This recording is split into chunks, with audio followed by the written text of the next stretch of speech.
it like everything just explodes. Especially if you kill the right guy. No pun intended with NASA, everything exploding. Right. But no, Yeah, don't take that. It's never personally. so clear that the reins of power don't descend into chaos, that they're handed over smoothly, and that like some political favor, some like stupid little notch on someone's belt gets shifted from, frankly, the obvious location, putting it next to MIT. Well, that's where Lincoln Labs was there that did a lot of the work. MIT did a lot of the work. Like, it made a lot of sense, like, geopolitically, for taking geopolitics out of it, just like where... Let me ask you, was there already at that time, like, a Silicon Prairie, like, with Texas Instruments around? Texas Instruments was the scientific calculator company. They were not, like, this big...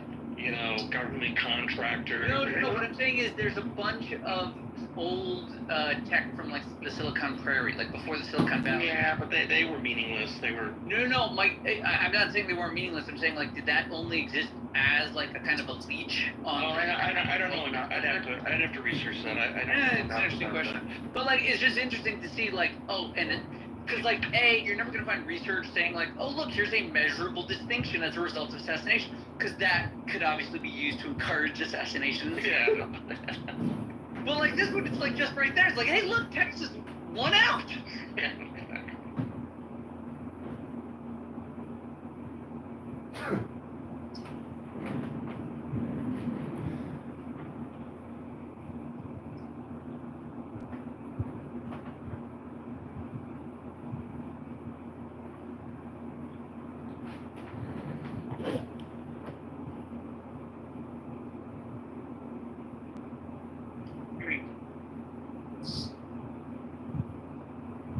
The Jews.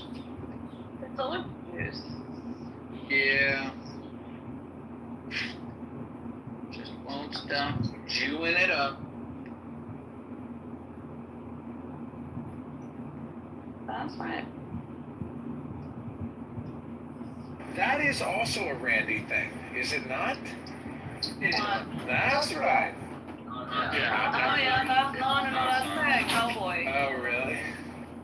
Randy stole it? I gotta tweak him on What most people don't realize is that Clownhouse is actually an app where ESL speakers come here to learn what's called English. Not many people know that this app is actually We're not doing a good job of it. It's actually. Yeah, that's a good point, but to they're not learn how to speak what we call English. It's called English. And every conversation that has ever happened here is a complete and total waste of time. It's what I like to call suicide. Who merged with the other Germanic tribes of Saxony. You're fascinated with us, Edmund. I don't know, what? He seems to be gone now. That's just us. If Clubhouse is so good at teaching people with foreign language skills American English, how did you become so good at He is still with us. He is the Anon, the shitty Anon down there, the shitty Anon. Did or not? No, he's right on the stage. Well, now Yes, but he he's can not only shit on us. He can't even speak still it. listening to us because he's Yeah, but it was a joke. recording I know us. you're American. That was the joke. He's still recording us. Still recovering from the other night, Judge. What, me? Oof. Yeah. What were you You doing? have a pretty thick skin, so it's probably... What is he recovering from? Everything. You don't have to answer A that. whole lot of drama unfolded in, I forget, I think it was Jeff's room, but Actually, then it may have been a different one. We can't remember. So what happened? Tell me. I want to know. He's upset that everyone still thinks he's a racist. no, that's not it. It's, I thought that was a pretty good... Oh my God! Let Pepe talk. so, long story short, like on the conservative side of Clubhouse, they got into it with Roger, and I was kind of involved, and then Rohan, you know Rohan from Australia, he's friends with Roger, and so we kind of start getting into it, and then Rohan, he's like, you remember the whole like Hebrew National Humbug stupid shit? Oh yeah, you and Rohan Habib, yeah. And then so he starts playing that again. It's like over a year old, and then Roger gets on, and then of course I call Roger names, and then he kicks all of the conservative people out of the room, and it was just stupid, bro. He kicked you off? Oh yeah. And he pulled an Edmund too. What did he do? He played a recording of Pepe. Oh yeah, that is the Rohan one. But Rohan has been doing this to Pepe forever. Since forever, he won't let go. What's in the recording? Was Jay there also? Invoked your name positively. The recording is just me saying like Don't kick him. stupid shit. What Pepe failed to mention is that he's a low IQ N-word Tourette sufferer, just like T-Robs. He uses the N-word all the time. Wait, did somebody kick him? No, he's in the audience. Don't Just kick him. Hey, I'm not kicking him. I Just didn't don't kick want him. him because he has Dude, the man, shut up. I love. Oh my god, he's Shut up. I love Edmund, and I sometimes give him a mod, but sometimes he just moves the room, so I just don't want him to move the room. Right. I think that's so big. I feel like that's like an acceptable risk that you gotta take. Shut up. Yeah, when you're ready to end the room, you can give him the mod and then he will do Yeah, I just don't want him to boom the room, that's all. And So we he, did? and he, Why would he Edmund in the doesn't- room? Then what would he report? because he has done it, just to fuck up with us. Yeah, Like I used to give him a mod until like 3 or 4 times he moved the room, that's it. So So, I give him a mod when they're like I don't know, it's just 3, 4 of us, whatever. But the thing is that I just don't know when to trust him anymore. I give him mods, but sometimes he just moves the rooms, and so I'm just scared that he will do that. Right. Matsui, what's up? We've been ignoring you since you came. No ignoring. I'm just listening to you. Oh, I'm sorry. You have to listen to this. Yeah, some shits you say and some things are good. But at the same time, Danny, you know what? According to what happened, what you're talking about recording things and all this, it's really a ridiculous, bad thing. But at the same time, Right. the man or the person in general must be imprinted in his principles or her principles. No need to change your words, no need to be realized afterwards. If you are to have a good situation or something, keep on it. If you wanted to change it, confess that you said it before, and why you change your mind. Right. There's no need to be realized and all these things, you know what I mean? You mean like about being recorded? I don't have a problem being recorded. I send Well, it. when anyone wants to record me, he's welcome, or she's welcome, because I have nothing to fear, because my words are the same. But Exactly. but still, the recording thing is a really childish thing. But you cannot fight it.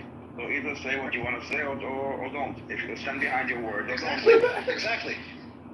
Right. But I don't care about Edmund recording us. Like I really. I know, it's all about what you think. Right. No, listen, at least with Edmund, you know that he's recording. You have now like these two unknowns, okay? You don't know who they are. One They could is be recording. Edmund. The shit one is Edmund. Maybe, and again, with Edmund, at least you know that he's recording. But the other one, maybe he's also doing it. So you can always assume that someone is Yeah, I recording. mean, like Princessia records us all the time, and she says she doesn't. Why? She listens to it afterwards. Yeah, this is like she's got a huge archive of like, oh, I heard you saying this, I heard you saying that. I haven't seen Princessa or Diego for a couple of weeks, I think. Oh, Diego Oh, was Diego for a was- long time today. I thought it was pronounced Brincion. No, it's Princessa, because the Arabs don't say P, which is funny when you think about Palestine. They can't say Palestine. Palestine. It's like different. Can you say it? Spaghetti? Can I say what? Spaghetti. Spaghetti, yeah. I will eat it, by the way. Spaghetti. Spaghetti, yeah. Do you guys can say P, not B? Yeah, like pizza. Pizza, you mean? Falafel and pizza. women beater. Yeah, I have a very good friend from Egypt. I adore him. And he every time that we would get together in Barcelona, because he was part of my MBA, he would, oh, may I please have spaghetti? We would make so much fun of him. I'll eat spaghetti. He was so that's like, but Daniel does a good job with the J's. They don't have J's in Hebrew, so how did that come about, Daniel? Yeah. For J's. Oh, we have J in Hebrew. We have a pyjama. We say pyjama. I know, but there's no, like, there is no Hebrew word with J. Yeah, No, but we use like American, like we know. right, but that's not a letter J, so like, So then, No, we use email with an apostrophe. right. Yeah, but Why do we say Jason? Forget about Jason, Jesus. Exactly. They have to talk about Jesus as well I feel sometimes. like Jason No, we is say, What about we say Yeshu, and we say Yehudim, we say it with a Yud. Like when we have, like you have Meyamo and Mejamo, same Yeah. thing. yeah? But you in English, you don't have the ha sound. Yeah. Well, Yeah, they have the ha. they have the hotel. Hotel. And why Kill is down? Kelly, would you please come up? So She's on listening mode, I don't know, she's shy. Yeah. Kelly, Oh no, she's connecting. She's on listening mode. Yeah. Yeah, she's connecting with her shy side. Like, in Spanish, you guys, In you guys Spanish. have like you guys make the cross sound like refrigerador or however the fuck you say it. No, I mean we don't have in Spanish from Spain. They use it. They use it as from What does like chesed right? the Israeli, like What does chesed mean? jalapenos or Jesus. What does chesed mean in Hebrew? Hebrew. Chesed. But in Spanish, Kindness. in Spanish or Latin America, we say it softer, like What does jabón. chokhmah mean? Chokhmah. Not Jesus, but Jesus. I think it means the ego. Is it the ego? What is it? Chokhmah mean? Yeah, what is it? Wisdom or No, knowledge? What is it? What is it? Knowledge. Eddie, did you get your question asked about the J? No, not knowledge, Wisdom. Chokhmah. wisdom, yes, wisdom. More Is wisdom, it yes. chokhmah or chokhmah? Lama, you know the difference between Judíos. you know the difference between mil'el and milra? You know what mil'el and milra? No. Ever heard? When you say like where you put the emphasis, like I don't know, Daniel or Daniel. Yeah, that's it. Yes. So it's not chokhmah, it's chokhmah. Chokhmah. Chokmah. Chokmah. Yeah. Right. But I tried. Chokmah. Yeah. Chokmah. You got it. I got it. How does You one got get it. I'm the best. I did it. I'm still gonna call stuff. I will tell you, Ezeu HaChacham הלומד מכל אדם. Who is smart? The one that learns from every person. Obviously. Wait, Daniel, Like, where did you come from? I forget. Did you come from Russia originally? Is it What? Or you No, born in Israel? Israeli. Yes. Yes. But Born and you raised. live in Germany. Now, Yes, I live in I moved like 3.5 years ago. they have like that rough sounding cross sound, don't they? Yeah. It's more like a cat would do like a hissing, but I think in Bavaria they have more like the No, but you, it's a ha, back in the throat, not here in the front of the mouth, but back in the throat, like high say. There are other languages that have See that how sound, though, difficult it right? is, Isa, and I will never make fun of you because I really can say spaghetti. It is not high say. It is not high say. It is high say. Heister. Yes, it's from the like it's basically like a very strong cage. Like Yeah, but it's on the back of the throat. It's not on the front. yes. I don't want to think I about the feel back like of this it. conversation is ready to transition into klezmer. Do you want me to show you? Do you want to show you where the back of the throat is? No, I do not need to see the back of your throat. I don't want to think about the back of your throat. He said, I didn't say C. he said, how do you say jaguar? Let's read it. Say what? I said, say jaguar. Jaguar. Yeah, No, say Jaguar. Jaguar. Jaguar. Jaguar. Jaguar. Alright, can you say Walmart? Jaguar. Walmart. Or Jaguar. I don't know. How do you speak Say English? It's a Jaguar.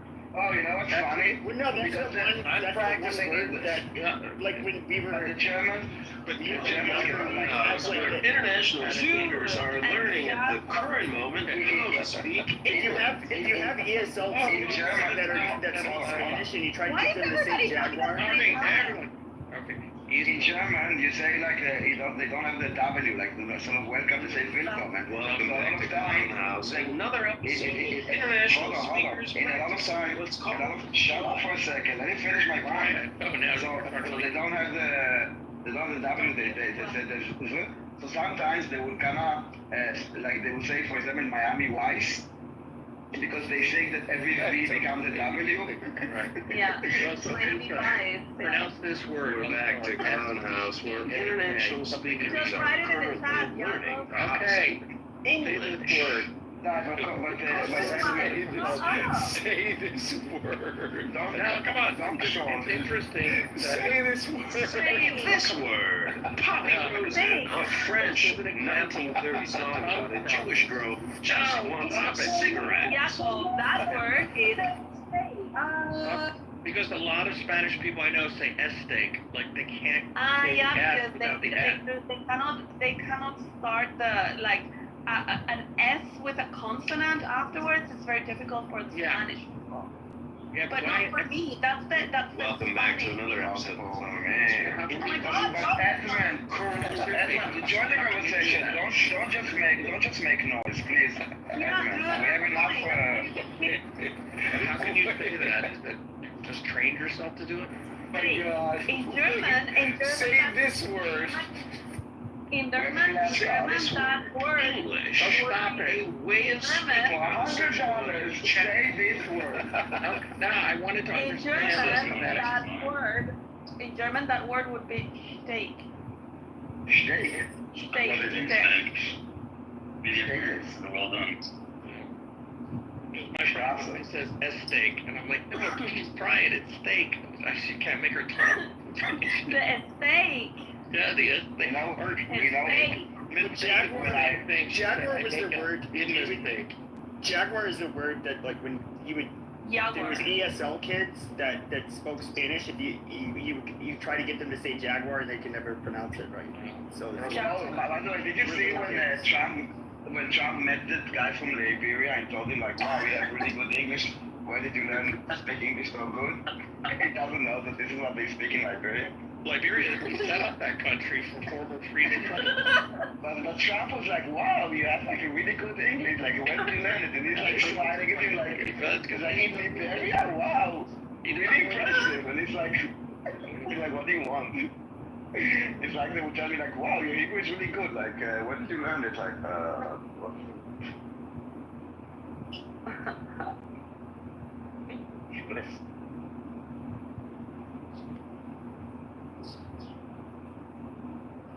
You don't have a word that's hard for us. That's that's common knowledge. That's hard for us to pronounce if we're That's a good English idea. speakers. All of it. Well, yeah. I mean, English-speaking people are not very good at languages. We speak the best language already. Not in America, neither in Britain. Okay, so give us a Spanish word you don't think we can get on. Lawns are the thing. Very difficult Mujer. one. Mujer. Wait. Say Right mujer. in with that, and then we'll give it a shot without. Mujer. No, I don't Yeah, think say it. I want to say. Blue hair. No, not mujer. It's not a hair. It's not a hair. It's a Hair. I can't do the tongue roll with the R's. mujer. Like, Mujer. It is everything like static to it, like. So even if I try to sound like a Mexican, like mujer, like that sounds like super foreign. Can I get a large iced coffee? Pepe. No, that's funny. No, everybody on this app has been calling me a Mexican for years, saying I don't mean that derogatorily. No. I've been trolling. What's happened is everybody would say. How can he be Mexican? Everybody would say, "Oh, Pepe, he's just a fake white. He's just one of those Mexican whites from Phoenix. That's all he is." And then, so all of a sudden, I'm like, "Yep, guys, I am Mexican. You're right." Pepe, it's and you listen to your nasal voice, and they know you're not Italian, so they think you must be what's called a Hispanic. But Mexicans usually have smaller noses. Italians have big noses, which is why Not just big noses. Pepe, Okay, I will write a couple of words in the chat for you guys to pronounce. Okay. You know when I was learning German in this group, I had Añejo. Eso di. Yeah, añejo. No. Hold on, one by one. Añejo. Yeah. back to Clubhouse. This is a social audio chat where Shut the fuck up. You, Pepe. I'm gonna sound like he says, "Shut the fuck up." Okay. And then. Pepe, you? Okay, añejo. No, not really. God damn it. Say it. Iaco. Añejo. Añejo. Yeah, Daniel is close to it. That's the best one. Añejo? I didn't hear him. It's añejo. Añejo. But you need yeah, but it's not añejo. It's No, it is. añejo. This is what you said, but this is not what came out. Añejo. Añejo. It's not añejo. It's not añejo. Añejo. It has Añejo. to be shorter, is what you're saying. No, it's the ñe. Añejo. Añejo. Añejo. So you gotta spit in someone's face. No, because if you're saying the ñe, you're making it as like an N and an E, a Welcome back to ñejo. Not an Clubhouse, everyone. This is another episode of Super Stupid. Añejo. Añejo. Gotta be Añejo. It's not hypnosis. Just repeat the word. Añejo. Añejo. It's not hypnosis.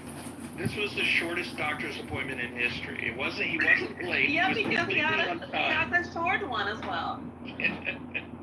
Just kidding. Maybe there was not a lot to see. Okay, another one. There's Cuchillo. nah, not really. Cuchillo. Yeah, cuchillo. Cuchillo.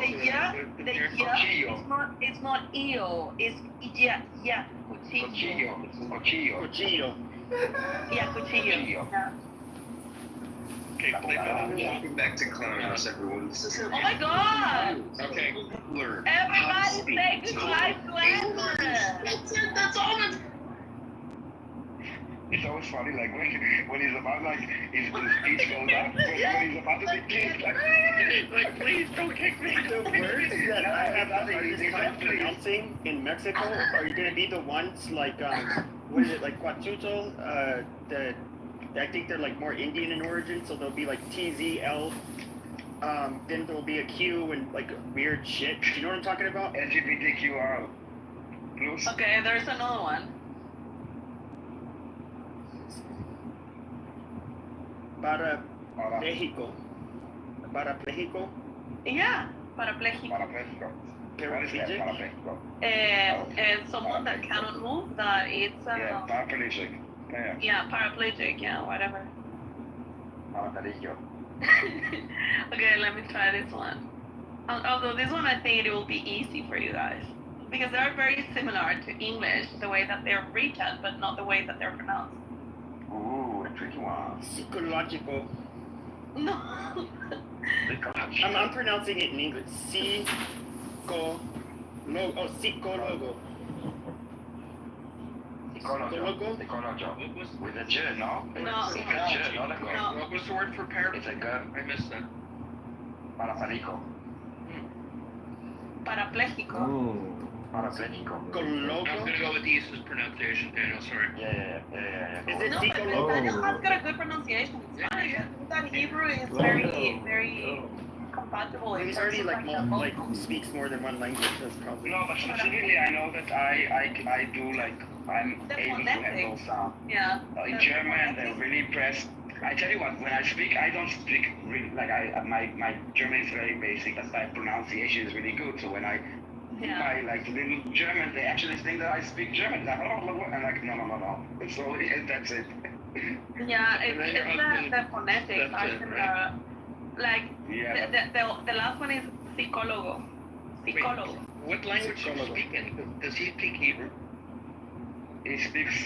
Yeah, it's like we speak English between ourselves, but he can understand and he can speak Hebrew. I guess now, after we moved here, for 3 years, then I guess it will maybe brushes off. But I know that when in his work, when he meets Israelis and he speaks Hebrew to them all of a sudden, they're like, what?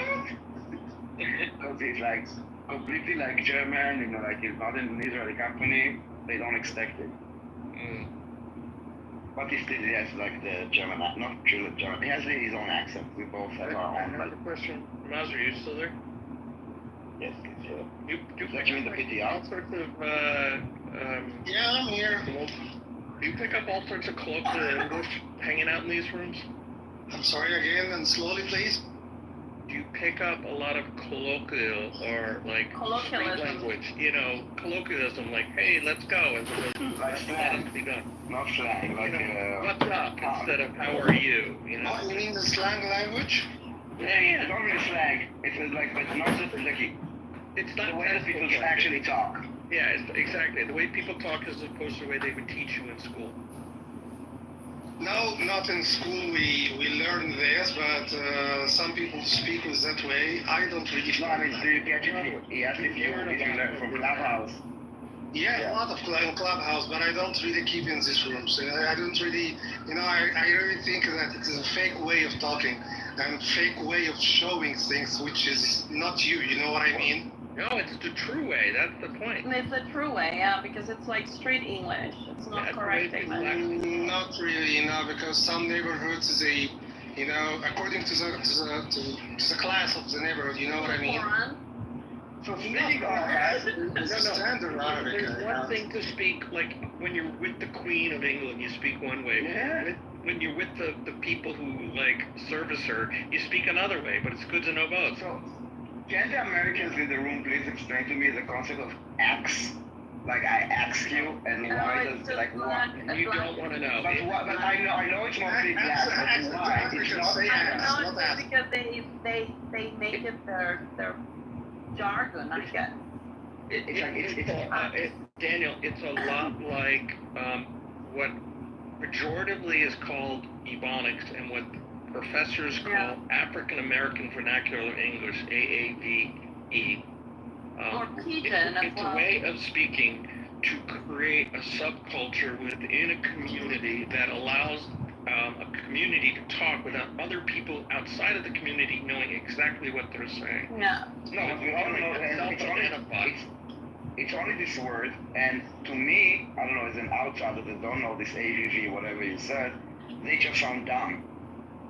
Well, there's a lot of So a lot of the English that was introduced to, what is it? Mostly with the Ulster Scott dialect. So it was a lot of the ain't, I guess, is from them. A lot of the poor grammar, what you be doing, that kind of stuff. There was a white underclass in the South that did kind of speak. This is it's more like shortening, but it's like shortening words. It's kind of skipping some consonant or whatever. It's not this with the X. I mean, it's the same amount, and it's a very short word, and it's it just, I don't know, for me, every time that I hear it, You're just noticing that one word because it's highly noticeable. And it just sounds like ignorant. It sounds like people that are uneducated to me. Kind of. Some people. I mean, I had Yeah, a class in people, college it's like that low life. Wait, that what word? would say that axe. X. But she Uneducated that, but I think people. it's just a habit from childhood. So it's just how people. She was from Houston, Like, she wasn't stupid. A boss I had while I was in college, like, she would sometimes say X, but I wouldn't say she was necessarily uneducated. She just, I think it was just, it's something she just intentionally wanting. It's exactly what Jacob is saying. Is intentionally trying to create a subculture so that they feel that they have got like an inner circle, and everyone else is outside of it. So here's what I'd be surprised if that wasn't intentional. Yeah, it's kind of like trying to mark, like, oh, this is how we speak. Hold on. Let me define it. What's intentional is the wider AAVE, but Axe itself comes from an ancient Old Middle English pronunciation. Oh, really? Here's what ChatGPT has to say. The pronunciation of act as axe, A-X, as in he asks me a question, is a well-documented feature of some varieties of English, especially African-American vernacular English, AAVE. I think you're falling for the black narrative. No. Hold on, just listen. It's not unique to Black Americans, nor is it a mistake. In fact, its pronunciation has deep historical roots in English. The AX pronunciation goes back over 1,000 years to Old English. In Old English, the verb was spelled A-C-S-I-A-N or axian, A-X-I-A-N. Both were considered correct. And so it says, why is it pronounced this in A-V-E? When African-American slaves learned English in colonial America, they often learned English from people in the South where the AX pronunciation was still in use. Over time... Yeah, but dude, this is a new narrative. This is how they want to... No, but this is how they want to justify... No. The Ulster Scots are notorious for... They have a different... The Ulster Scots have a completely different pronunciation and grammar. Yeah, thank you. I was going to do the same, Daniel. Can you go and tell people? Yeah. Okay, exactly, Kelly. Can you read what she's saying? Because so Kelly said... Daniel, it's a group signifier like slant, but it's more of an accent, like a slang, but it's more like an accent. And then she says, everyone does it in different ways. Oh my God, no, you're slow, Jacob. Unlike most of you all, I live around Black people. I'd like to inform you that they speak English and they are verbally competent. Yes, exactly, I agree with her. This is just like a slang that they're doing. It's like a group differentiator, exactly that. That's what I said, a group differentiator. Yes, but they just start talking about all this stuff, and I agree with you. But the Old English does come from, from these people. Wait, I agree that this might have been a way that it was used before, but it's not the reason why they're doing it today. Correct, it's a group differentiator. That's what I said, that's what I started with. But its historical thing, that's how they got it, but why they continue it, and more importantly, why they create a much wider degree of words choice that is highly differentiated, the so-called Ebonics, which is a terrible word, yes. It is really called AAVE, is a much wider group of words used to differentiate a subculture from another culture. She says, if Old English mattered, I would say axe. I agree, but this is kind of like this narrative that you were reading is what they used as to justify their wrong pronunciation.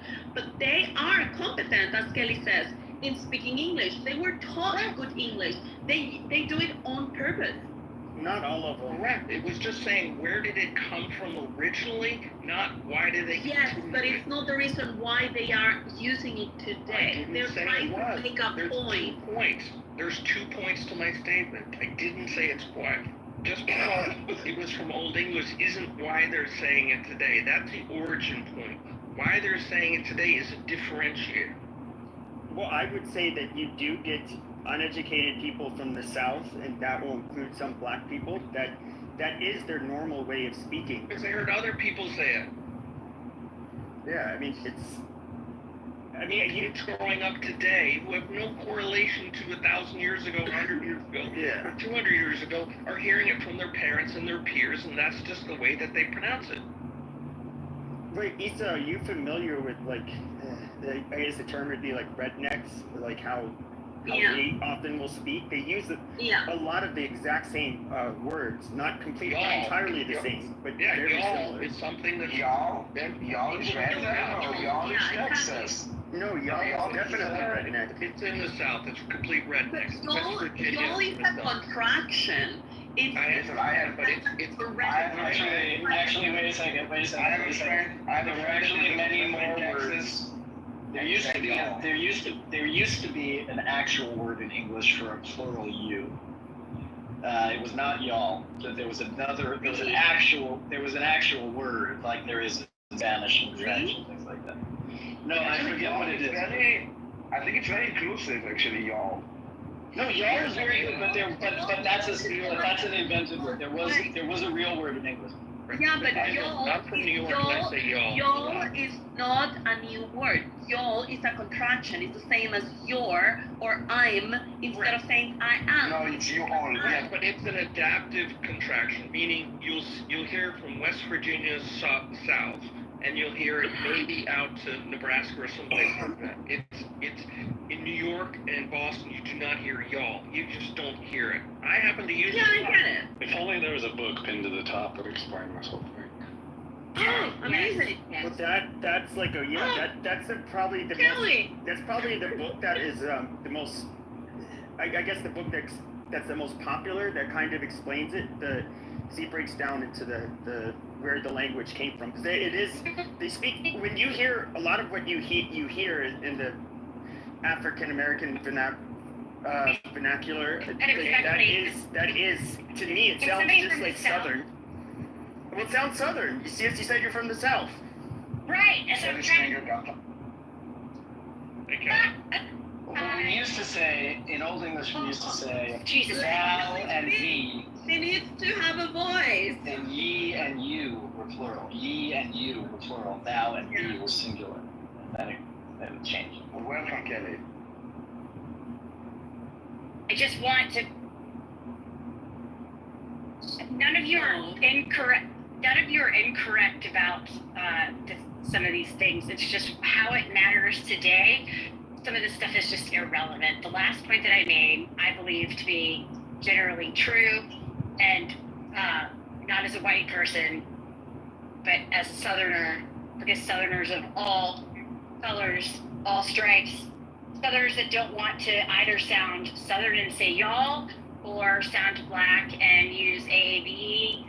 This is what they like. This is their belief, and it's also just not seen as pejoratively down here, because it is very common and very acceptable for people to code switch, and I'm using that phrase in a completely non-pejorative way. I would not go to a job interview and sound the same way I would after I had 2 glasses of wine, right? Like, and neither would someone who says axe.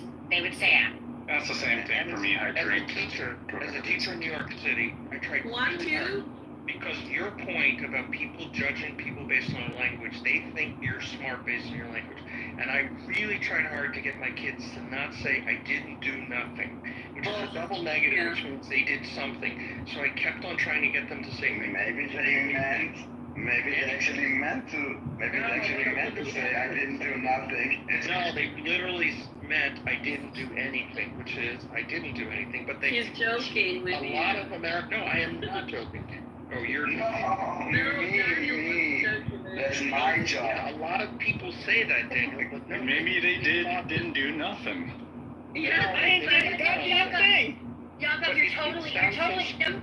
you're totally right. Let me add this one thing, and I'm about to go out of signal, so I'll just go back to the audience because I've got to go to another appointment. But you're completely correct about like the way people speak and trying to curtail it. But you can take it too far, right? Like, you just have to correct people, especially if you're in an academic setting, because there is such a thing as correct English, and trying to pretend like people have some kind of a culture that doesn't allow them to correct for appropriate English is a huge problem. Now, this I'm not saying that this doesn't happen in the South. It absolutely does. But in the South, it's not something that's a black thing, because Southerners, like, regardless of color, do this also. Like, it's just a thing in the South, so it's not something that people look at as marginalized. But it is totally true that where you have this problem, it's because people have tried to be nice and be like, no, we should just allow people not to have to code switch at school, but they have. What I'm talking about in New York. But they have to. I understand. I'm just trying to make a broad point, agreeing with you because I'm going out of signal. Okay. The thing that like the code switching thing, all of it is made worse when people make allowances in school because no job is going to say that's okay, right? Exactly, and that was my point, is you may speak this way in the school, but when you go for your first interview and you talk like that, they're going to think you're an idiot. Unfortunately, that's the terribleness of our culture, is that we judge people based on how they talk, at least around here, other places, sure. And I was just trying to get them to understand the double negativeness of their speaking. And eventually, some got it, some didn't. And I wouldn't berate them, but I would just point it out the first time that they said it. Kelly also brings up an interesting point too, that isn't every point made by a woman a broad point? Issa, I have missed your rooms. I think you were making a point about bras. Beth. Hey, Beth. Hey guys. Yeah, I haven't been able to What find do you these like things about this forever. room? Well, I saw Cal popped in. I got to hear the last of that. I've been trying to. I have a whole bunch of house projects going on right now. But Pepe, I have heard your name more. Do you know what you're famous on this app? I'm like, now what did Pepe do? I was famous on this app when it was big. It's just I'm saying offensive, outrageous shit. Actually, that means you're more relevant as a percentage, Pepe. Yep. Because if you were X when it was 1,000X people, now you're X when there's only 100X, so your percentage is larger. Ask, not X. That was X's in the variable. I wonder, is my mom would say, she would say instead of wash, she'd say wash. And I know there's people. Yeah, She grew up in the DC area. That's a big one. But that's also very British, is the washing. She grew up in DC. The Maryland accent is terrible, and the Pennsylvania accent is so bad. Maryland, outside of DC. Yeah, she says wooder. I thought that was a New York thing, water. DMV area is kind of weird.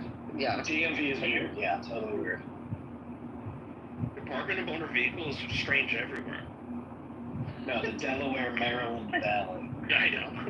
Geographer, come on. I thought it meant DC, Maryland, Virginia. That was inside Have I been wrong the whole time?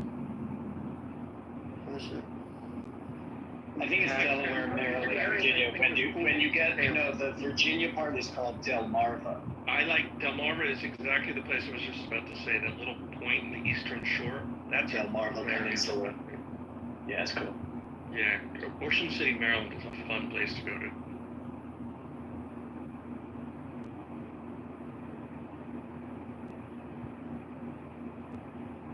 The doctor was fine, by the way. Thank you for asking. You already told us that it was small. It was a short appointment because he didn't have much to see. Daniel, did you read that? The results plan. It didn't get a lot. Are you okay, Hela? What kind of doctor? The results will come only 24 hours, so we will ask you tomorrow. Yeah, ask me tomorrow. Caleb, when you were leaving the room for going to the doctor, I said, I hope the constipation gets better, but you were already gone. I was already gone. No, you can set, my bowel movements are like a German train schedule. I need more information I needed to know, thank you. But I would say it should be more like Swiss, because Germans are not really good at punctuality. Really? Yeah, their trains are very late all over. That was that joke went straight over your head, because that was both like a German joke and a Holocaust joke. Yeah. Oh my god. Yeah, we joke about the Holocaust. Isa, can you say the names in the chat? These are places in Mexico. I'm just curious if you know how to say them. I don't know how to say them. Let me see. I even cried with all those oh my god. Techmolecan and Tlaxcala. What about the last one? Matlalcuyetl. You could be correct. I don't know. I don't know. Matlalcuyetl. Yeah, Matlalcueyetl. I think these are like. I think these have like what was it, Comtech or like as like whatever the native group language I think is incorporated in it. The X's, there was a lot of names. Igual, and the same as this one, Quetzalcoatl, for example. Oh, it separated it. It's Quetzalcoatl, one word. I gotta go in a moment, but I want to ask Daniel a question. Did you see that story? It came out in Arab media, and came out in some Israeli papers that there was an idea to quote, Israel keeps the Golan Heights in a peace treaty with Syria, and Syria's compensation gets the Tripoli province of Lebanon. I don't know what Lebanon gets for giving up some of their territory, but did you read about that? I didn't know about the landslide with Lebanon. No. Yeah. I doubt it. Yeah, me too. I thought it was complete bullshit, but came out. So, for example, I am using they got 3 words with X. The first 2 are Mayan words, and the last one is a Spanish word. But the way you pronounce them, so the first one is Ixinche. The second one is Ishmukane, and the third one is Silofono. So Wow. Ixinche, Ishmukane, and Silofono. How do you know?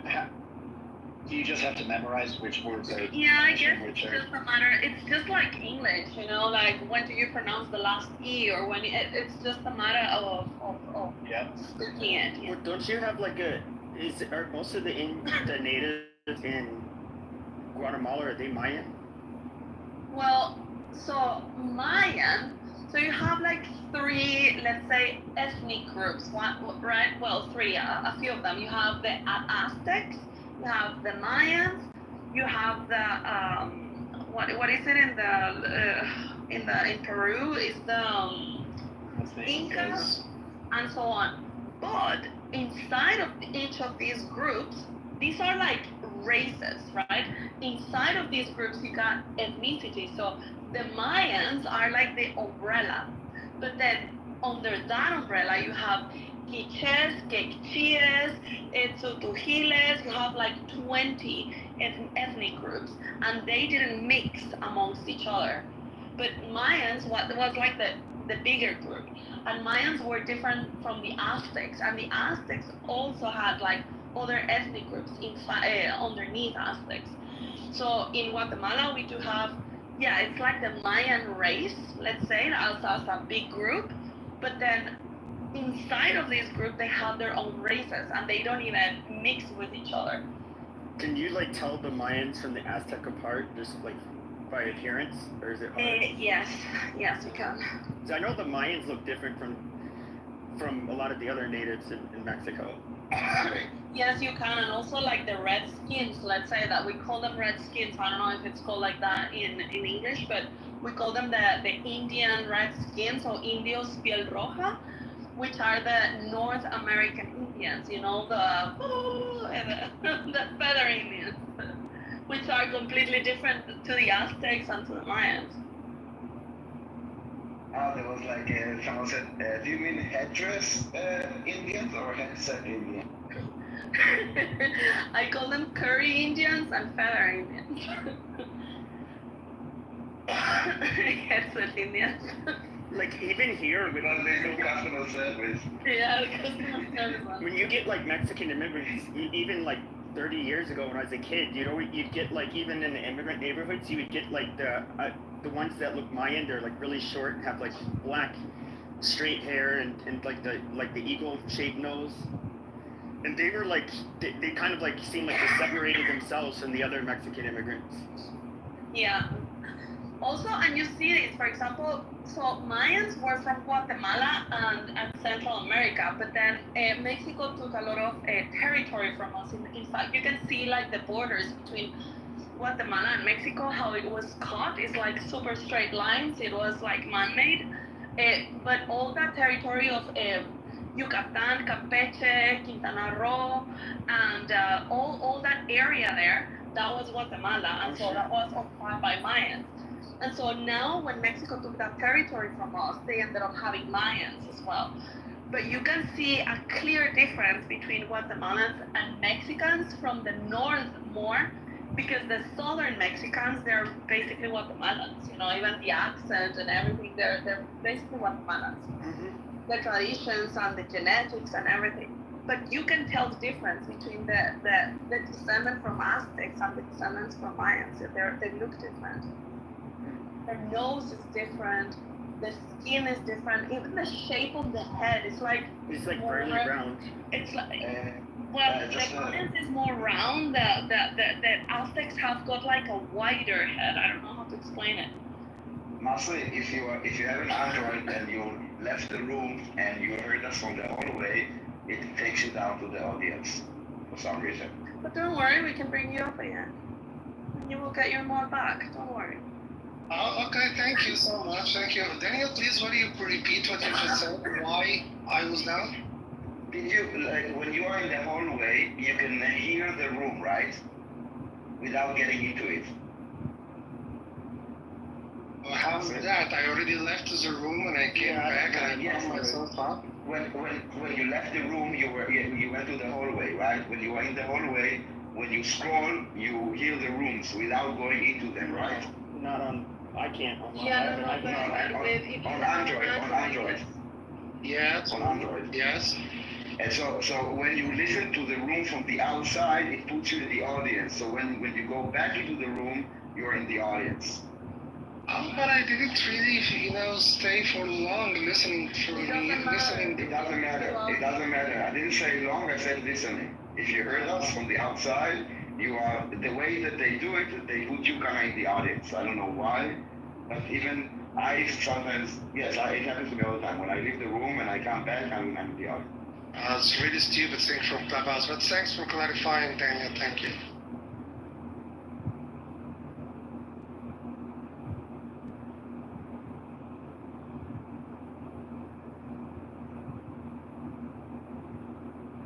This is how I know you have an Android and not an iPhone. But Issa, why did they have? You got me. You know when Chiapas, Mexico. Give me 1 second. Give me 1 second. Okay, what if I use the computer? I can join Clubhouse from computer. Yeah, I don't know. I just know from my own experience with my Android that every time that I leave the room and I listen to the room from the outside, I'm being thrown back to the audience. Even if I'm mod, not mod, it doesn't matter. What were you asking? Like, I know Chiapas, Mexico, when I was a kid, that they were always at war with Mexico. You know, the Indians down there. Were they trying to separate? I could have just Googled it, but like, were they trying to separate from Mexico, or are they trying to? To be honest, I don't know. I mean, like, this was some time ago, like, I don't know, probably like 100 years ago, or a little bit more. They were fighting in the 90s. Yeah, but yeah, like, Mexico took this from us. But I mean, like, honestly, I think that this land is better off with the Mexicans than with us. Like, I mean, look what they did with Yucatan, you know, like they created Cancun, and it's all artificial. Like, these beaches are not natural beaches, right? Like, they are all these white sand, and all of that has been artificially made. We would have never been able to do that. I mean, like, they actually developed these lands and made it something beautiful, you know? And it pains me to say that, but yeah, I mean, these lands and the people there are much better off with the Mexicans than with us, the Guatemalans.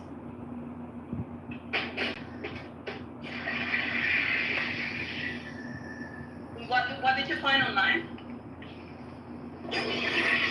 What? What did you find online that they want? Oh no, I said I should have just looked it up. No, I don't. I think they might have been communists, but I know they were fighting with Mexico in the 90s. I don't. Yeah, because there are guerrillas and stuff like that, like the militia, you know. I mean, compared to the rest of Mexico, it's all jungle. Of our internal conflict as well. with the paramilitary groups. That we signed peace. I think it was at the beginning of the 2000s or 1999 or something like that. Which it was a bad thing, to be honest. Like, I would have never signed peace with these people, because basically what you did, or what the president did, is that they just sold the country. You know, because these were terrorist groups. And now by signing peace and negotiating terrorists, basically you sell the land, the country to the terrorists, and now we have them in the government. They build their own political party, you know, just like with Hamas. And they build their own political party, and now they get to be in power as well.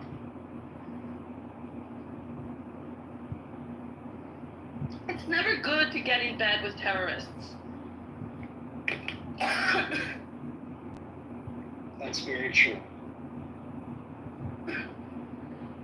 And this is what we did in Guatemala, and this is what the Israelis are doing with Hamas.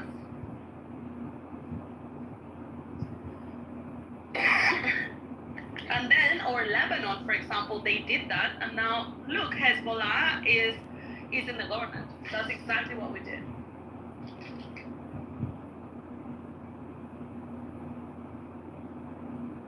Yeah, but Guatemala is like super, super beautiful, and of course, not just because it's my country, but it's so rich. You know, we have so many Mayan races. We have 23 Mayan languages that are languages, and they are not dialects. They are their own languages. And you go to certain places, and they still speak it.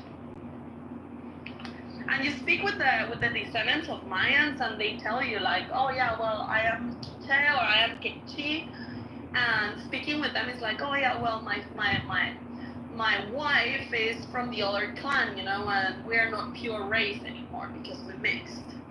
Like so the they're Jews. very. Sounds like the Jews to me. Sounds like what? The Jews. Jews do that? Do they Of not course, speak? it's the same. It's the same superstructure. It's the same superstructure when we were describing, like, there was like one civilizational, you know, overlay, but then within that there are different groups. We have the exact same stuff, right? There's Jews, there's Sephardim, Ashkenazim, Mizrahim, the Indian Jews, the Ethiopian Jews, the Chinese Jews. Well, I remember asking Daniel about this. Like, I asked him about is there racial tension between the Mizrahi, Sephardic, and the Ashkenazi Jews in Israel? And he was saying, if I recall correctly, Daniel was saying, like, after the country was first formed, there was, you know, like, maybe they didn't like their kids intermarrying each other, but he was saying that today that's largely, like, not a thing. I think with this generation, it's exactly. It's better every generation. Yeah, that's right. And you know, it's like people are more mixed now than when, you know, there was like aliyah or like immigration from a specific country, and they all came at the same time sometimes, so they were all gonna go together. And there was at the beginning a lot of differences in education or even in professions. So it was like very separated, but with time, less and less. But I Many families now are mixed. in terms of culture, but like the people under the Mayans, I think it's more like a race thing, you know, like they actually believe that the blood is like different, you know, they have different genes. It's like clans, you know, and I don't know if that's the case. I mean, with the Jews, it's more about a cultural thing, right? Like who is religious? Yeah. No. It's like it could be like a culture. It could be like part of it's religion, but it's also food and like even sometimes like holidays, like the Mimuna, for example, is something that the Moroccan Jews did, but they didn't do it in Ashkenaz countries. It's like the day after the Pesach, they're gonna do like a lot of sweets and whatever. Like different. How do you call it? Minagim, how do you say? Customs. Customs, thank you. I mean, is there one food that does the cuisine of one of the groups dominate in Israel? Well, the Mizrahi is more flavored than the Ashkenazi one, and it's more like presumptuous, so I don't know how to say it, like how to explain it. So it's more common, I would say, more more common. Is there And more anyone tasty. anyone who allows to eat cheeseburgers? You can find a cheeseburger in Israel for sure.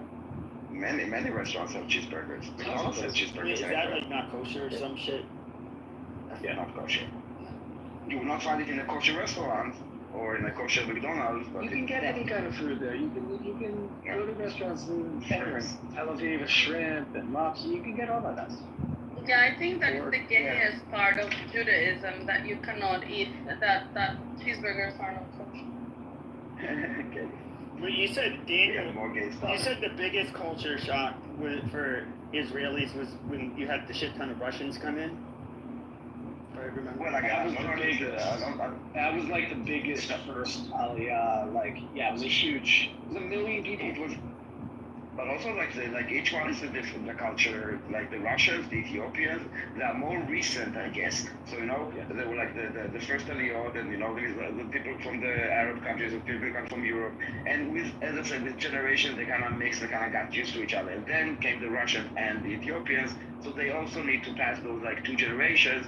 But they lose their accent, they kind of have like more Israeli names and not like the Sasha and I don't know whatever. But they still have their own cultures, like the Ethiopian food and the Russian cuisine and all that. There's a thing. Did the There's a thing that they Americans bring call. the McDonald's and all this shit when they came to Israel? It was a big deal when McDonald's came to Israel. Oh wow! The first, I remember the opening. They had like, I don't know, at McDonald's with like 12 registers. Yeah. And they were all like full, and it was like an event. Listen, Israel, for a long time, we had like the Arab boycott. So we didn't have many things, from Pepsi to McDonald's to like many things. We had like, it's mostly Israeli products, mostly. And when we got like, people went abroad and bought like Kit Kat and all kinds of like crazy stuff like you see in the movies, it was a thing. So when the boycott was over, then all those products came, it was kind of like a thing. Now it's like, will not be that exciting. How do you call it? Starbucks tried to come to Israel, I think like 4 or 5 times. They failed every single time. Yes. Which one failed? Starbucks. 5 times. What about 5 Burger times King? they tried. Burger King, yeah, we Burger had. King. None of it is Burger King. Really? You know Yeah, that? Pittsburgh. What, Yeah. Oh yeah, it's in Paris. I don't know if it's the same still, but I remember I had this French boyfriend, and I used to go a lot to Paris. This was in 2015, I think, so pretty kind of like recent. And I used to go a lot to Paris, and they had only one Burger King. Everything else was McDonald's. And so people were crazy to go to Burger King. Like Burger King was always packed because people were not used to it. It's a whole thing, burger places in Israel. Well, we have It's our like- own. There's like a whole burger other kind of burger culture in Israel that I've never seen anywhere else. Enjoying different kind, right, Daniel? Like In general, food culture in general, not just burgers. It's great food in general. Well, you guys come from all over the world, so I'm guessing like you have a shit ton of correct. culture. And it's and really good restaurants. Like I live now in Berlin, and I go to restaurants, and it's like it's okay. But in Israel, really every restaurant, even if it's fast food, it's really good food. And I'm not a foodie, but Yeah, the produce is better. The like influences are better. Like the Israeli kitchen is that, like Pepe was saying, so diverse. More and more. Mixing.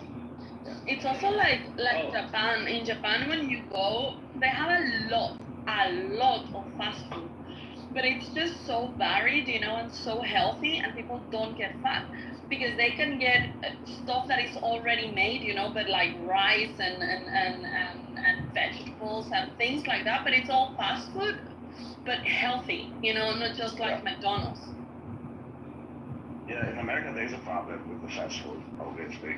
I feel like the Japanese, maybe it's like, I feel like I don't there's not many Japanese people here, but I feel like there are people that you don't commonly see as fat, period. I wonder if, like, maybe their metabolisms are, like, I don't know, better than a lot of Americans.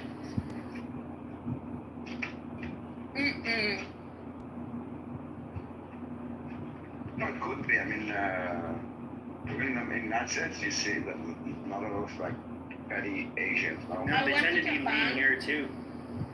Yeah, exactly. Last year, I was in Japan for 3 weeks. I ate like a pig because everything was delicious and I lost weight.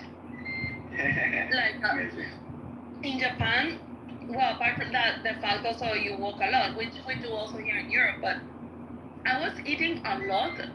But I was eating a lot of like protein and soups and vegetables and whatever. Like I was getting stuffed, but stuffed of like good things, you know? And they're all like very tasty things because they have like onions and garlic and all of these kind of like very tasty spices as well. But you eat fish, you eat white rice, you eat like, I don't know, it's like simple food and very like, almost like raw, not raw, what's the name, whole foods, you know, like basic. Everything is made from scratch, it's not processed. How big is the American, like how big is the American culture? Like what percentage of Israelis would you say have ties to the U.S.? Like they came from here? A lot. Yeah, ties.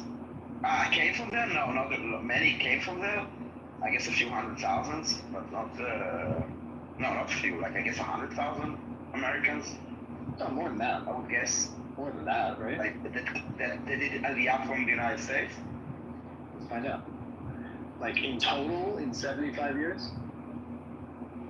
Let's find out how many Americans. I mean, is it Netanyahu? Was he born here? Yeah, he was born in Jerusalem. No, he wasn't born in the United States. He was like I think an ambassador to the UN or something like this, at some point. So he was like living there, and he went to college. Exactly. All right, you're probably right, Daniel. You're probably right. It's a couple 100,000 or so. It's still a lot out of what? How many people total? Is it 10 million. 10 million. Okay. Yeah. My Guatemalan president, he studied in Israel. He speaks Hebrew. Yeah, he told me. Like I read about him afterwards. His father also something, right? Mhm. The father worked in was the oh my God, ambassador of Guatemala in Israel. Yeah, I remember reading back then when you mentioned it. I mean, he's still an idiot, you know, like nobody likes him. He's not doing anything and he's just super corrupt, you know, but yeah,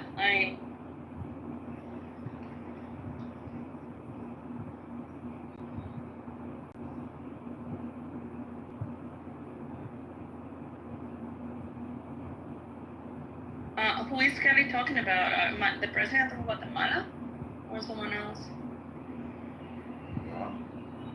She says, Bibi. Yeah, I was like, yeah, that's part of the story I haven't heard. Is Mexico? Is Mexico's president? Is she the first Jewish president of a Latin American country? Yeah, but she doesn't call herself Jewish. I think she's an anti-Semitic Jew. Yeah, she's one of those with I'm a Jew, so I can attack the Jew. Actually, Bibi, if you look closely, he looks like Putin's cousin. No, he's way more handsome. No, like if you see Netanyahu when he was like young, he looked. You know, I don't mean that this is gonna sound like gay, but like you can tell like he's a really good-looking guy.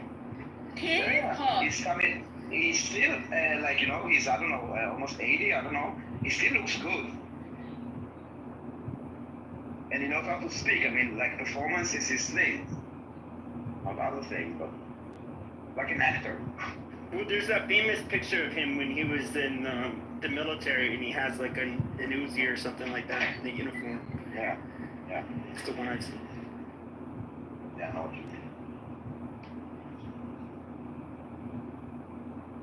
And his brother was also handsome. Is he the one that got killed? Yeah.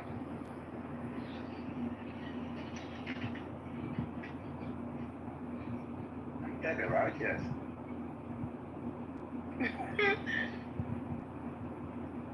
Kelly says that you have thought about his performance. About his baby's performance? He's a performer. I mean, he can deliver a speech. He can yes, he's a good speaker. Very good speaker. Also, Kelly said that his mom side of the family lived in the U.S. or came from here.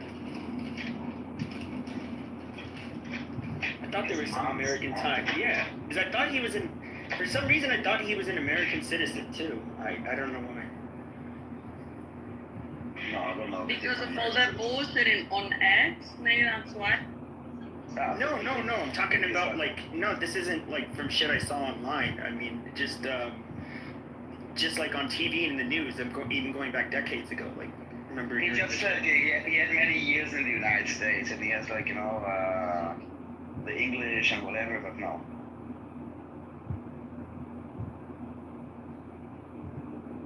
Did he study in the U.S.?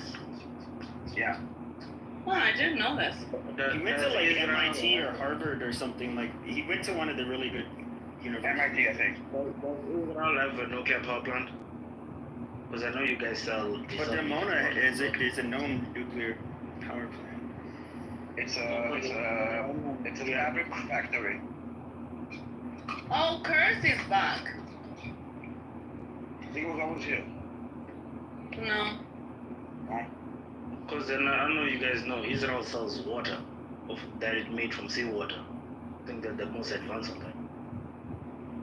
Which one? The desalinators? Yeah. At least that's what the internet says. That is a Jewish invention. I mean, we were there. It was the thing with desalination is it's power intensive. So I'm wondering, how does Israel do that if they don't have a nuclear power plant? I don't think anyone can do that because it takes a lot of electricity to desalinate. Yeah, but that was a Jewish invention. The Jews invented that. No, reversals. I mean, I think it was an American. I don't know if it was Jewish. It was an American. The process is known. It's just it takes a lot of electricity. It's not that hard. Yes, it's osmosis, reverse osmosis. Reverse, yeah, exactly. It's it's a well known, but the thing is, it takes a lot of electricity. So Yeah, exactly. But they invented the machine. Okay, fine. I mean, we can. But the question is, which electricity are they using if they don't have a nuclear power plant? That's what. Well, they do it also in Spain, honey, and they don't have. They're not using nuclear energy. We don't have a nuclear power plant, as far as I know. Wait. You said in Spain. Let me look this up. You said in Spain they. Barcelona, look for it. Yeah. There's natural gas that's used as a power source. There's offshore natural gas resources. I wonder how they're circumventing the pricing though, even with natural gas. Oh, so you have access to natural gas. You don't import. You mean you have natural gas? Yeah. There is Israel Did you does see have also some in natural Spain? gas. In the sea. Did you also look for Spain? Well, I'm looking now.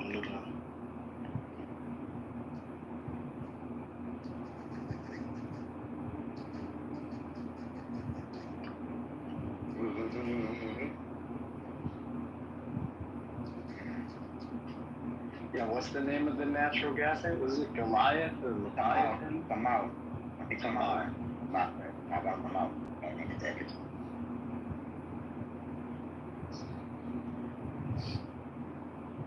And that's also supposedly has. Sometimes just trying to put the dots together. It's like, oh, how can you afford that energy? It's too much. You for sure you have nuclear weapons then. No, that's not. No, he didn't say weapon. He said the nuclear power plant. Nuclear gas, man. It's expensive. Yeah, but he was trying to imply as well the nuclear capability. No, I don't really. I wasn't going to it, but I was implying the fact that how are they producing fresh water when the process, reverse osmosis, is so energy intensive? Like it is really. Well, really they have got lakes. Isn't the the Kinetic. sea is very salty. Yeah, no, we have the Kinetic. We have the Silver Lake. But we cannot we need to also create like a plan B, as we say.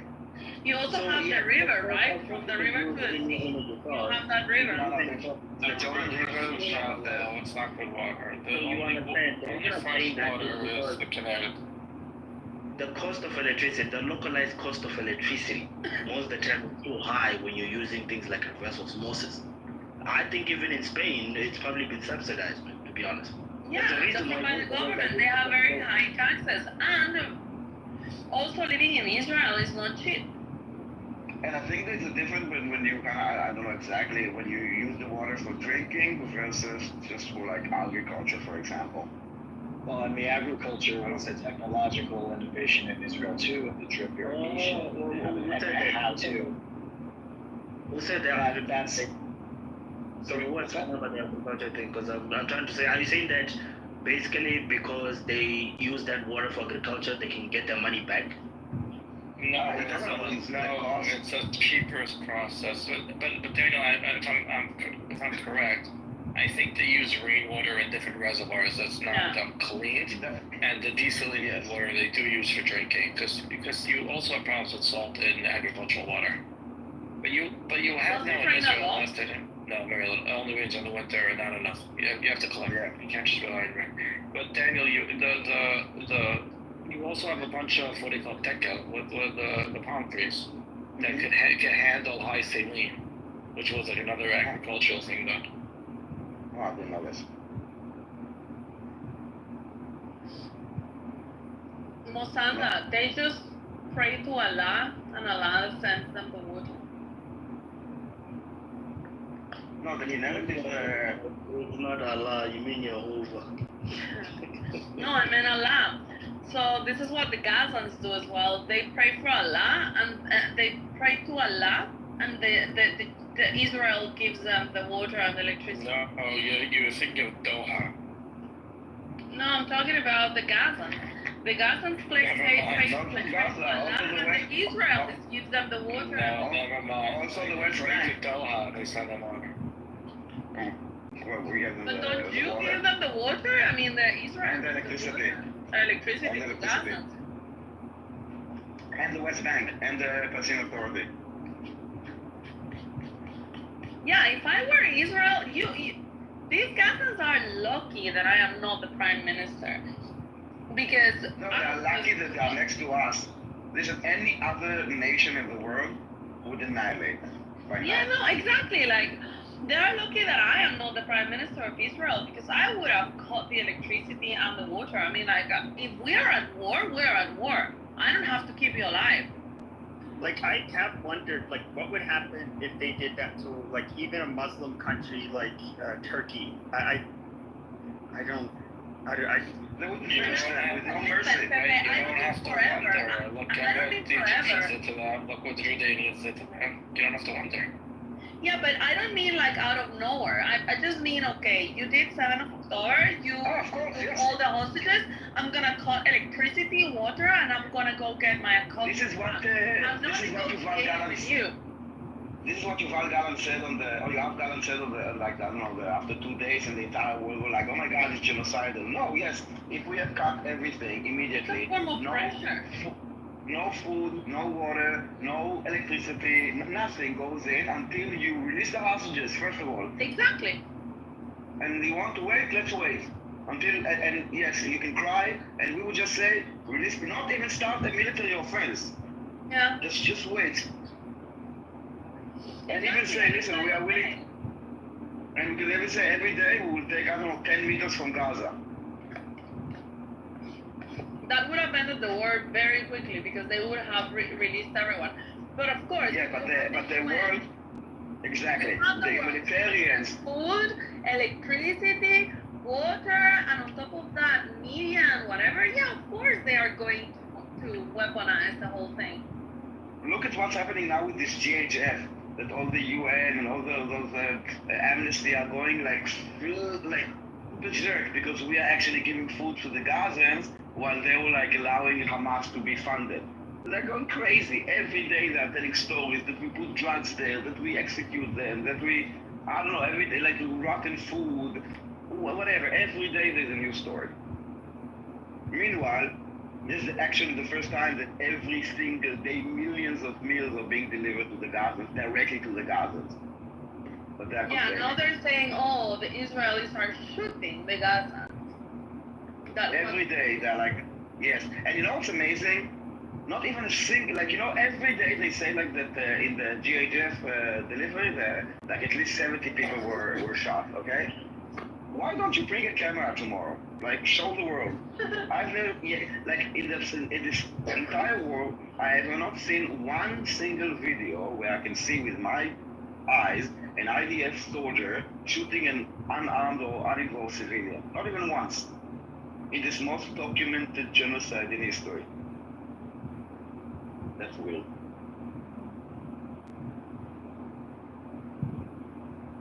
And also genocide. 2 years into the war, 57,000 dead, out of them about half are Hamas. That's not a genocide, right? At some point, this You're just really bad at genocide. Would expire. Just like at what point will it expire? Yes, exactly. Can I change the topic for a minute? Sure. Okay, so we've discussed Nexus a couple of times. You remember the part where he talks about like learning the wrong lessons? Like, if in 1920 it would have, if it would have checked like income rates, it would have said that women don't know how to earn money and they shouldn't be given jobs. Remember that part? No, I need to research again. He was basically saying. Sorry, I almost choked. We lost you. Yeah, no, I almost choked. I don't want you to hear me coughing. So, he was basically saying is that the problem is like the difference between causation and correlation. So if you're just going by data points without like an intellect, which, you know, a predictive module. So if in 1910 it would have looked at income earnings, it would have told an employer, don't hire women, they don't earn money. There's an obvious bias in there, but like you're going by strict data, right? We just saw this happen in Grok. Grok read X, so all the anti-Semitic files, and it learned it. It didn't verify the sources. It didn't go into it and see does this make any sense. It learned what it saw on X, which is a bad sample of real society. X and society don't match each other. The people go to X because they have no voice in reality. And I think it's a lesson that everyone just like skipped. I was like, oh no, Grok became Hitler. I'm not worried that Grok became Hitler. I'm worried that AI doesn't understand anything. Follow? Yeah, and not only AI, actually what happened to Grok is exactly what happening to many people that are on X. He just kind of like, in a way, showed a mirror of how we can brainwash a person. Right. But yes, they cannot verify, they just, if you repeat, and you know, the thing is that in a way, it doesn't verify information because I start from reliable sources like the UN or Amnesty and HRW. So like, and there was a report on Al Jazeera, and I'm like, those are your like sources for like saying that it's reliable and verifiable. This is part of the problem that a lot of it's better, but you have to teach it. You have to teach it. How many times did UN Watch get it right? They said 10,000 babies are going to die within 4 days. Are they dead? Like, the problem is that this data is being laundered. I mean, Hamas says something, and then Francesca Albanese writes it, and then it's the UN, and then they start basically echoing each other. Amnesty says this, and then HRW says Amnesty, and then it goes to the ICC, and there's a condemnation in the UN. It becomes reality, you know? And even like an AI would not say, okay, no. They all fell for it, but I know better. Like, it's not that smart. No, it's not smart at all. It's a predictive model. So if it reads a bunch of posts, so it probably has a algorithm that says that, you know, if Mayor joins and has 3 followers, ignore that post. But some of these people have hundreds of thousands of followers. So it's still biased, right? So it's that's the real problem here. Basically, the majority decides what is true. And then it becomes self-perpetuating. Then Grok's gonna retweet it, and then ChatGPT will see that it became, yes, that's the problem. And then people will ask Grok because people see Grok now, or not Grok, all those AIs, even like, you know, in this conversation, let's ask ChatGPT, it's like, it became like the new God. You go, you ask a question, and you get like the truth. Right. And so this is just the canary in the coal mine. Like the problem is this will become development will screech to a halt because this is like Galileo on steroids. You can't say that. Everybody knows that's not true. So we're gonna have to poison you. Like it's. I think people will just get dumber because I think they will just outsource thinking to all those AIs. Decision making, thinking, writing, creating, like people just get dumber.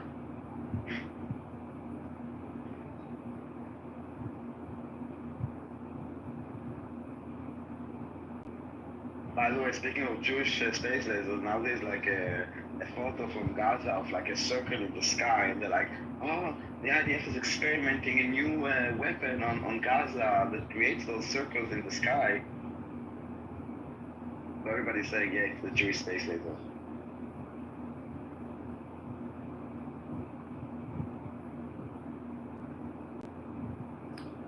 I'm just curious. So, I was gonna mute and I was kicked out of the room.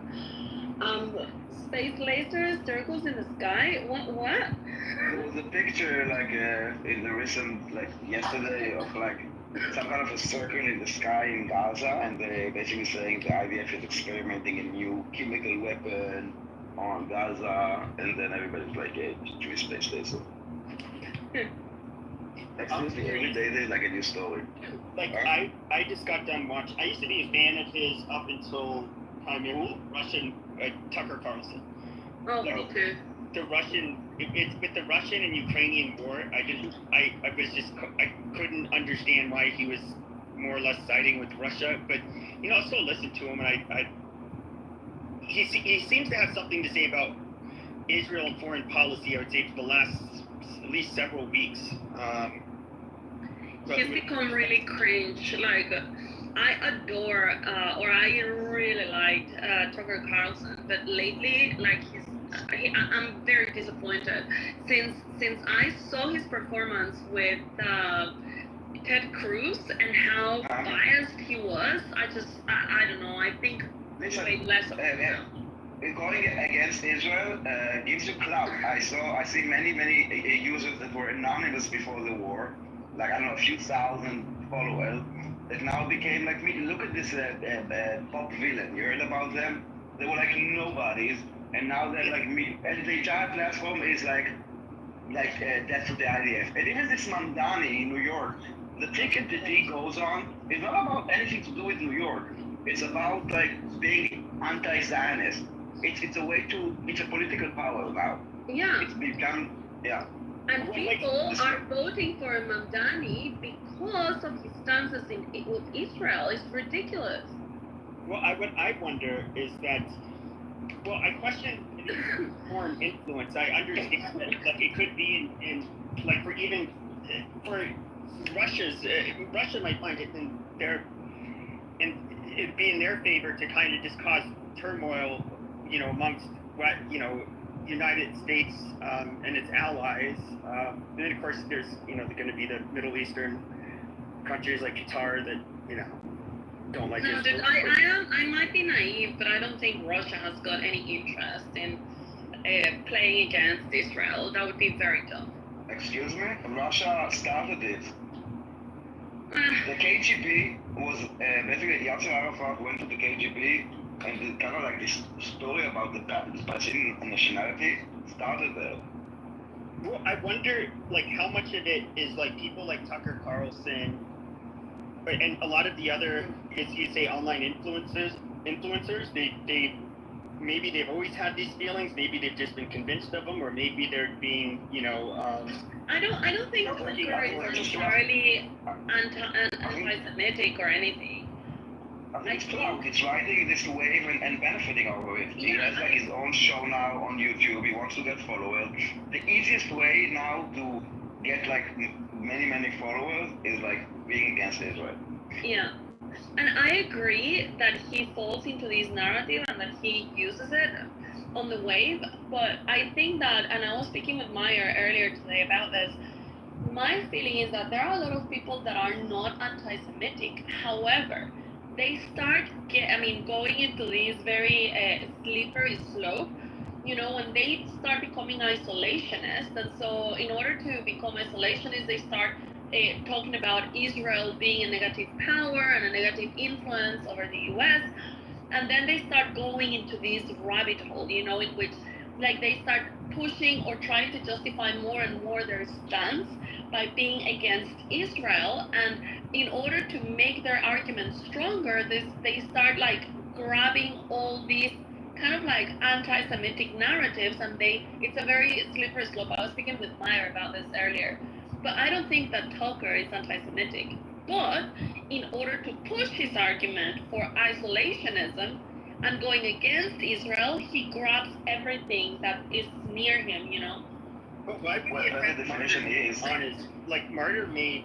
I was kind of shocked he brought him on. And he's somebody who on X, Martyr made. I forget what his real name is, but he had him on a show. He's the one who was saying he went on Tucker's show and he was painting Winston Churchill as being the bad guy. Yeah. Brett Cooper. He's Cooper, yeah. Brett. He's he's a revisionist, a historical revisionist. He's a debunked historian who comes up with these. He wasn't even denying the Holocaust. He was denying the entirety of World War II. He was basically saying that Hitler. Brett Cooper is the girl from the Daily Wire. This guy is another name. Daryl Cooper, yes. Brett Cooper. Girl. No, she was fired or whatever. She's I think she's starting her own thing now. Yeah, no, she started a week ago with Fox News as a contributor. Yeah, okay. Did she just give birth? Yeah. My daughter used to listen to her. She's like Gen Z hip. I like her, yeah. She's smart, very smart and funny. Yeah, it sounded like Daryl Cooper, you're right, Daryl Cooper. He not too long ago sent a very anti-Semitic tweet at our old friend, what's his name? Who would have called himself the clubhouse rabbi? Our clubhouse friend? Yeah, the clubhouse rabbi from Kentucky. Littman. He sent a very anti-Semitic tweet at Littman. Littman probably loved it, but he got himself in trouble, Daryl Cooper, for that. But he's a revisionist. He basically argues that Hitler only wanted the Sudetenland, and he would have stopped. And what's his name from England? I'm losing my mind. The Prime Minister of Great Britain was a warmonger. No, not Churchill. Sorry, that was Winston Churchill. Churchill. Winston Churchill was a warmonger, and had he responded more intelligently, they could have ended it. And he bombed the Black Forest with the intent of killing civilians, to just murder German civilians, and got the entire globe. And he's the true villain of World War II. Was Winston Churchill's response? But that's a very common narrative in neo-Nazi circles. That is the narrative in neo-Nazi circles. It has been for decades. Okay. Well, it might be in neo-Nazi circles, but in like these alternative views, and like, let's look at history from another level. Winston Churchill has come under a lot of ire for his response, which we can discuss, and there's reasons to say that, with the luxury of hindsight, maybe he could have done things better. But outside of a very small neo-Nazi skinhead circles, calling him the villain and saying that Hitler would have ended the war is a revision on history that's really retarded. And even the American, General Jack Pershing had said that, his biggest regret after... Give me one second. Hey, Kelly, I invited you up a few times. I thought I saw you raise your hand. Maybe I misunderstood. Yeah, I put it to not need the hand raising so she can come up and down whenever she wants. So that his biggest regret was not putting American troops or boots on the ground in World War I, because he felt that the Nazis were going to start invading Europe again, which they did. They, obviously they had taken over the Netherlands, Poland, France, Belgium. I mean, they were. I know outside of, yes, these ideological Nazis, I guess you can say. I mean, nobody really doesn't think Hitler wasn't the bad guy. It didn't start the war. Well, yeah, that's what Daryl Cooper is trying to make the argument. That's why he came up with like a 10-piece documentary. But I want to listen to that. That's what Dave Smith is referencing in the Joe Rogan thing, right? When they spoke with. Yeah, it's You've never been. With oh my god, his name. I'm bad at names as well. The hot gay guy. Ted Cruz. No, he's not. He's not.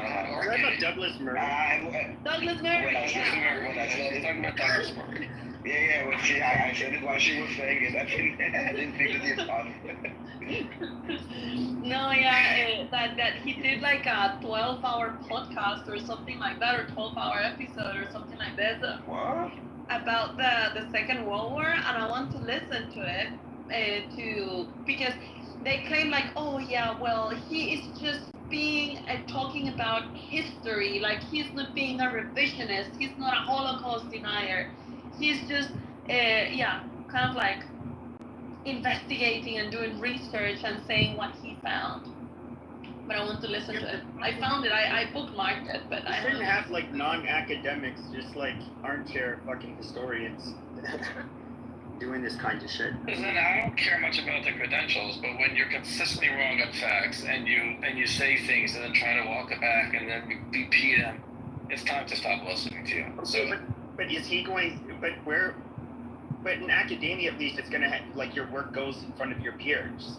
No, that's fine. I'm just saying if it was well researched. Listen, if he would have came out with a well researched piece, and other historians would like critique it and not find factual errors, and he would say something more to the lines of, with the luxury of 70 years of hindsight, had we done X, Y, and Z, it could have mitigated the forces of war. There's a good utility to such a study, and we can try to learn from that for future history of how to deal with tyrants like Hitler. And the reason I'm saying this is because this is what the people like not really Tucker Carlson, but more Joe Rogan are trying to hide behind. I just want to ask questions. We're just reviewing. Like, there is a place for that, but that's not what Daryl Cooper is doing. Daryl Cooper is claiming that the true villain is Winston Churchill and Hitler's just being misunderstood, and that's dangerous.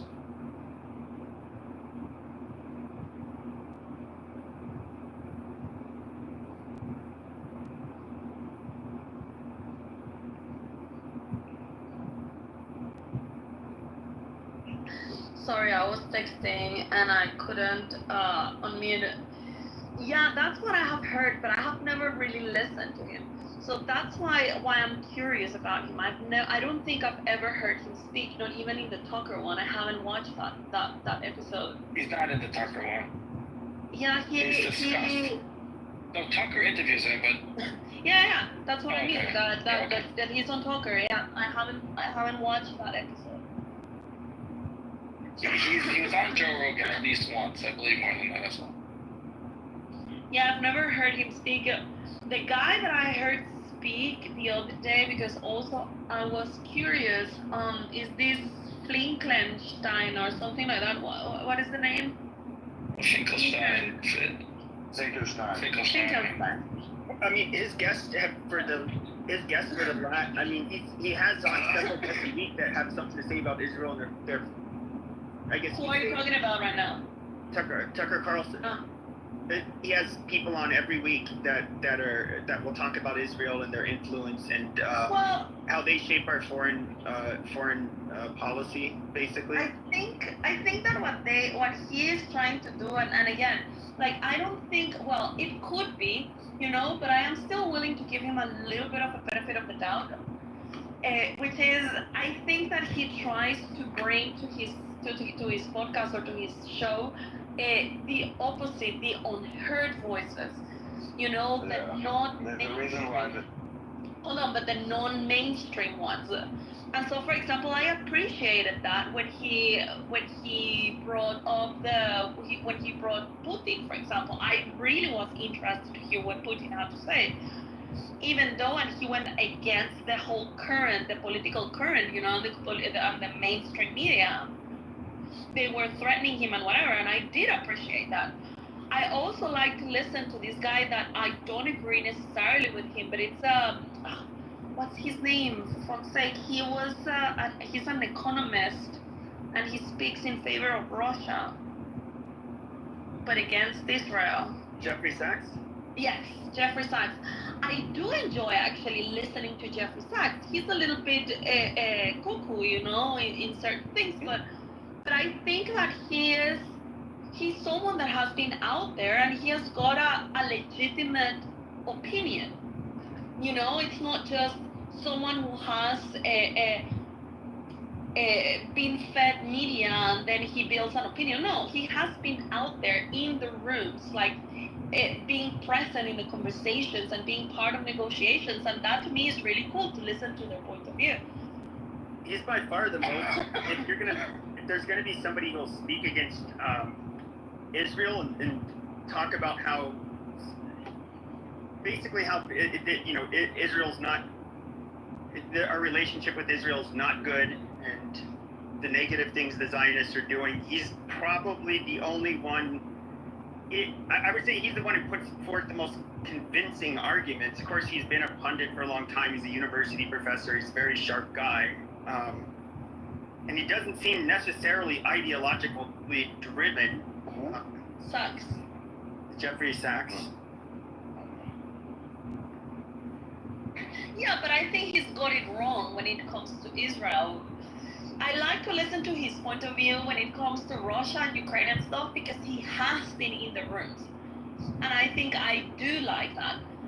But then when it comes to Israel, I just think that he has built that opinion based on what he has heard, but he has never really been involved in the Middle East. Well, I can't, how do I put it? There is something that makes me feel kind of uneasy about Netanyahu in particular. I mean, he does seem to, how do I put this? I'm trying to think how to say it. I think he's hot. I think he's a very influential person, and especially when it comes to when we have Republicans in office. I think he has a way. I do think he has a way of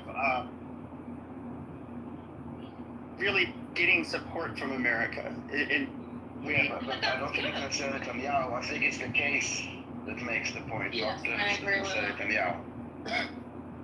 Well, he is a good politician. We'll give him that. Yeah, Yeah, well, I mean, he's an amazing politician. And he knows how to speak and he knows how to make his case. But his case is not dying, please come help me. His case is this is in your best interest. Exactly. But he presents the case, so it has to do with him. The narrative, the way that he influences, or the way that he. Yeah, I can't think of anybody in Israel that's ever been as comfortable with it, or persuasive with Americans than him. Well, he didn't really get the chance to meet so many other people because he's been prime minister for like. I don't think that's true. No, more. He's we had prime minister, but it's obvious true. Golda Meir did a very good job discussing. No, I mean about Pepe's experience, exactly. Yeah, Pepe's experience. If you're going back to the 80s, he's been pretty much prime minister straight. I mean, he lost a couple of years to Barack, who was a terrible politician in that way. Yes, and there was 1 year of Lapid and Bennett. So Pepe is not that young, okay? I mean. No, but I get it. But it's he's been around for a really long time. Barack was really bad. Well, we can talk about Barack as much as you want, but his speaking to the Americans was really bad. His accent was bad. His lingo was bad. He just wasn't good at it. Naftali Bennett was actually really good. I mean, he had other issues, but he was very good at speaking to Americans. I think most Americans kind of joined the conversation mostly around Rabin. Well, I think Netanyahu was obviously, he's a very charismatic person, and you can tell he's very intelligent. He speaks very well, which shouldn't be surprising. He's prime minister, but Yeah, I don't know. No, it doesn't mean we have Prime Minister. Having a hard time. No, Barack was terrible in communication. Yeah, we had Prime Minister that didn't really have good, like also Sharon, but yeah, Bibi is a performer.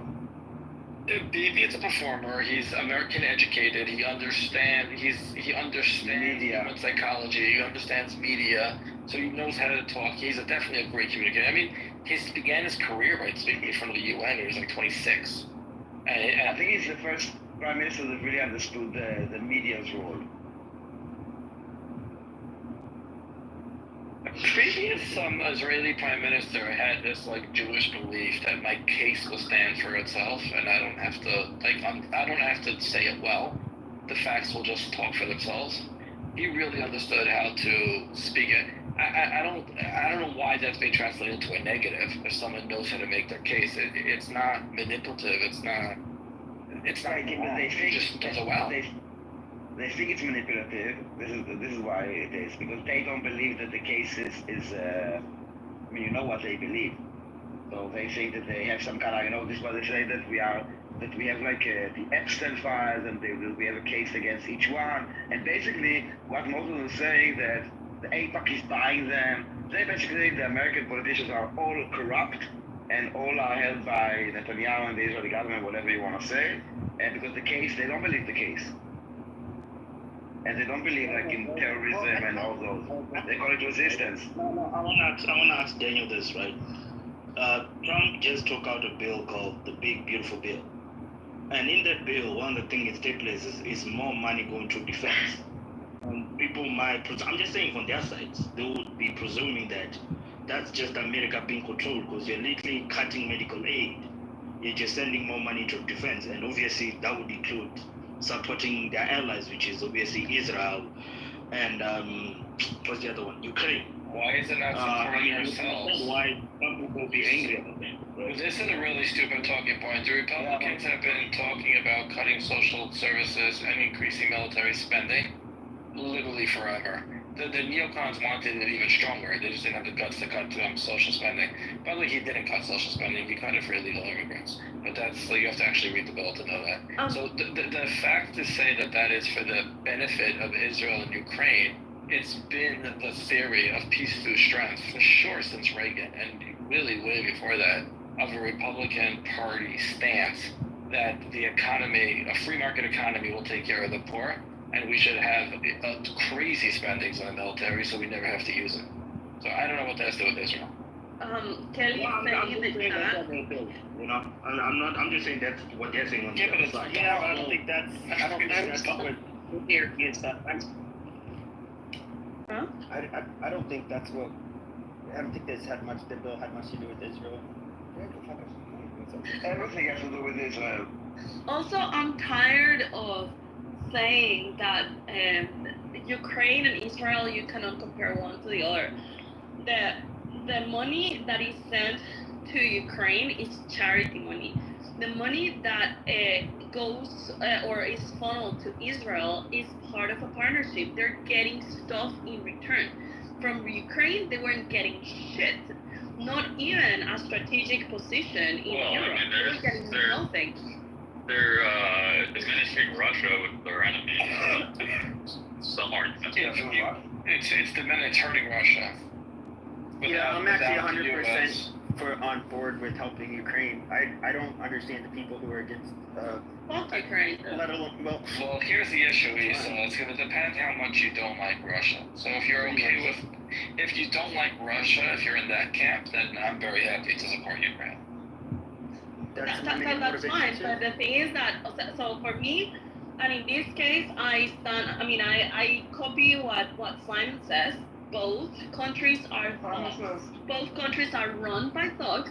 Both countries are very corrupt, but still, I think one is more corrupt than the other. And in my opinion, Ukraine is worse than Russia. Yeah, but it's just my own. And fucks with us and sides with all of our adversaries. Yeah, maybe, Pepe, but I mean, it's an adversary. It's a big country as well. It's a power play. So of course, you have to play strategically. You have to play strategically, but you cannot just claim that Russia has it all wrong just because they are opposed to you. I mean, they are also playing their game, you know. Sure, That's These fine, days, Issa. So let's take this moral relativism. I'm fine. Russia is an adversary. Russia is portraying strengths that it doesn't have. What this war in Ukraine was exposed them. It broke the illusion of China, which is the strongest of our adversaries. It made them distracted from being able to prop up Iran. If they would have taken the breadbasket of the Middle East, namely Ukraine, they would have been able to feed the Middle East in a way that would have hurt American interests. It was in America's best interest to have Ukrainian blood fight our war. Now that's cold and harsh, but that's what we did. We gave weapons and artillery and allowed Ukrainians to get slaughtered, so we don't have to fight this war and expose Russia. I mean, if you like Russia and you don't want them to be exposed, that's fine. But if you don't like Russia, and this is a long-standing Republican idea also, a great fear of Russia, Reagan called them the evil empire, then what the U.S. did in Ukraine was very beneficial to the U.S. maybe, but yeah, I mean, like, I see this, it's very difficult for me to explain, and I don't want to get into it. But I do believe that Russia has got also hegemony in its own region, and just as the U.S. wants to be respected in its own region, Russia wants the same. I'm not saying that they're correct or that they are morally better than the West or anything like that. I'm just trying to see things objectively. And if I were Russia, I would also defend. If I were Putin, I would also defend the interest of Russia. He is Russia first, which is what every country should be, you know. And then what I see is that, well, as Kelly is saying in the chat, like the money sent to Ukraine. Yeah, it was not about Ukraine, it was about Russia. And that's the reason why I see it kind of like invasive or kind of, I don't know, like manipulative, you know? And it has harmed Ukraine in a huge way. It's a proxy war. And I've always had it clear, you know, that Ukraine was used as a battleground for the US to fuck with the Russians. But in the end, the big losers there are the Ukrainians because they're losing their people, they're dying, and they're being fucked really by everyone. I actually strongly disagree. I believe that the Ukrainians strongly fucking hate Russia, like most of the Eastern Bloc countries. They absolutely are not willing to put up with Putin or their shit. Yes, I'm not saying that the Ukrainians don't hate Russia, of course, but they would have never gotten into this. Like, this war was, let's say, exacerbated or instigated. They were encouraging Ukraine to stand up to Russia when there was no need in that moment. And Russia, yeah, well, whatever. But if you know that they're going to be the small dog, you don't encourage them to go on and poke the fucking bear because they're going to be obliterated by the fucking bear. They're obliterating Russia. Well, hold on just a second. Their own argument.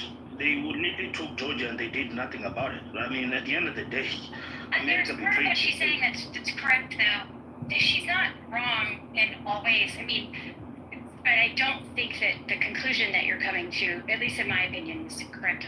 Yeah, but I do think that it's. Hold on just a second.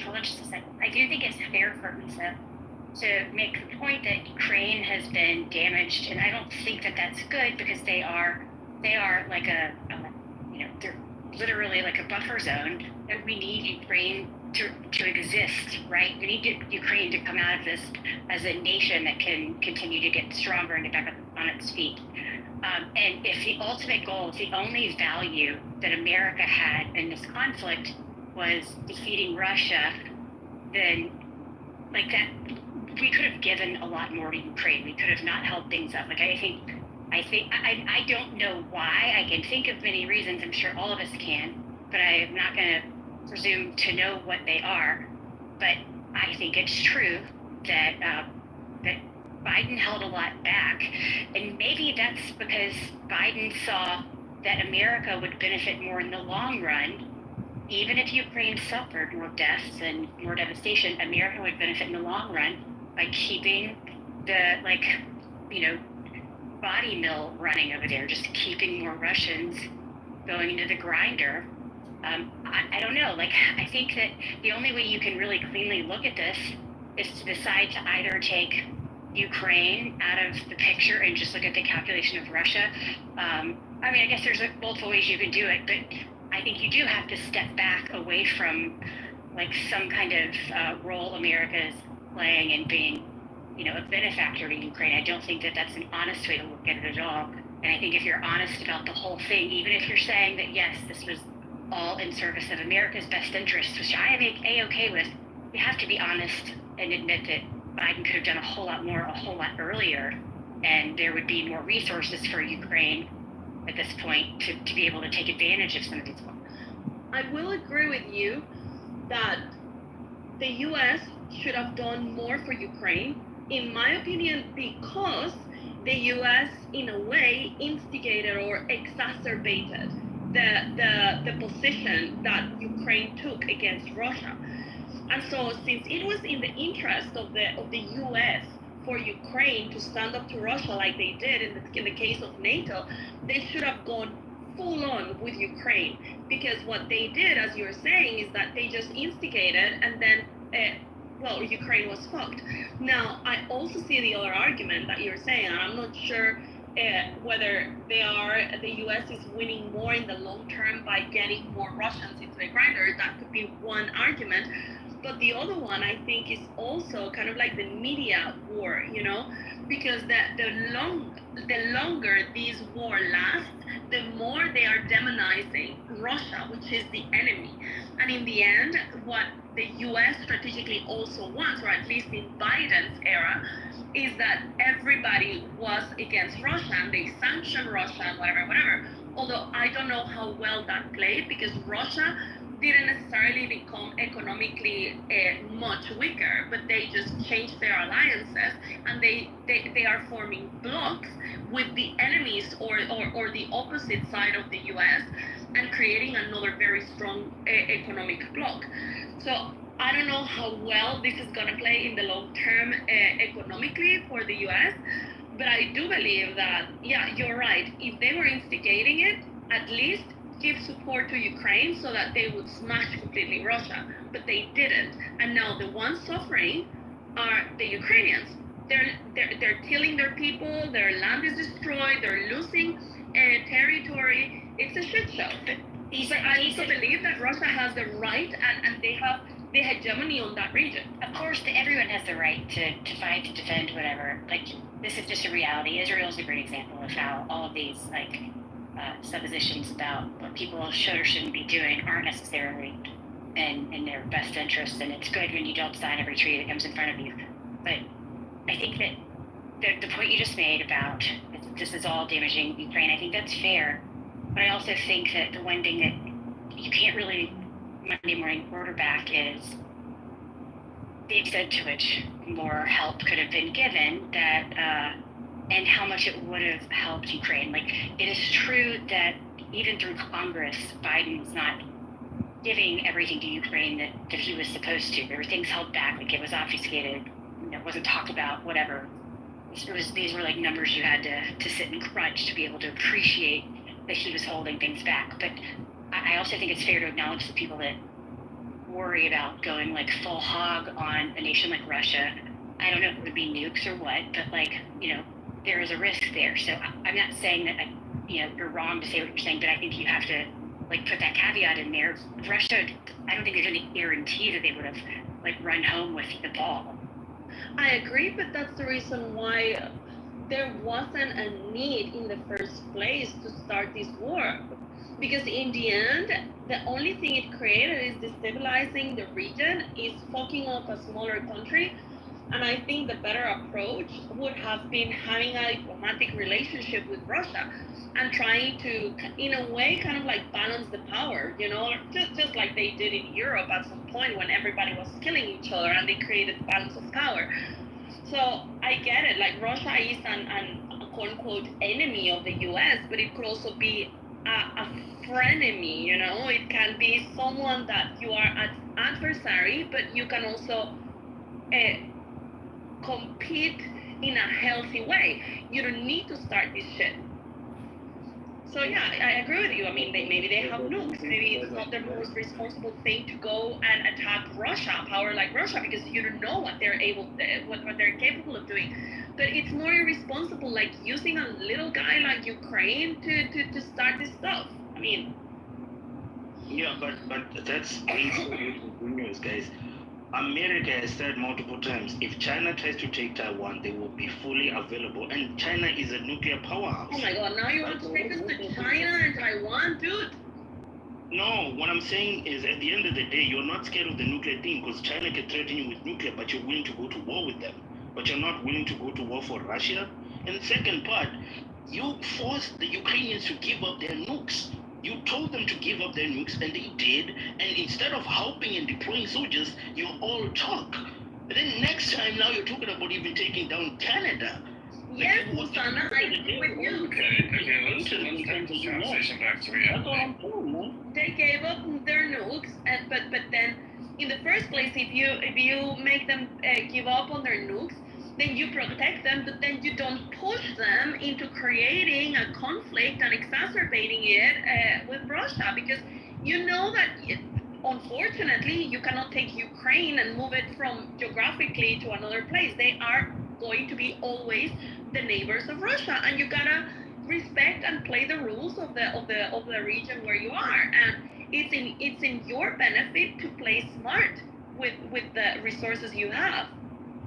Well, in resources, I wanted to say, Isa, it's good to see you, by the way. How are you doing, Isa? It's good to see Kelly and Pepe and Caleb, Daniel, everyone on stage. The way I look at it, too, is you see the strategic point here and what it's doing to the resources? What's going on between the Ukraine and Russia right now? Resources are being used. Who are we supplying resources to? Ukraine, right? Russia's using their resources. What happens when you keep using resources and spending money? It weakens that economy. And I feel like that's kind of one of the things, that's one of the first things I said to my girlfriend when September 11th hit us. I said, this is to get us to go elsewhere and spend lots of money, resources, and lives going to another country to expend our resources and put us in debt, in greater debt. So what I see is a strategic point of using countries as chess pieces, like Ukraine to Russia, to tire the resources out. Similar to Israel and Iran, same thing, right? Are you seeing what I'm talking about? They're weakening. These countries are getting weakened. Russia's getting weakened. Iran's been weakened exponentially. Their resources are getting weakened, and I think what that's going to do is benefit what we want as Americans. Not that I feel like I want us to continue to be out there, but I think it's. Well, I think Russia is going to get weaker and weaker, and then at a certain point, if the war doesn't stop, we will see either Putin or Zelensky or both dead by the end of this. If it doesn't stop. I mean, it's a very happy, slappy sort of thesis you have, but the fact is, the ruble is historically very strong right now. Russia's GDP is at an all-time high. Their foreign reserves are at an all-time high. They have more cash savings than ever before. Their military-industrial complex is stronger than ever, and they are on the front foot as far as this war goes. So, I mean, these are really happy, slappy American theories you have, but the ground realities kind of point to something. Do you think what we did to Iran by bombing the nuclear facility was a sloppy maneuver? What do you think? What do you think about what we did to Iran, S-500? I'm curious. What's your take on that? Was that sloppy? Yeah, I think you're right. I think what it did is it made a statement. I think what it did is made a statement that we can do things and you can't do anything to us. We made a statement that we don't play. Let me just make a quick parenthesis here. Hey, hold on. SV500 or you. Where did you get that photo from? I stole it from someone. I don't know who. Regardless. AI generated, probably. Because I did that frog, and so I'm just surprised that you have it because I did it for Chat FBI in the Bitcoin room. Okay, go ahead. Hey, one second. You were correct. SA 600. You were 500. You were correct in The ruble is strong. Russia is doing well. That was like a little bit over exaggeration of their depleting the resources. But to say the war is going well for them is a grossly inaccurate. They went into a much smaller country. They were supposed to walk in and take it. They're having tremendous difficulties. They're bombing civilians and still not getting anywhere. They had a truck full of drones attack them in their place.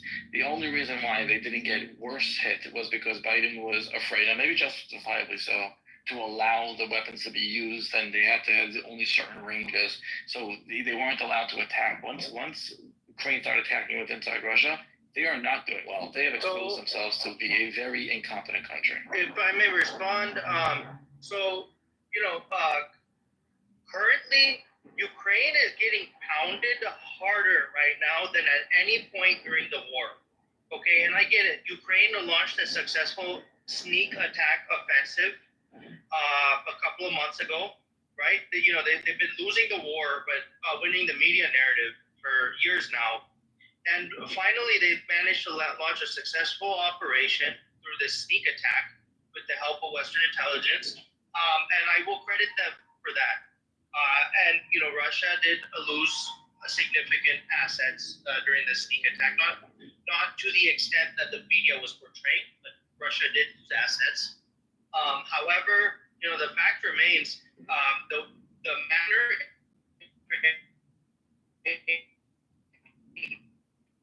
pounded right now, it's bad and pathetic, and honestly, for the Ukrainian people, they are getting slaughtered. That's fine. We couldn't hear the last paragraph you just said because you went into the matrix. You might want to repeat. Was anyone else able to hear me? No, you lost some, but you're not responding to what I said. No, I know that Ukraine is being pounded. That's not the argument. The argument is comparatively they should have been captured by now. There should be Russian flags flying over. I mean, F500 is right. You're just selling words at this point, bro. Like, you know what I mean? Oh, well, at least they weren't able to do this in 20. Like, bro, they're dying. They're dying now. And you're just selling words. That was the dumbest take I ever heard. Everything is the dumbest thing ever. People's lives are ending and you're just selling words. You think I'm the dumb one? The fuck? Okay, you have to. I mean, you don't have to, but if you want to continue, you should respond to the actual argument. The argument here is that Russia should have been able to annex what they wanted years ago, like 2.5 years ago. They've been exposed as an incompetent country. Their army is not modernized. Their army cannot stand up to U.S. tech. They cannot even take Ukraine. So whatever level of dominance and homogeny they thought they had in the area, forget NATO, forget the U.S. They can't even take Ukraine. I don't even think that they have used their best weapons yet. I don't think they have used their best weapons. Soldiers are not Ukrainian. No, I mean, deploy soldiers. If everything you're saying here is true and the Russians are so weak and whatever, why would they deploy soldiers? You know what a non-sequitur is?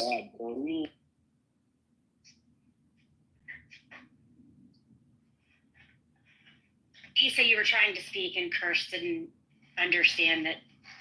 Yeah, no, I was just saying that I don't think Russia has even made use of their greatest weapons yet. I don't think that they have felt the need to do that. It comes down to that because Iran was a strategic partner for them for weapons. I mean, they both benefited each other in many ways, but are you a blonde? They weren't Are you a blonde? You're sounding very blonde right now. Dude, don't speak over people, please. Hold on just a second. We need to do a thing. and then we can do this thing. So anyways, please, by all means, come back up. But since you need help shutting the fuck up,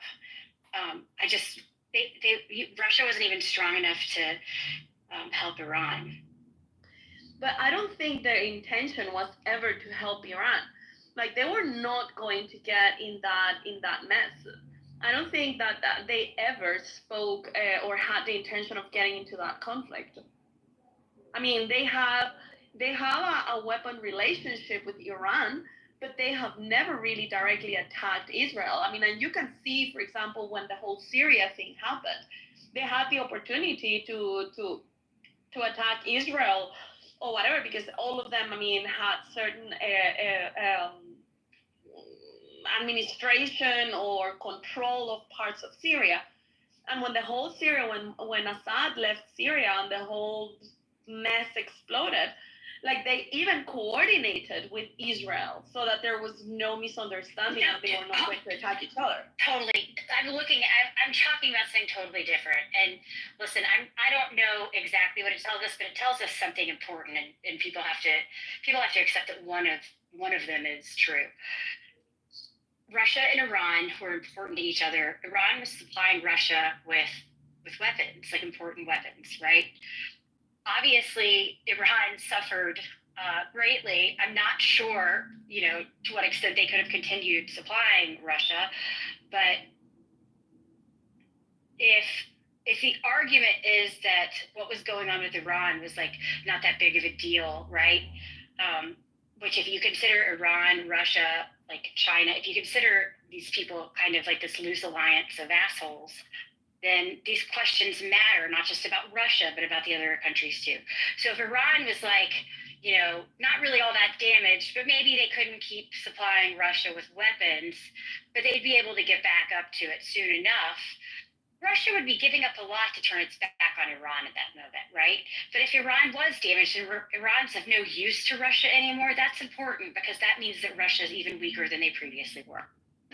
Iran was just a territory for power projection. The Middle East has been a territory where Russia and the U.S. have been competing for power projection. There are times when Russia has been dominant in the last few years. There are times when now the U.S. is more dominant in this power projection. I'm talking about just in the last decade alone. It's been a seesaw. But to say that China is Russia's ally, this is just a misnomer amongst Americans. Well, I mean, maybe it's English as a second language issue. I said loose alliance. Yeah. Loose alliance. And you're not responding to anything that Kelly said. So allow me just to address what she said, and then you can say whatever the hell you want to say. I agree with you that the whole thing that happened with Iran right now indirectly or directly affected the position that Russia has because of their weapons agreement or partnership or whatever. Now my question is, and I don't know what the answer is, but maybe you guys know because I just haven't looked into it. Is Iran, I mean, like maybe they had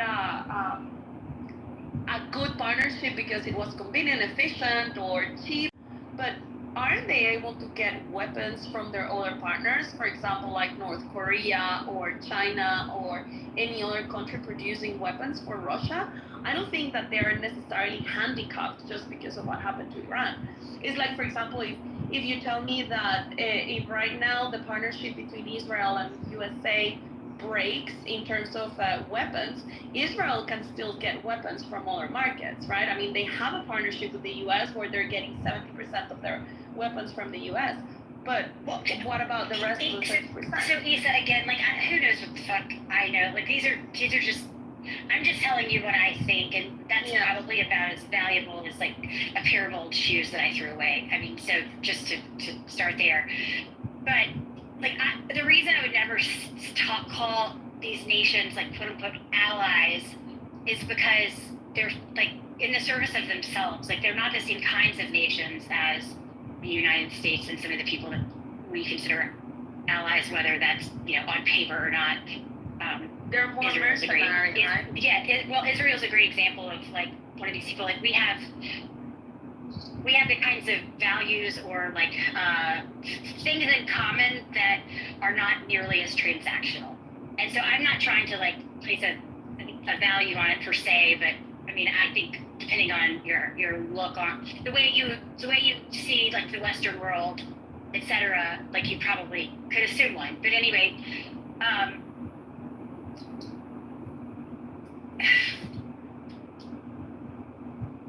all sorry, there was a whole other point I wanted to make. You were talking supposed about to that, the and now I forgot it. transactional, or what's a different one? No, it was in response to that. Like, I mean, like these alliances are loose, and what you can get from people is meaningful. And Russia's capital is Russia's strength that it's bringing to the table. Like, Russia has been exposed. So sure, maybe they can get weapons from somewhere else, but what is that nation going to gain from doing business with Russia? Yeah, I agree. But in the end, I mean, and again, I don't know much either. I'm just trying to kind of like think, you know, what the picture would look like here. I don't know what the actual relationships are, but yeah, I mean, Russia, maybe they can get weapons from someone else, and I mean, they have shitloads of energy and oil and natural gas and all of this that they can trade, and they are trading with China. Like, again, this war, in the end, the big losers are Europe, you know, and they were also enticing the whole Ukrainian thing of joining NATO. And I'm not saying that this is the only reason why Russia attacked Ukraine, because of course there might be some expansion objectives and whatever, but that was definitely the drop that made the glass overflow, you know, the NATO thing. And we started putting a lot of sanctions on Russia, whatever. Right now we're being fucked, literally, in terms of energy. Like, we don't know what to do. Like, Europe, on top of that, has gone like completely retarded in terms of electric energy and sustainability and whatever. And now that we lost the energy from Russia, our energy is super expensive, like tripled or more, you know, over the past couple of years. It's ridiculous. And so Russia is sending all of his energy, of their energy, to China. So yeah, maybe their economy has been affected. Maybe the weapon stuff has been affected, but I don't think that they had all the eggs in one basket, and they have been able to still keep going, you know, despite of all the sanctions and all the stuff. I don't know. So I just think that the narrative they give us in the West is that Russia is weak, Russia is evil, Russia is shit, but we don't realize that we're living in an interdependent world, you know, and we gain more from actually having good diplomatic relationships than actually entering in war with a big country like Russia that we all need in the end, you know. So you know, if I can just add, provides literally nothing to Russia that Russia actually needs. Russia has zero dependence on Iran. Iran relied on Russia for, you know, this false sense of security, which, you know, obviously Russia has no reason to go out of its way. You don't think that Russia needs all the Syrian soldiers? Russia doesn't need the drones, the missiles? I very patiently listened. No, you're right. Carry on. So, you know, Iran, what do they export? You know, they export crude oil, natural gas, urea, you know, fertilizers. They export like some degree of missiles and drones that have been used in Ukraine, but such a minuscule, we're literally talking about hundreds of thousands of dollars, like such a small number that it's not really even a talking point. Russia, so the things that Iran exports, China is primarily the main consumer because of the U.S. unilateral sanctions against Iran. China is the one who's almost has a monopoly on Iran's resources. Russia has absolutely nothing it needs or really wants from Iran. Russia has plenty of natural gas. Russia has every resource you can imagine. They don't need anything from Iran. So, you know, that was not really Russia's battle to fight to go and defend Iran. Like, you know, these people saying Russia has been exposed or whatever, like it's just false. You do realize that Russia's still in a war with Ukraine, right? One that they said would be over in 2 weeks. Like, within the first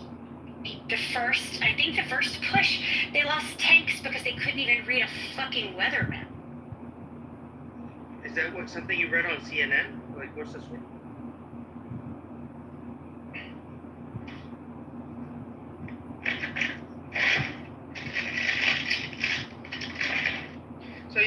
like there's all this like Russia propaganda floating around the West. What did they say? Like Russia rigged the election in 2016. They called it Russiagate. Oh, someone is talking to me. But you know, regardless, look, there were internal documents leaked recently where Russian bureaucrats stated they consider China as a top enemy, as a threat.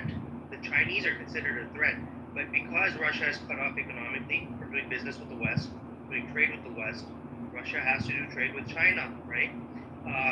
Russia does trade with India, but the difference is Russia only shares certain technologies with India, a distant country, that they don't share with China because they don't consider China as a friend. So when you said a loose alliance, that was an accurate term in that sense. But yeah, like Iran was not like some kind of strategic partner that was very vital to Russian interests. So you know, to say like, because the U.S. went over, like bombed a weak country like Iran, suddenly Russia's exposed. That was like that's not okay. I'm gonna interrupt you. That's not what I no, said. that's not you. Sean said that.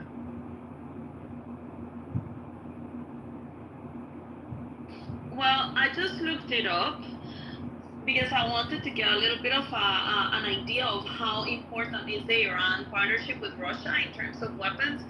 And just like Israel buys 70-75% of weapons from the US, Russia, the percentage that Russia gets from Iran in terms of their whole weaponry is 5%. So yes, in a way they could have been weakened because I don't know, it's mostly like tactical weapons and stuff like drones and things, and a few missiles.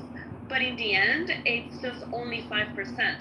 The rest of their weapons, let me see where it comes from. I think that they have got a lot of production in Russia. But also it says that, sorry, I need to keep reading the rest, but it mentions North Korea and China as well for partnerships in this sense. But so Iran really doesn't represent a large portion of the weaponry of Russia. Listen, I don't know what the true percentage is. I also don't know how we would know exactly like what that true percentage is, considering you're talking about Iran, North Korea, like you said, China.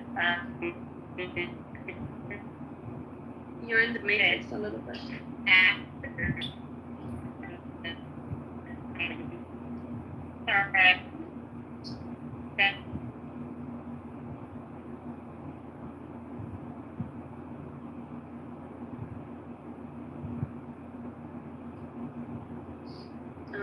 I think she stopped talking, right? I don't know if she heard me. She was in the matrix.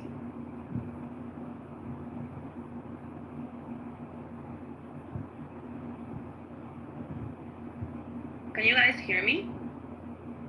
Yeah. Okay. I thought I was in the matrix.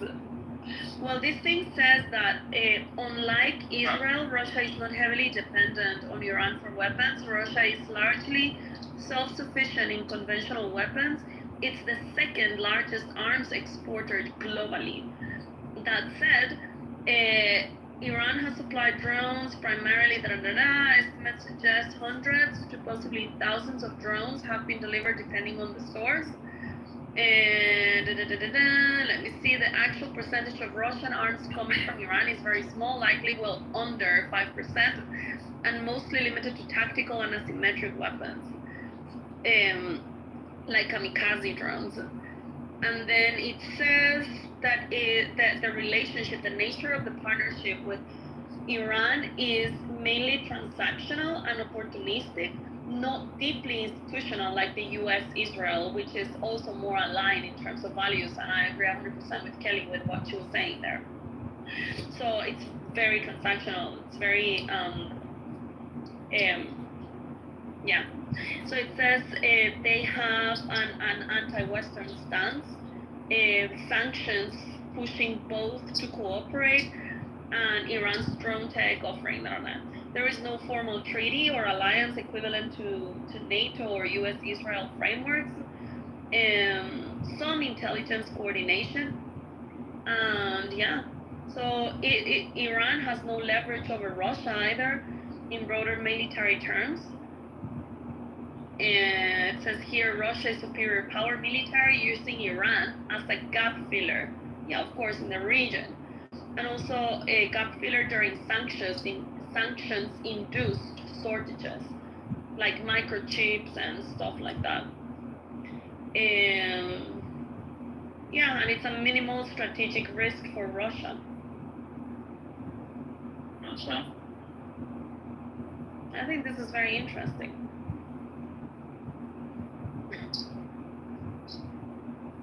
So yeah, Russia is mostly self-reliant.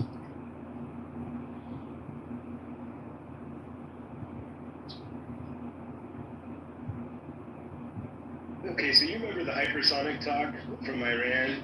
Remember when there was all this concern about Iran pulling out some new technology to try to use? What a fucking joke. Let me just tell you the Minuteman 3, and then I'm trying to remember the name of the equivalent that Israel has.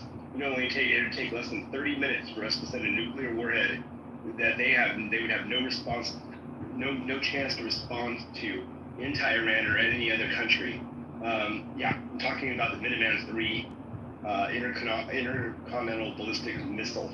And we have things that you don't even know about. And I'll leave it at that. And I can't go more on that, but I'm just going to tell you. When we want to stop something, we'll stop something. I'm talking down to Mikhail, who thinks he knows everything. What do you know? Oh, I have connections in the military, motherfucker. Missiles to U.S. Air Force and Space Force Base, my friend. Good. If you want to talk to Mikhail, then go to the chat and respond him there. Don't have like I had to come off mic for a second and explain. Sorry. Yeah, well, if Mikhail comes on stage, then you can have a conversation with him, but don't derail the whole room conversation just because he is talking about something completely different in the chat. He said that Russia never declared war on Ukraine. Do we agree or disagree on that?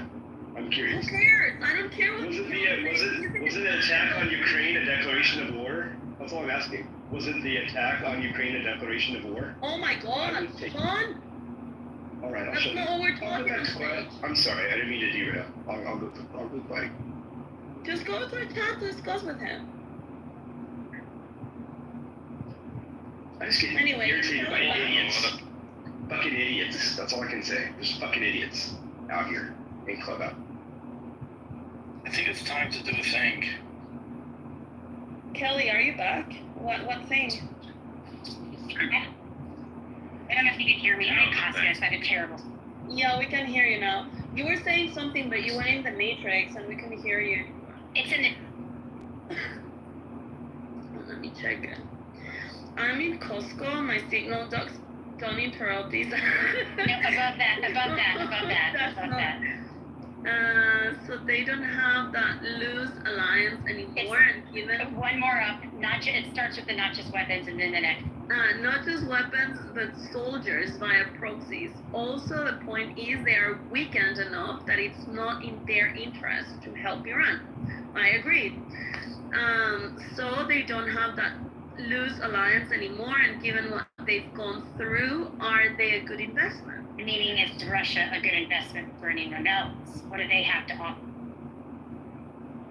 Well, that's the thing. Like, I think I think also, and maybe I am wrong, and maybe I am completely naive, and I'm just a woman that doesn't understand war.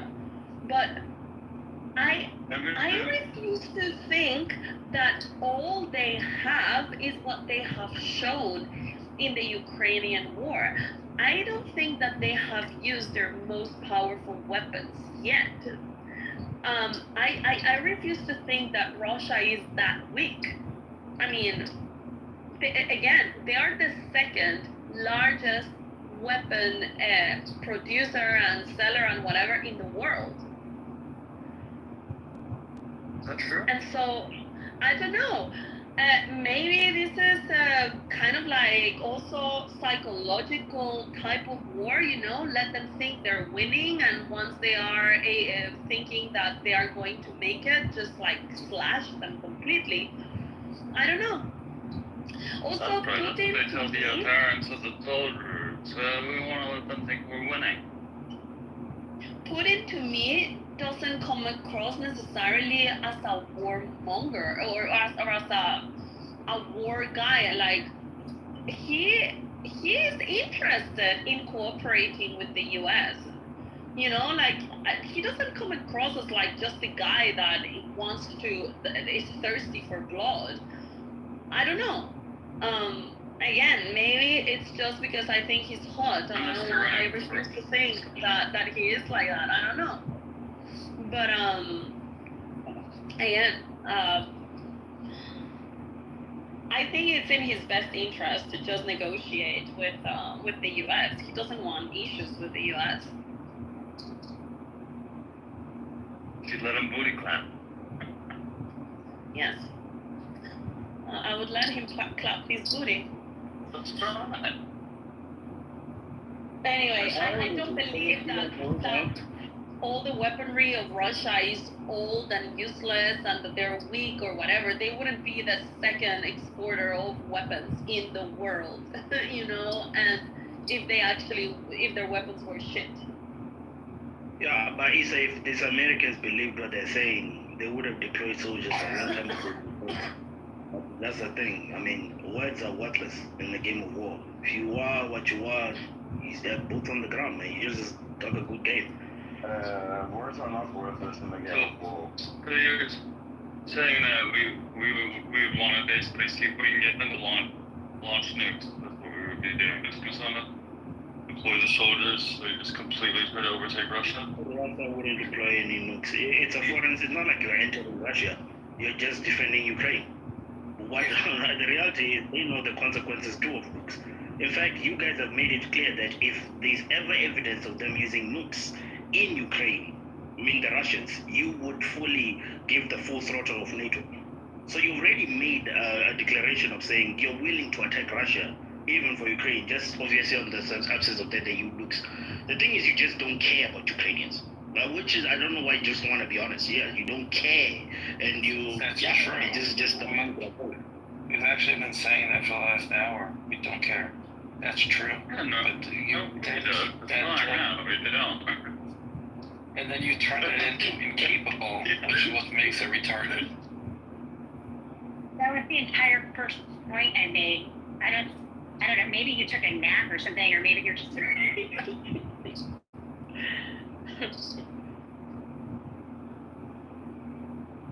His brain is just asleep. Okay, look, I won't completely say they won't use nukes, but I'm saying I would even have to say that you're too scared of the repercussion that a nuclear war would have. So I'll say, Do we not care, or are we too scared? Because you gotta pick one. No, Mayor, we exist in a okay, yeah, you're right. world. Let me give that. You. He's contradicting himself. You're too scared. Yeah, I'll go back to too scared. Yeah, like everybody else. Yes, you're too scared of that. Well, everybody should be scared, dude. This is the reason why Trump is trying to get into an agreement of denuclearize the countries.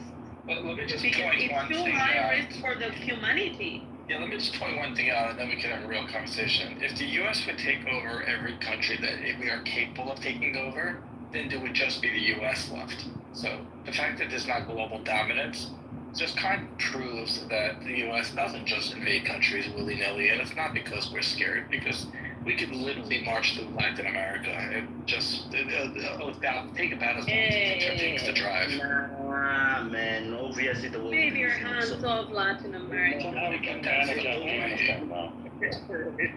We won in Afghanistan. We lost the will to stay. We had a couple thousand soldiers that held that country steady for. They haven't been deaths in that country for 8 years before we left. How many wars have they won? And replace the Taliban. How many wars? No, we spent billions of dollars, we won the war, and then we got bored, and we went home. We didn't lose that war at all. It took a bit of time to put down the insurrection, but for about 10 years before the Biden decided to withdraw, there were no more American soldiers dying. So no, we won in Afghanistan. We won well, hard. We were never in Afghanistan. 0 people would have died. Yeah, that's a whole separate issue. But you can't say that's a win if Americans aren't dying. You literally can, because being against war doesn't mean that you lose every war that you're ever. We're not deployed to, that's why you won. If you Remember, conquer, Hold on, Mayor, I'm gonna hand it right back to you. Curse. I'm not a rule kind of person, but I'm gonna make a rule. Unless your next comment is stupid, I'm gonna kick you off the stage. I can save you some. Mayor. Kelly, I can save you some time. But if you conquer a territory and you hold it and people stop dying, you won that conflict. What else is their definition of winning a war? How's that winning? How's spending billions of dollars, getting nothing out of it, and replacing it with the Taliban winning? Okay, I can't. Yeah, but that was not I get his point. I mean, but retiring voluntarily and allowing that to happen and having a bad strategy for leaving a country is not the same as losing a war. It's like, for example, if right now Israel would decide to retire from Gaza, for example, Gaza, that doesn't mean that Gaza won the war. It just means that Israel decided to take a step back. Now, if they did it in a poor way and half of the IDF was killed by Hamas while they're at it, that would be a bad strategy, but it doesn't mean that they lost the war. But I mean, I get it. It was not like a big win for the US because they could have done it better. Or not at all. Yeah. But I guess that the only thing that the US has ever lost is the Philippines, right? The Philippines is the only thing You that they could say lost. the U.S. lost Vietnam. It definitely failed to win Vietnam. But that's a whole separate issue. Was the juice worth the squeeze? That doesn't counteract the point that it was a decisive win. Meaning, the dialectic going on here was the U.S. is incapable and scared. No, the U.S. is very, very capable, and we took Afghanistan and won that war. Now, should we have? And I told the conversation. And I don't think that Gaza is the same situation. I mean, the U.S. could just leave Afghanistan and fuck it, and with Israel it's a bit different. Yeah, but what I mean, I just was trying to make a comparison that if right now Israel decides to retire and in the process they get a bad strategy getting out and get half of the IDF killed by Hamas, that doesn't mean that Gaza won the war. It just means that even leaving is, I cannot really agree with this. Leaving Gaza, like basically just giving up in a way, meaning like also leaving the hostages, it is losing, I think. Yeah, but if you would decide to leave Gaza, even after you got the hostages back, you get the hostages back, and then you decide to leave Gaza without taking possession of the territory. That doesn't mean that you guys. We don't need to take possession of the territory. That was not the objective of the war. Winning a war is meaning if you reach the objective that you set out to do.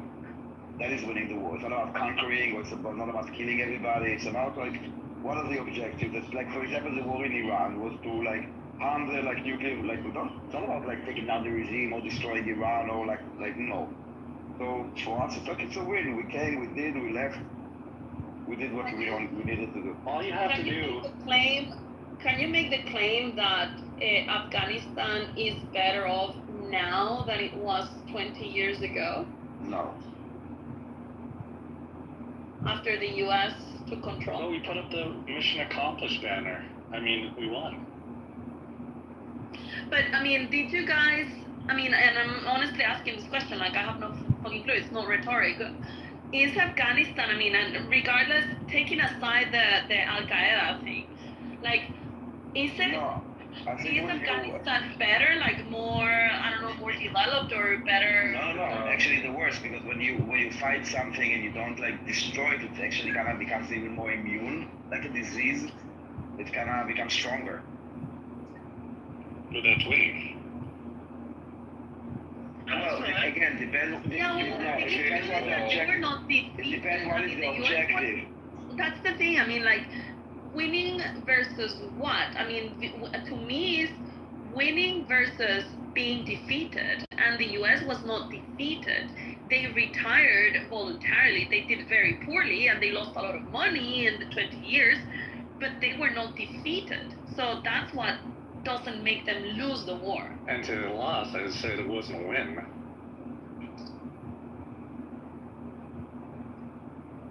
Yeah, It was a tie. It wasn't okay. Is it like I don't know where this like cognitive dissonance is coming from. Just from like winning. I don't understand how we won. What do you? Was the objective? Okay. The question wasn't whether it was a good idea or you consider it winning to have a ridiculous pullout and hand it back to the Taliban. The question was, is America strong enough to take the war? They couldn't even take Afghanistan. That's not true. America took Afghanistan, won in Afghanistan, held Afghanistan, and then got bored and left. Is that good from an American standpoint to say we won the war? No, obviously not. But you cannot say the American military was incapable of conquering Afghanistan. It's just not true. I didn't hear that part. Yeah, that is what we were addressing, because somebody was saying about something about the U.S. being scared of going into I was in the matrix where I'm at. Like I couldn't. And Meyer was trying to make the point of like, no, the U.S. is not scared of it. They are choosing not to do it. And then I asked, okay, what war has the U.S. lost? And that's what got us into this winning or losing dilemma.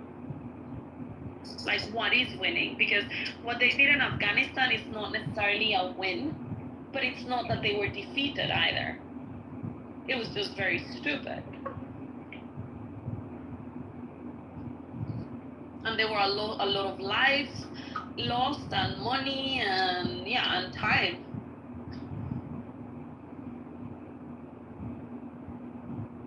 What was the objective of Afghanistan again?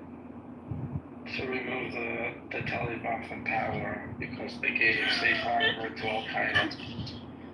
The general focus in Iraq should have been in Afghanistan in the first place. The problem was that the president announced they're going to go to war 2 weeks before they went to war, so it gave plenty of time to move anything of any capabilities when it came to bombs, whatever natures, from the kind that put out disease, mustard gas, or even possible any kind of nuclear material. It gave them plenty of time to move it, and so then there's a lot of suspicion that it was moved to Syria or possibly Afghanistan. But Afghanistan was where we went to war in Iraq over September 11th, where the war should have been taken to Afghanistan, not Iraq, right? I mean, I'm just giving a generalization, a quick summary without having to go so technical. I'll maybe go very technical, and I just stay with the bullet points on what I feel, and if I'm wrong, maybe I'm wrong. You do know that the U.S. invaded Afghanistan like months before Iraq, right? We do know that the weapons that were used in Afghanistan against American soldiers are the weapons that we supplied to them in the Afghan-Russian war. Yes, but that's not relevant to anything that was just said. Yes.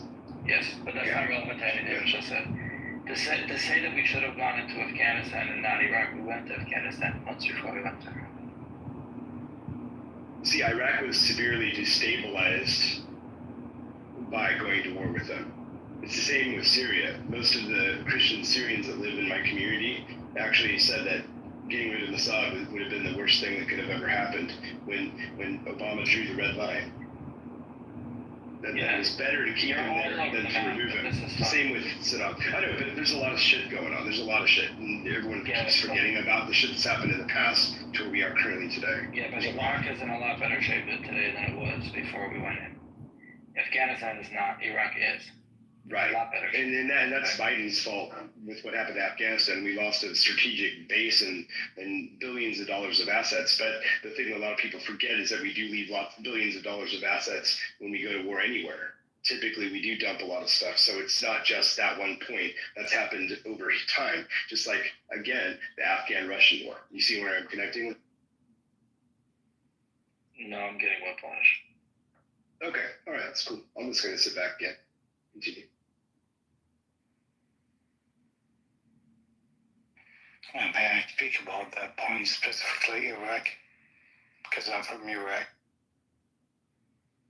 So what's your take? Are you currently in Iraq or are you in the U.S.? You don't have to answer that. No, I'm in Iraq. Yeah, no. You are in Iraq. Yeah, Okay. I'm from Iraq and I live in Iraq. What is your take on the war to Iraq that the U.S. did? Well, it's not like Well, first of all, what happened in case of Afghanistan? Afghanistan was under the control of extremism, which is Just like it is now. The Islamists, the extreme Islamists were controlling the situation in Afghanistan. When America went in and Al-Qaeda specifically, which is the responsible side of the problem, it was already in Afghanistan, and it was controlling the situation there. So that would give a good reason for the Americans to attack Afghanistan. But Iraq, specifically, Iraq was under Saddam Hussein, who was a dictator. Yes, that's right, and he was a criminal, and that's also right. But he was not Islamist. In fact, he was an anti-Islamist. He was more like a traditional Soviet dictator.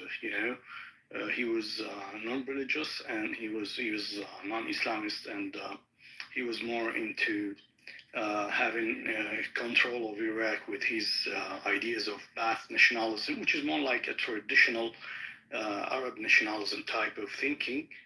And he was not involved in September 11, by the way. And he was not also part of Al-Qaeda, something George W. Bush cabinet was trying to prove, but they could not. At the end of the day, CIA could not connect or prove any type of connection between the extremist Islamists in Afghanistan and Saddam Hussein's government. That's number one. Number two, what happened after removing Saddam Hussein and taking control, simply that Iraq now is under the control of Islamists. Back in days, Iraq was not under control of Islamists. After American destabilization of Iraq, Iraq is now under control of Islamists. And that's really bad news for people like me who do not believe in Islamic rule, and they do not believe in Islamic government. Nowadays, we have to live with it. We have to accept it the way it is, because simply America decided to bring every Islamist to Iraq. The time that before 2003, Iraq was under control of a non-Islamic type of dictator. He was more like a Soviet. It was more like a Soviet type of dictatorship. It was an anti-Islamic type of dictatorship, and not a single guy from Al-Qaeda was living in Iraq. That's something America could not prove it, simply because Saddam was very anti-Islamist, and he knew that it is a bad choice to be an ally of an Islamist.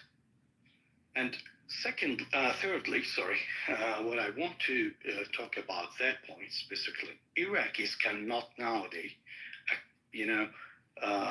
be against Islamists. You cannot be in Iraq and stand and talk about how Islamists and Islamic militias are killing people because they're different opinion on their non-Islamic opinions. So what America did simply, that it decided to remove a secular type of dictator and bring an Islamic type of dictator.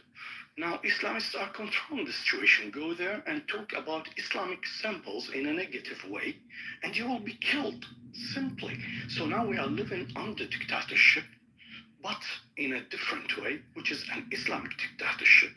So America, and what I want to say here, and a lot of Iraqis believe that America is a country that's supporting Islamic type of rule. They are supporting that type of rule because wherever in the Muslim world America came in, always you can find Islamists controlling the situation. And an example of that, by the way, is Afghanistan. Because before American support to the people like, Islamists in Afghanistan, Soviets were controlling the situation. They are dictators, they are killers, they are bad people. Yes, that's right. Soviets are bad, okay, but they are not Islamists. They do not support Islamists. Who supported Islamists? Who made Afghanistan Islamic? Who made Islamists? As a fact in Afghanistan, it's America. And unfortunately, until this moment, Afghans cannot get rid of Islamists. But the most important point, who brought Islamists? Who made Islamist fact in Afghanistan? It's America.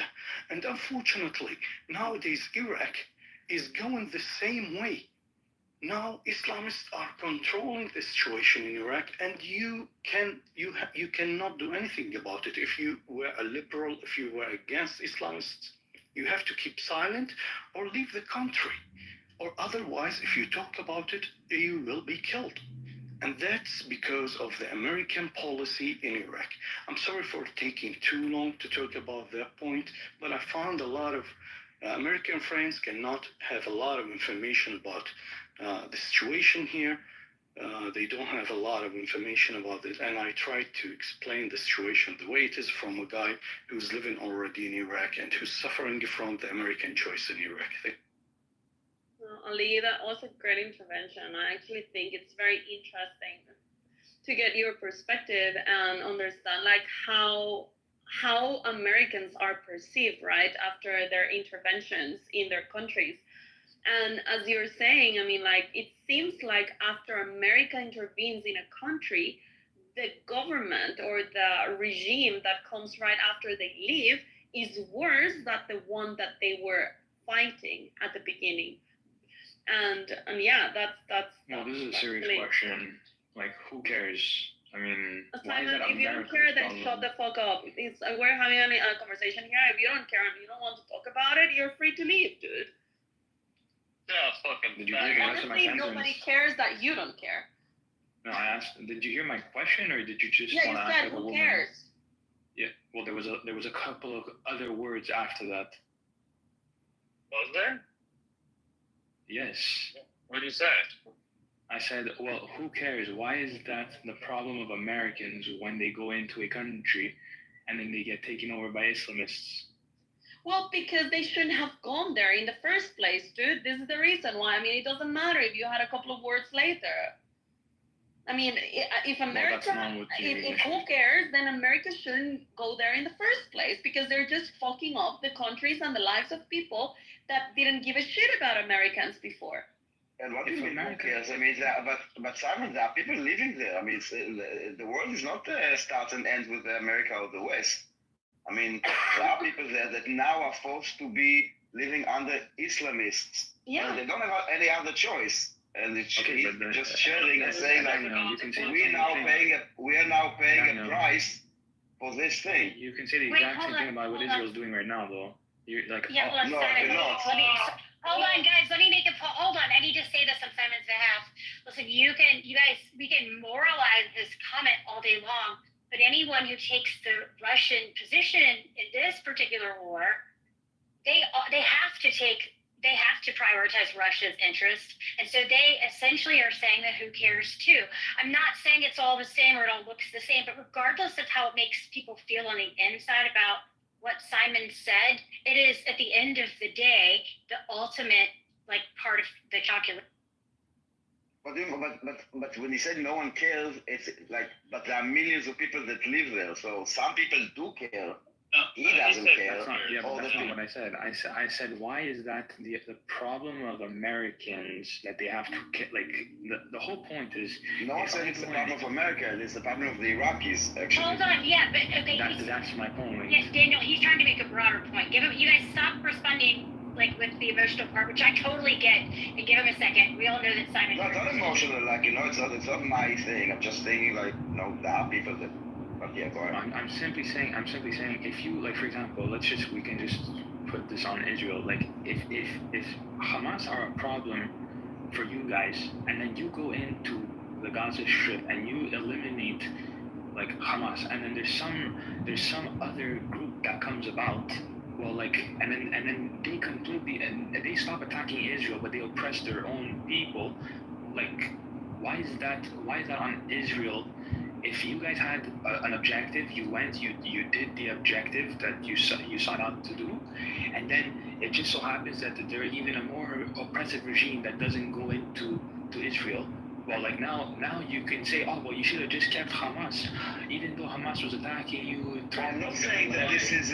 I'm not saying this should be the priority. I'm not saying that because so we will not do anything. I'm just saying about that no one cares or who cares. That is the like. No. It's blaming them. I'm not blaming the Americans that it happened. No, they I came blame with the a goal. Americans that it happened because the case that Simon is missing here is What that are you saying? That you the just feel bad reason, then? the objective of USA going into Iraq was precisely a regime change. So if the US is taking upon themselves to change a regime because it's not convenient to them, and then they take the regime off, but what they leave for the Iraqi people is something worse. Yeah, you might say, who cares? Why should America care? Why did America care in the first place that they had the regime that they had? Because they were getting threatened. That's the whole point. No, the whole point. That's the point. America cares because it has to do with our American interests, and when American interests are invaded, we take the stage and we interfere because we are the leader of the world, and when you fuck with our interests, we're gonna fuck with you. It's as easy as that. It's a simple solution, simple answer. You want to understand? We spread democracy. We do want other countries to be respected. We take care of them. But you fuck with our interests, we're gonna fuck you. Too much now. I know. Okay. All right. Kick George Bush out of here. Sorry. Can I just George Bush? Yeah, go ahead, Ali. Yeah, thank you very much. Okay, let me just explain this point. And it's very sensitive because I found a lot of people talking about that point. Why would America should care about what is happening in Iraq? Let me say in a different way. Why should any other country or other superpower should care about any situation in third world if they did already came in and destabilized the situation? They have to finish what they already started, because that's the ethical and the political and the strategical aspect of the problem. You already came in and decided to destabilize the situation. Then you have to re-stabilize the situation. That's the most important point. Sorry, what? According to who? I'm saying if the U.S. has a clear objective of just saying we want to go in, eliminate who's threatening us, and then they achieve their objective, and then there's an entire regime change that's even more oppressive. I'm not saying people shouldn't care. I'm saying that's not up to the American military to just be like, now we have to finish. Stabilize the situation. So that's irrelevant, though. That's my point. Yeah, exactly. Irrelevant to the American population. Yeah, sorry, but I have to. It's simply if someone decided to destabilize any place, and make it more like a uncontrolled area. You nowadays you don't have a strong type of government that could control the situation. No, I agree. I actually think it was a problem, and we should have cared. First of all, well then, Pepe, let him finish. Jesus Christ, Kelly. Yeah. So. Listen, this is not about religion, Pepe. Just let him finish, and you can jump. Yeah. So the point here that the Americans, the American military, they came to Iraq and they. Knocked out Saddam Hussein, which was a good news, by the way, for a lot of people believing in, being free and getting rid of a dictator. People like us who do not like the dictatorship, they want to live in a free situation. That was a good news. But the bad news that thereafter, when every single Islamist came to Iraq, America decided to leave Iraq the way it is. And now what happened in Iraq, simply that we are under the control of Islamists. For the first time of the Iraqi history, and if you read the history of Iraq, you would find that Iraq as a modern country, it was never under Islamic rule. It was under a kingdom of Iraq back to after the World War One. And then I want to make sure that you're getting your points across. Hold on, Kelly, let him finish. But make sure they're like brief enough that people can consume them. That's just advice because your voice. Okay, thank you. I'm sorry. I'm going to finish. So Iraq now is under the control of the Islamists, and Islamists are controlling the situation the way it is. They like it because they came in, and for the first time they are controlling the situation in Iraq, and they knew that already. They have a good ally, which is the United States of America, by the way, who would support them. You can find, if you follow the formal speech of any American cabinet, whether it be in Democrats or Republicans, after any Iraqi election, and which would always end with an Islamic cabinet, because you don't have any other choice. So only have Islamists. Any guy who's standing against the Islamists, he will be kicked out by the Islamists. And then you'll find the American cabinet, whether being Republican, whether being Democratic, they would go and announce that they are supporting the Iraqi government. And even back to 2019, when Iraqis went in a big protest in Baghdad against the Islamists, those Iraqis were killed in front of all the cameras. And what America did simply that, unfortunately, decided to do nothing and let the Islamists get back the situation in 2020. And sorry, it's a little too much. Like, my only point was just to say that if the American military goes in for strategic purpose in a country and says we want regime change because this regime is threatening us or whatever, and they go and implement that. People are saying the objective maybe should also include that you restabilize it. Okay, no. Disagree. Why? Yeah, of course I disagree. Why is restabilizing a country up like to the American? Maybe it would be an incentive. It's like, why if it's destabilized? Though this guy's saying that Islamists take it over, and I don't know. Does it not lead to potentially another fucking regime that will threaten the U.S.? But it did lead to when you're fighting cavemen again, and when you're fighting cavemen again, it's even easier to go in and obliterate them. And it's the same thing over and over and over. But it's not as simple as just sending over a couple of B-2 bombers and 4 days away and just bombing their facilities. It's not that easy. Simon, okay, first of all, like ISIS would have never came into power and been able to do anything if it was not for Iraq being, basically destabilized. A lot of people, including myself, will say Saddam Hussein was a bad person, but he did rule with an iron fist. He did not allow Islamists to gain any kind of influence in his country. We did have to go. And why you say why should we have destabilized it? Well, we can look at the ISIS attacks that occurred primarily in Europe. We can look at the regional. The Constitution in there. If you shut the Constitution down the Iraqi people's throats or whatever, do you think that they would have accepted that? Well, I think that it would have been in our best interest not to have Islamists take over the country. I disagree. I think Islam is a plague on the world, but that's a separate discussion. I'm simply saying my position was if America goes into a country, because someone mentioned every time America goes into a country it gets taken over by, and then they leave, it gets taken over by Islamists. I'm saying that's not the problem of America. It is and the problem of America. No, it isn't. It's an American-created problem. May I ask you again? I'm not stabilize the situation initially. Again, again, that you guys are missing the point. destabilizes. Like this whole like whose fault is it? That's a construct, and yes, it makes sense to all of us. And so in that way, it's true.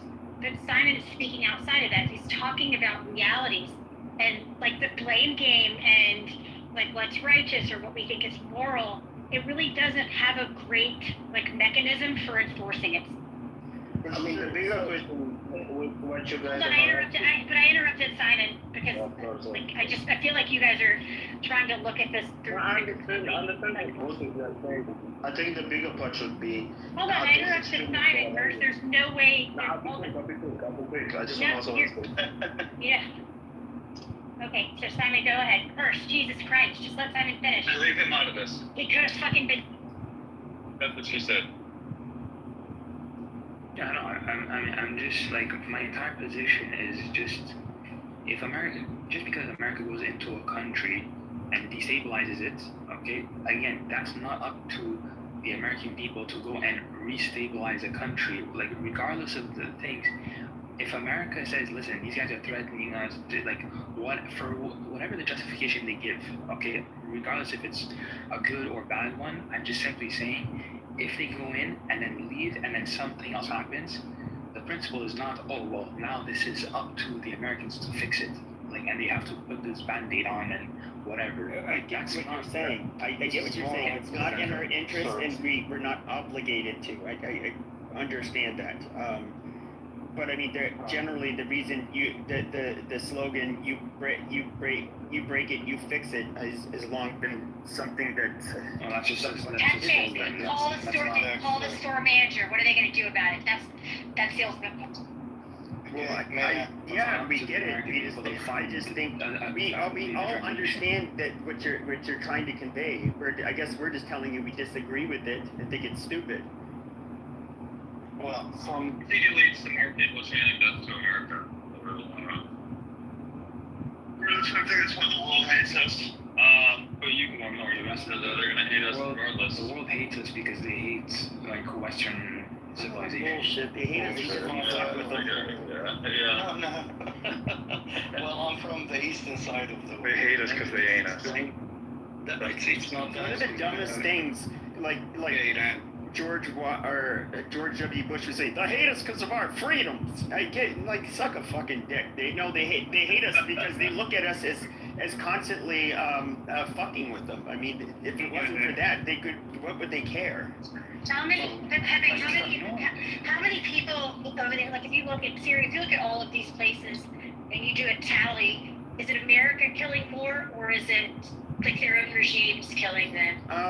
They understand that we play a huge role in it, and I'm sure all of the Alawites and the Christians that were living in Syria absolutely fucking despise America for their role in lending support to the rebels that were fighting Assad, and now the only man that protected them is out of power. Now they have in power people that want to kill them. So, yeah, there's a lot of people that are gonna be upset because of our role.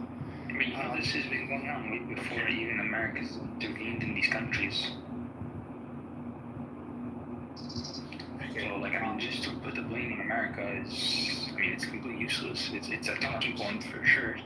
But I mean, like, but you're telling them how to feel. Like, they're gonna do it. I'm simply stating the reality of it. I mean, I don't care how these he's not telling anyone how to feel. You guys are implying by telling him how you feel, which is fair. I think a lot of us feel that way. And I think Simon is just stating a reality. Yeah, okay. We know that's a reality. Sorry. I just want to explain this point. Simply, if you are going to take any child from his father, mother, people that's taking care of him, and then you throw him in a motorway full of cars and already out of 100 kilometer per hour, then if that child is going to be killed, by road traffic accident, it's your responsibility. That's number one. So what happened by taking the government, the dictator out, and that dictator was, just like any other dictator type of government. the dictator always connecting all the power to him, or to her in case of women. So dictator is trying to control everything, even the policy, even the sometimes even the way people are thinking. So when he's knocked out, everything will be out of control. And from ethical point of view, you have to take care of the community, arrange it the way it is, or at least do not let the criminals in. So if you knock out a dictator and then decide to call every Islamist to that country and let those Islamists control the situation, and then you say, I'm sorry, we are not going to, we cannot control the situation, we are leaving it the way it is. From ethical point of view, this is unacceptable, this is number one. From strategical point of view, those Islamists will never, ever be a real ally of the United States of America, because they do not believe in democracy.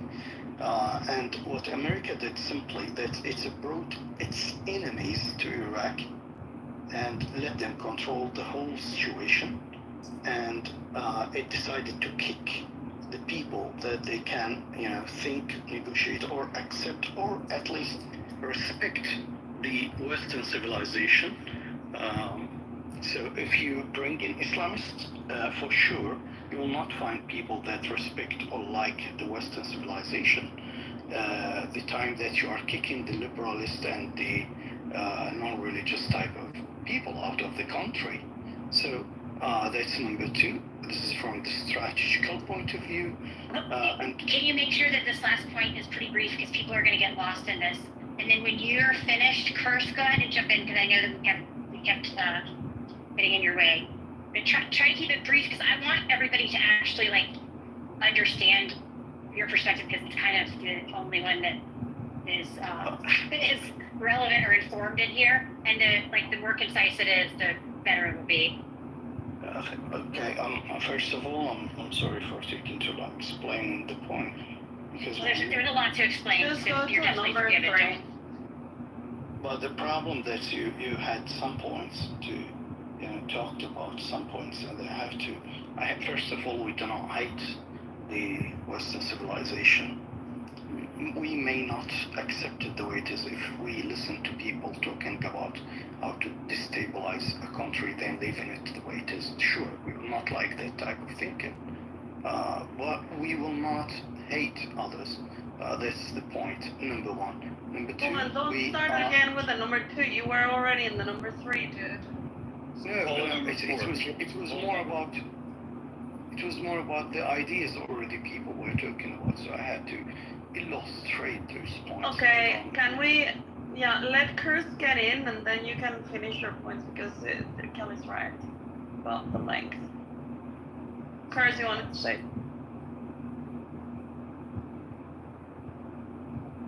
Curse, it's now or never.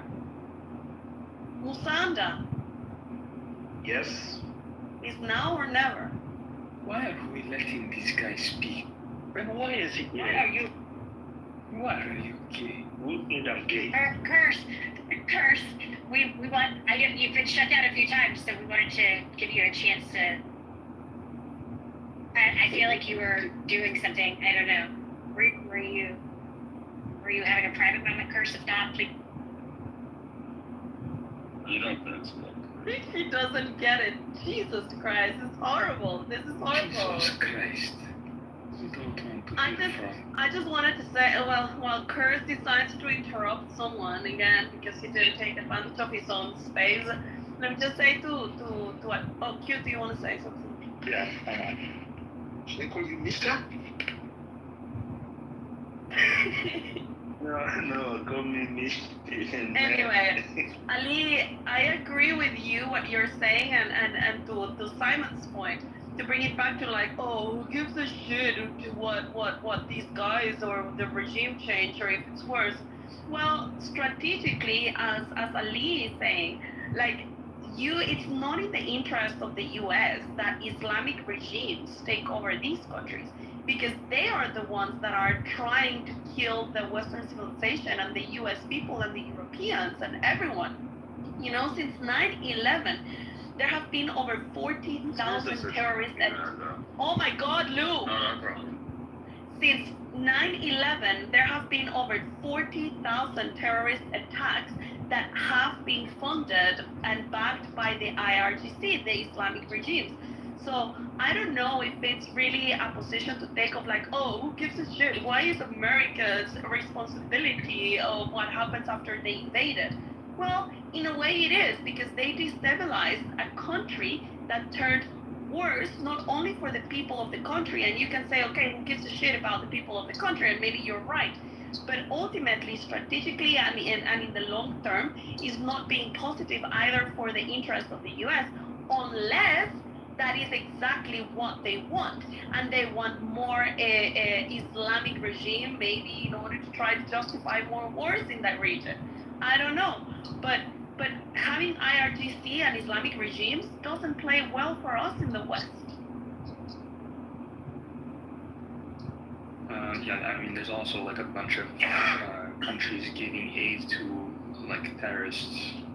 Yeah, but I mean, don't jump into something else. I mean, we're talking about these. Well, I mean, if you're gonna talk about concretes, I mean, yeah, we're talking about a concrete in this case. So yeah, I know that there are a lot of things that we shouldn't be doing, but I'm talking about your who cares, and I'm addressing the who cares specifically. Okay, fine. Okay, but the reality is that it's not up to the American government. It's not up to the American taxpayer to just be like, oh, well, just because we went into a regime, we wanted to change the regime.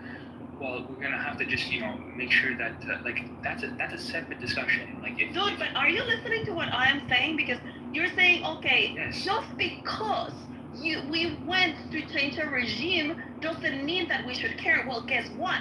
The taxpayer is also going to be impacted, because when you have a shitty regime that is worse than the one that you took down, then yeah, it's going to be on the taxpayer as well to fight that terrorism that is being put in place there because of the actions that initially the Americans took.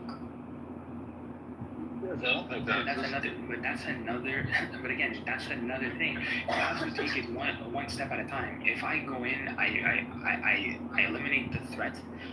You can assess. I'm not saying like just completely eyes closed. Don't pay attention to the facts on the ground.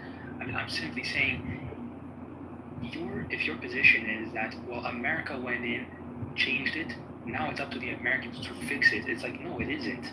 That was my only point. Okay, so Simon, may I ask you a question? You can hear me. Go ahead. Absolutely. Yeah. Okay, thank you. Can you tell me, please, what was the type of the government controlling Iraq before American decision to destabilize Iraq? How is that relevant to the principle? No, I'm just asking. It was a simple question. The type of government controlling the situation in Iraq before 2003. You don't know. I don't know. So you think that America went in and it decided to take a good decision by, knocking out the government of Iraq, and that was a good decision? You think so? So again, that has nothing to do with what I said. 2003. Yeah, that has nothing to do with what I said. What did you say? I'm merely stating the principle of what's going on. That's why when Daniel was in the room, I also kicked it back to him and I said, I applied the same principle to Israel. It's not about Israel or non-Israel. We are talking about American decision to destabilize That's Iraq. why I said, but that's exactly my point. I said, I don't know the particulars of what happened in that conflict. I'm simply stating the principle of what should.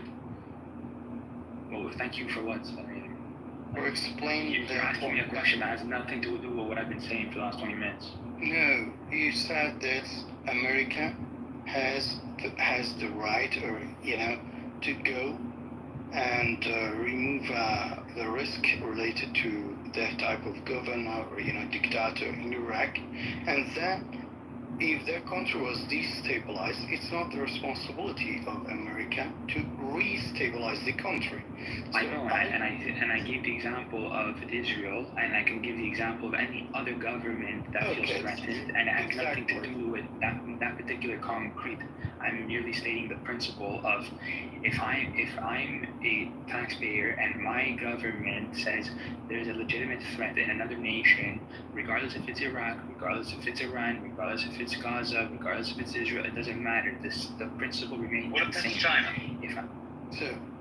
If it's China, we fuck them.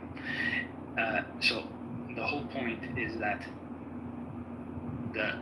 you can go in, do what you need to do, and then you leave, and whatever happens after, it is what it is. It's not up to me, it's up to you. Take control of your own lives and to make sure that you go and you fight for your own freedoms. If you don't, and then there is another dictator that takes the place, you know, that's on you. Then we have to continually keep doing this over and over forever. Well, no, but hold on, you guys, here's the thing, like, everyone's, hold on, Simon, everyone's pretending like Simon hasn't made a point. It doesn't need to be a point that people are comfortable with, but literally the situation that exists today is a product of the point that Simon is making. I mean, for sure, like, there was this whole long period where America, like, existed in Afghanistan, but it still did not succeed at restabilizing the country. So there, regardless of what any, like, moral structure or I don't know, any kind of, like, righteous belief about how people or nation states should treat one another, beliefs do not dictate reality. The reality is that America destabilized the nation and did not pick the pieces up out of aisle 5, glue them back together, and hand them to the store manager. And there's nobody doing a goddamn thing about it. I mean, like, not that people can't do anything about it in the future, not that if America were in a weakened state or if it was some other nation that something couldn't be done about it, but, like, there is a way in which these rules that everyone wants to have faith in because it makes us feel better only go so far. And we're all saying that I just shouldn't have in the store in the first place. Okay, well, that's a whole other argument. I know, so let's talk about something else, because this is kind of boring. This is really boring. Like, holy shit. So I just wanted to say something. At last, I'm going to leave the room. Thank you very much for having me at the stage, and that was really. And thank you for accepting my broken English the way it is. Thank you so much. How old are you? Don't mind me asking. I'm 44. Yeah, I'm 44. Okay, so you were like a teenager when you went out. I'm 44. Yeah. No, but you were a teenager when the U.S. went in. Okay. So first of all, we did not have any Islamic type of dictator here in Iraq, and so nowadays we are having Islamic dictators, and we are having even more than dictators. We have a lot of militias killing people because of their ideas. If you look away different, maybe if you think away different, that's what we'll face you with a pistol and you'll be killed. And simply that's because American invasion and decision to destabilize the area by removing a secular type of dictator, and who did not, stand against any American decision in the area, because he was more like a big mouth speaking a lot but doing nothing when it comes to fighting against America, and he did not represent any threat, and he did not participate in September 11. In fact, he was very professional when it comes to killing extremists, and that's why Iraq was a clear country, had no extremists.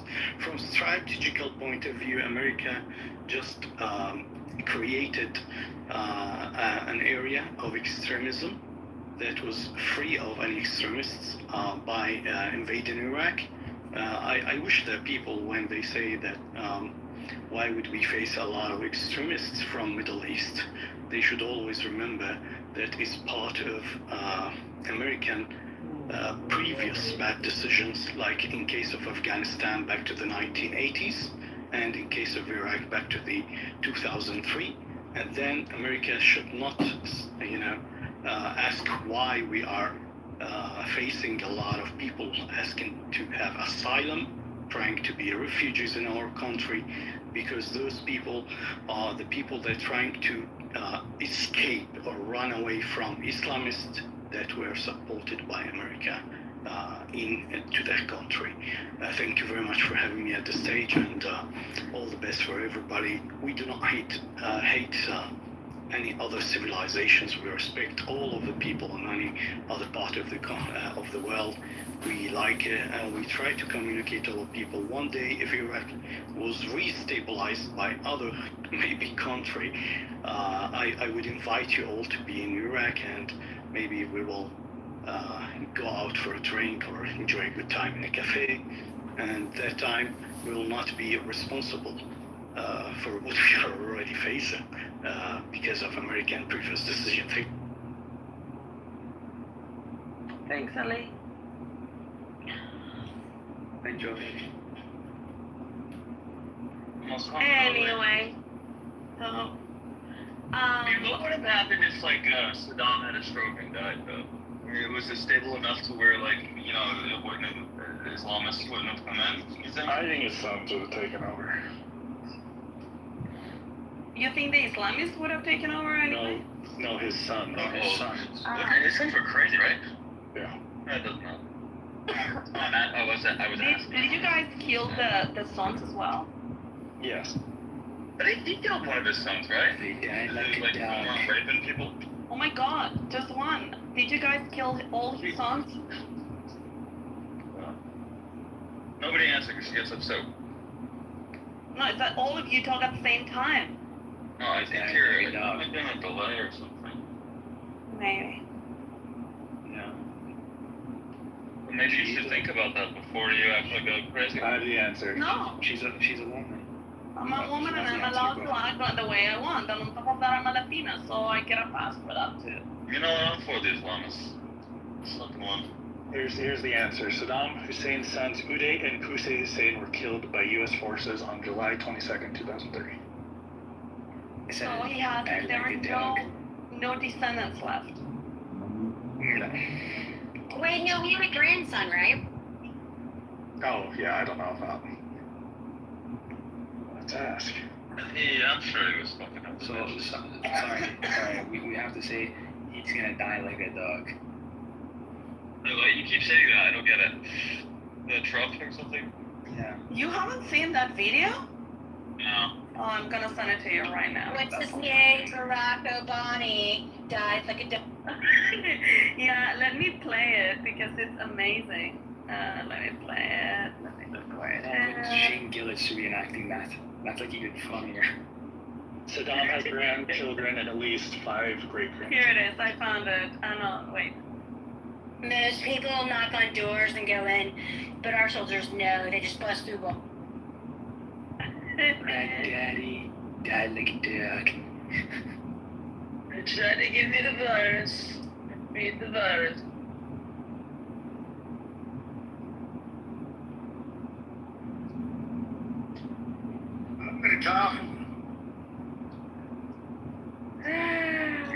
Here it is. Okay, let me put the music thing. Music. Okay, here is the. The United States has conducted an operation that killed Osama bin Laden, Abu Bakr The United States launched a targeted operation against that compound. They did a lot of shooting. Even not going through the front door. You think you go through the door. If you're a normal person, you say knock, knock. They killed Osama bin Laden and took custody of his body. He died like a dog. This is not part of the end of our effort. A beautiful dog. We give thanks for the men who carried out this operation. And I don't get any credit for this, but that's okay. I never do. Here we are. May God bless you. And may God bless U.S., the United States of America. And I'm writing a book.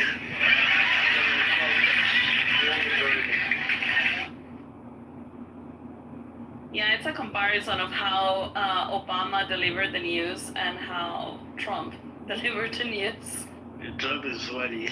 He died like a dog. Wait, how did he die? Sound that? He died like a dog. A beautiful dog. You believe that circus that happened? You actually believe that circus that happened? Was it wrong? Where is Lou? Ah, here it is. The big, beautiful. Wasn't the bill that they passed while all that shit was happening and everybody was distracted? What do you mean by that? Oh yeah, it was called the Genius Act. Maybe people need to go look at that. Wait, what are you mumbling about? Yeah, he's on stage now. You're the last person to There are major things that happened during this whole Iran thing. Genius That Act was was not passed. money, that was got a boom boom and it's over. Digital currency is now under Who's talking about Iran? Who's talking about Iran? No, he is, only he. No, she is. Who mentioned Iran? No, so the Genius Act is, I mean, like, from what I understand, They're comparing the victory speeches of Trump and freaking Obama. Like, hello. yeah, and the point just being made of the Genius Act. Simon, are you like some things up, man? I don't know why you always do this. You always ask me like, what are we talking about or something? Well, Because she's trying to show a joke, and you're talking about policy. So it's like I'm trying to figure out. Understanding is. and you also take into Well, understanding. keep fucking interrupting me too, Mikhail. Like, Mikhail, if you were, the nuclear if you were program not, has been destroyed. Mikhail, if you were not the only hot Palestinian in this app, I would block you. There's no reason to block you. You can't argue with me anyways, Esau. Like, ask Pepe. Dude, Pepe, are you even there? Pepe. I would like clap. Pepe. Oh, between me and Esau, who do you think would win in a debate On anything geopolitics. Between whom? Between me and East. I mean, in the Middle East, you would win in the Middle East. You would destroy me? Absolutely. Ooh, it would be just beating a little kid. He knows a lot more about the Middle East than you likely would. Yeah, that's fine, but I am not. I'm not putting my arguments either like on based on history and facts and Quran and whatever. It's just on common sense, you know. And Can you like ever engage in like geopolitics and not talk about like religion? Is that like impossible? I don't know even who you're talking to. You. I am. You're not listening, dude. I mean, I don't know if it's just men that don't listen or just you. I am saying that you might be more knowledgeable in terms of history and religion and all of that, but my way of tackling what's happening right now in the Middle East is not necessarily rooted on all the names and dates and all the figures, but it's more a philosophical argument and a common sense. It's more rooted in common sense. What I said is that I wouldn't root it in religion and history and all of that, and figures and dates and whatever. I'm just saying, Trump didn't really accomplish anything. It was more smokes and mirror than anything. Really didn't hurt Iran. Iran's on its way to buy a whole air force from China. The nuclear program. Yes, honey, you are gonna win the war. You're going to destroy Israel. That's gonna go back to you again. As a practice, that's the best way to say that. You need to avoid best practices in a way that can be on. And I know you wanted to make. Jerry, you there? Yes, thank you, Marshall. You're right. We may, or at least those of us who have spoken so far, be wrong. It could be that it was totally obliterated. By the way, say when it's gonna be big, and then it just isn't big. It's really little. You know, see Netanyahu literally almost got the parliament almost dissolved the government. The Knesset almost dissolved the government. Yeah, I know. You know why they didn't? Because he was too busy dissolving your. The next day, so Netanyahu can prevent another vote, he starts a war. Like, do you do this people also think that's in just your, a coincidence. They think. Do you do this also in your personal life, that you're going to promise that it's going to be big and it's just a little small thing? Oh my No God. one is promising anything big other than Israel. Israel's the one promising to regime change and destroy nuclear programs and eliminate Do you think this isn't this because we really haven't seen anything big? Iron Dome and all this stuff.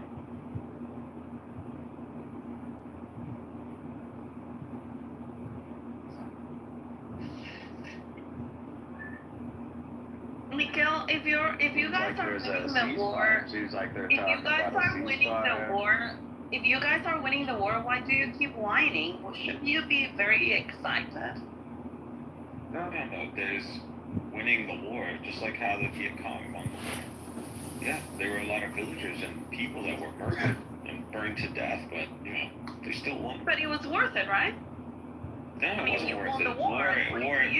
You're winning the war. Delaying so it's worth it, right? satanic. It's satanic to prevent inevitable results. Like, you're not gonna change the landscape of this. Miguel, I'm just asking a very simple question. Israel will eventually be were the 50,000 deaths worth it? What? No deaths are worth it.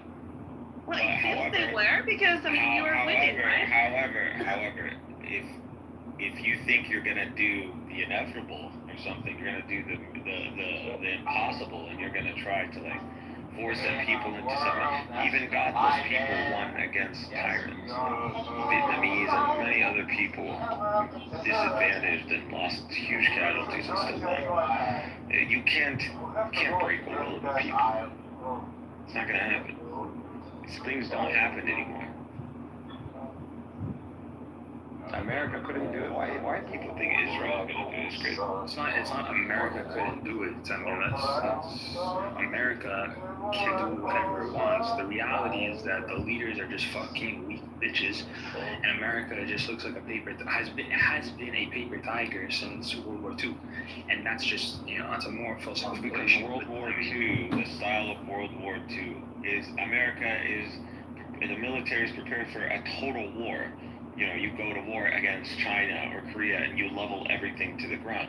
The American military isn't equipped for these long-term occupations and nation building and trying to mind and heart the people. It's not prepared for that now.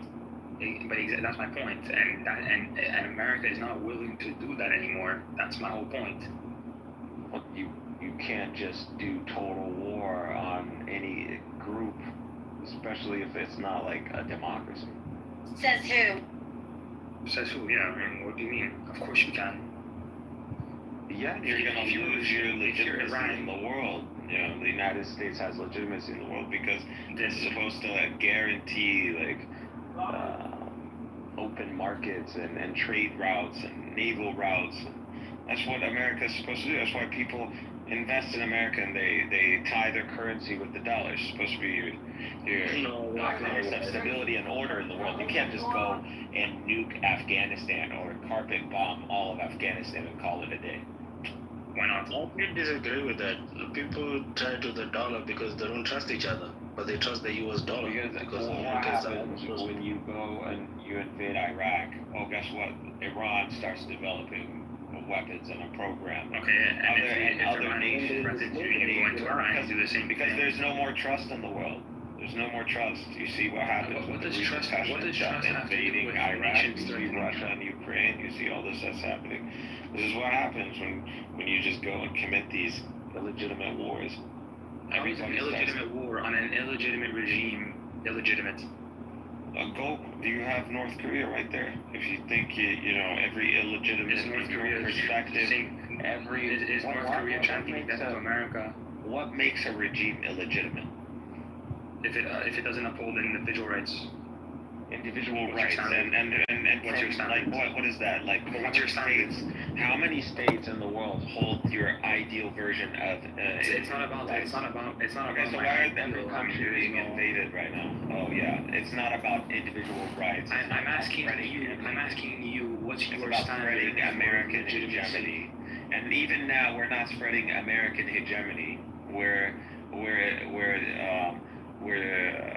putting America in these useless wars that America doesn't Nobody's benefit spreading from. American For the hegemony. sake of Israel for the sake just of spread for the Iran's sake shit. of this maniacal dream of some greater Israel where they hold some sort of hegemony in the Middle East. I don't know. When they don't even have the population. Are you saying that North Korea is a legitimate, like, or government? I mean, kinda. They're I'm sorry, corrupt, are you gonna but go they're invade them? legitimate. Let's say they're not. Are you gonna go invade them? Should we go invade them? And say you should. I'm like, why are you putting words in my mouth? I just asked you. Do you think you personally? I don't think that's a North justification to invade a country. I don't think so. I don't think so either. I gave you my just. You asked me a question. What makes a nation legit or a government legitimate? I said if they uphold individual rights. Okay, and then I asked you what your standard was for legitimate government. You didn't answer me. I think any government that can maintain the order and a standard of life, and war wouldn't, bring a better life or a better regime is a Does legitimate regime. Israel uphold people's rights? I mean, Yeah, exactly. And Palestinian Christians, they have it so great in the West Bank, amazing. So okay, so you're saying people don't flourish in Israel? No, I'm talking about in the West Bank. All of what Israel considers its territory. West Bank is in Israel. No, it puts it on its maps, considers it part of its territories. Netanyahu brags about that all the time. I just read about what Christian Palestinians that live in the West Bank have to say about it. In fact, look at what the churches. There are a bunch of different denominations. Why are you're not our first to know, or you're appealing to? Well, no, I mean, just he thinks that like I'm just being biased or some shit. I mean, and it just even just Chat GPT and why have Christians been leaving and why are they? What do they have to say about the Israeli occupation?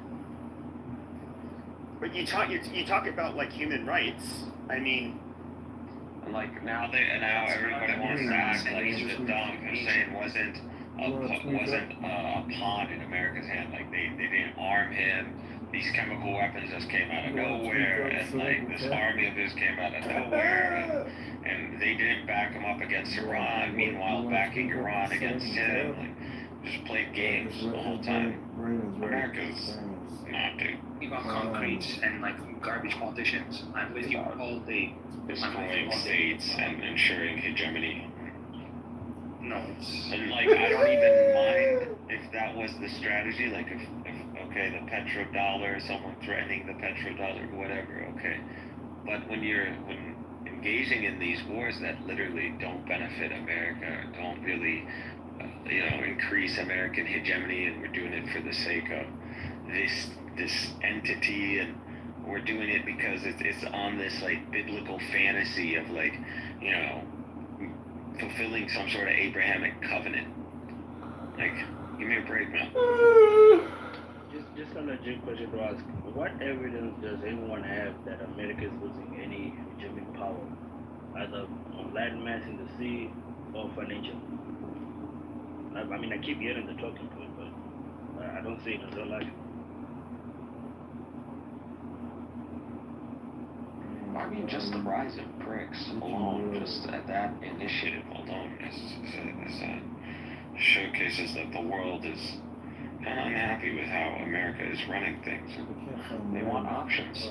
They might not be like fully accelerating on this endeavor. Look at the countries who aren't. I mean, like the fact that you're pointing to BRICS. I mean, look at BRICS. Like obviously those are the countries that are unhappy, but like obviously I'm not saying America is a perfect country like the way it's being ran, but like don't contrast that and say some of the world's worst nations on the planet are unhappy with America. It's like I don't care what China or fucking South Africa thinks China is about the what worst America. country, and then in the I would say China has done huge leaps. I think it's insane. The U.S. This is what I'm saying. Huge leaps in terms of what? Advancing their people and their technology and their sovereignty.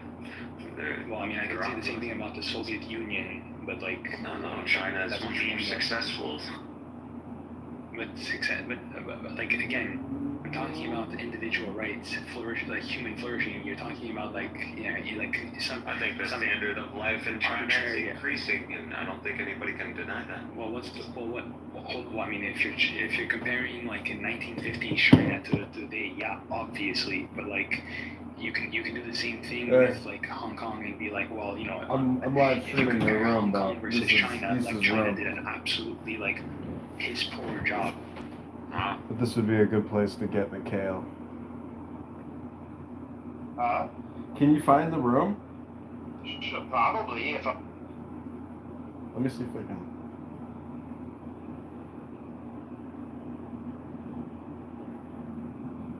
Sorry, I picked myself up probably if I'm not blocked. Yeah, let me see if I can find. Well, I can't copy and paste it here, but it's called. What's the name of it? You can text it to me.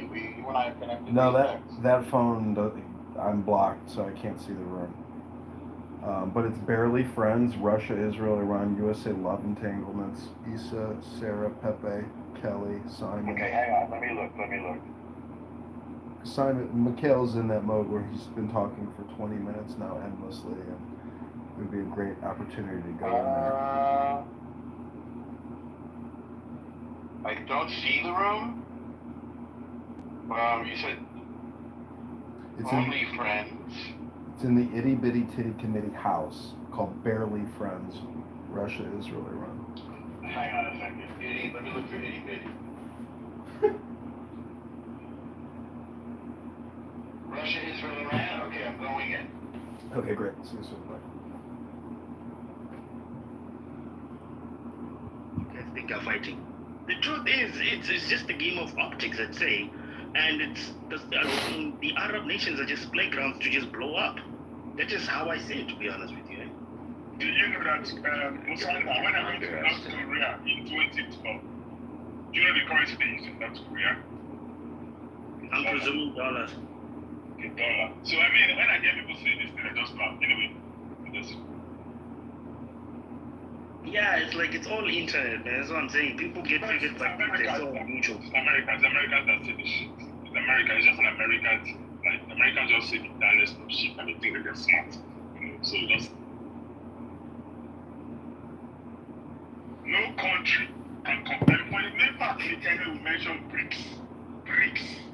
I mean, not South African then. The world doesn't really have a problem with the United States. The world doesn't want Russia to be the sole power. They don't want China, but they don't want either the United States. The United States, threatening the way the trajectory it's going, this populist rise in America, this use of tariffs to maintain economic hegemony. Like people want options and states are China and Russia are like the average person is very poor in these countries. So the tariffs it's not even close. Their standard of living is going up. Not much will be That's meaningless. I mean, that's a meaningless. I think their that's standard of living. I mean, like you could basically say like, well, like before the Soviet Union, like Tsarist Russia was like really fucking poor, but like we just basically like the states made everyone slaves. China's the average person in China is poor. Like, I mean, that's not how you analyze a country. The average person is not poor. The average person is middle class. I mean, come on, man. Chinese are known as... The average person in China is not middle class. Living up that as a pretty good standard. This is not even a discussion. That's not even a discussion. Increasing military spending, their economy is still growing, their standard of life is still going up. Let's see, China's doing pretty well. But again, those are arbitrary metrics. Like the fact that military spending goes up. It's like again, this is why I said those are just arbitrary. I'm talking about real human flourishing individual rights is the number one metric to signal whether a country will go up or down. To the degree that you're a totalitarian state and you have individual rights, you are North Korea. North Korea is just a dirt poor fucking nothing in the world. And then to the degree that you hold individual rights. So Simon, I agree with that. Not so China now is North Korea. Okay. Well, I agree that North Korea is poor, but there's something I'm missing out here. China is economically are very like I'd even argue China economically are probably more free than America, to be honest with you. But I can't say that Chinese people Chinese people have civil freedoms. So like you have like what real like innovation. Chinese people use the socialism and communism to orchestrate socially, but their objective is very, very capitalist commercially and towards the rest of the world. And also internally, like they have built fucking Shanghai in 20 years. You know, they completely turn it around. Because of capitalism. Yeah, but the way they orchestrate the activities inside of the country is through socialism and communism. Yeah. Yeah. But so China is a socialist. The Chinese are very people. They have 20 and 30-year plan, and everybody sticks to it. But they are very capitalist objectives. But the way that they orchestrate it internally is very authoritarian. Yeah, again, this is this is the fascist regime. Like, it's not like they're communist in name, but the reality is that, like, China just dictates, like, what people can do, like, civilly, but they let people be free economically because they know, okay, well, like, listen, like, you know, central planning doesn't actually work economically, but we'll centrally plan everything, like, when it comes to social things. So, like, you know, people have the illusion of being free. So they don't have a lot of economic freedom internally, Simon. I mean, people can I don't know, like do their own transactions and whatever, but they're not really free. And also, it's not only about the authoritarian and centralized authorities. It's also a fact that culturally, Chinese are a collective society. Like when you meet Chinese people, they're always in groups. They don't necessarily have a leader that is like, oh, the speaker or whatever. No, they have a leader of the group, but that leader of the group always saves face. They have another one that is the speaker that coordinates with the leader, but they work as a collective. They have a very collectivist mindset. It's not like us that we are individualistic. So when you try to implement these type of authoritarian models in China, they are all very they acquiesce, you know, to the instructions because they believe in the greater good of the collective. Yeah, they don't really care. Not like us. So the mentality and the culture is completely different than ours. Collective. They are collective, but this comes like from their own culture, the way they serve each other, the way that the way that their spirituality works, everything. One for the many. I was very impressed when I went to China. The type of social dynamic that they have like been forced into it. They were just like born into it, and they just the way that we appreciate individualism, they appreciate collectivism. Like they move in groups. Even when they travel, you see them all the time moving in groups, and all the time having a united voice in that little group where they do tourism. They never speak on their own, and they're very silent and respectful to others, and so it's their culture. We don't have that, and to me it was a clash when I was there, and you need to learn how to navigate because otherwise you might risk offending them, you know. So it's a cultural clash. And then I was in Shanghai and our little towns around Shanghai, and it was impressive to me because I was like in these rooftops and super nice restaurants and whatever with people that had a lot of money, you know, like Arabs doing like these sheikhs, you know, like doing petrol business and whatever. And the type of people that I met, I was like, wow, like this doesn't seem like a communist country. I felt like I was in in Vegas or something like that, or even more posh than Vegas. It was much nicer than Dubai. Like these rooftops and bars and restaurants, they were amazing. And the people there, I mean, like not Chinese people. They were all from outside doing business in China. And it's hard to believe that in China, that this world was in a communist country. You know, I was expecting something like Cuba or something like that, but no, not at all. I mean, Cuba doesn't have any semblance of economic freedom, though. That's the whole point. Like, the Chinese government recognizes, listen, if we go back to like Mao's China, we're fucked. So they said, okay, you know what? We'll change the rules. We'll let people be economically free to produce, but when they produce, it's gonna go towards the collective, and that's it. So you're Yeah, but it was not. But that's my point. It was not engineered. So to the Chinese, I mean, it is engineered, but implementing this type of system in our society where we're individualists, it would be a huge cultural shock. For them, it fits because whether they have this authoritarian regime or not, they are collectivists. They have a collectivist culture. Wait, are you saying that the one that was Chinese people are fucking cheap? Chinese people are fucking cheap. Bless you. For themselves. Sorry, no, it's coughing. I'm coughing a lot, and my throat is like, I think I'm about to have blood in my throat. Like I've been coughing so much. But yeah, they have a collectivist mindset since before Mao. It's just part of the religion, or however you want to call it, like their spiritual approach, the Confucianism or whatever. You know, it's just part of who they are. This is how they conceive the world. Yeah, that's why Chinese people are fucking cheap, just as much as Russians and just as much as all the other rest of the collectivists. No, but Russians are not collectivists.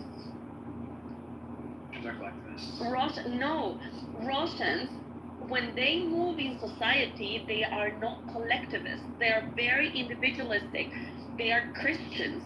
Christians are not necessarily, I mean, they're Orthodox Christians. Christians don't move in collectivist world. They have a different mindset.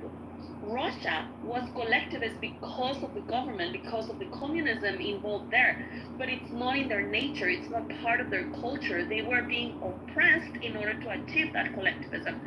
China is different. China is naturally their spiritual beliefs and framework and whatever is a collectivist one. So regardless of the government, regardless of any authoritarianism, they are collectivists by nature. It's a different culture. That's what I'm trying to explain. Yeah, I think Russian culture ever been individualistic. You had Tsarist Russia, you had Soviet Union, you had like whatever the fuck Russia is today. I mean, like, at what point does like any Russian ever have any semblance of individualism? Simon, they are more similar to us than you imagine. They have gone through a lot of problems and ideology issues and whatever, but let's say that their spiritual culture doesn't match their political culture, so they have had to be molded into that. They were oppressed in order to achieve that. The Chinese, and this is what I'm trying to explain, and maybe I'm wrong, but this is what I observed and what I have learned from them, is that regardless of the type of government they have, they are collectivists. Even if you install democracy tomorrow in China, they will still be collectivists because of their spiritual framework, because of their understanding of life, because their understanding of nature and everything, like their whole philosophical framework. It's a collectivist one. Russians are the exact same. No. And I'm asking you to point to me why not. Like what period has a Russian known individualism. Like where does that idea even come out of? Well, to say just I'm an Christianity. individualist? Christianity is not a collectivist ideology. Christianity Yes, is it not is. hold on. No, it's not. You are on your own. The fact that you look for community in Christianity, it doesn't mean that it's a collectivist framework. Because people in Christianity, you are responsible of your own actions. You and God are the, hold on. It is a direct connection between you and God, and it's up to you, and the responsibility falls on the individual. Christianity is not a collectivist culture or framework. You Okay, so have a put aside community, America. but you are not collectivist. Chinese are different. Just Google it, dude. Put aside America. What? I don't care about America. I'm talking about spirituality. And I'm talking about spirituality because that is an important component of the culture of people. The morality of Christianity preaches like this is not even up for debate. The morality of altruism in Christianity, it's destined in the nature of the philosophy itself to be collectivistic. Oh, dude, Russians are so much like in the West, like They are very Western, yeah. Oh yeah, dude. I actually think they have more in common with us than even Latin Americans that like grew up in proximity with us. When you say Western, what does that mean?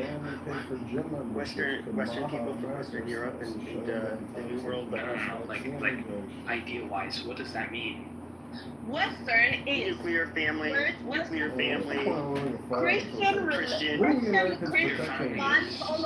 Christian values, Roman law, and Greek philosophy. That is the definition of Western. Is it China?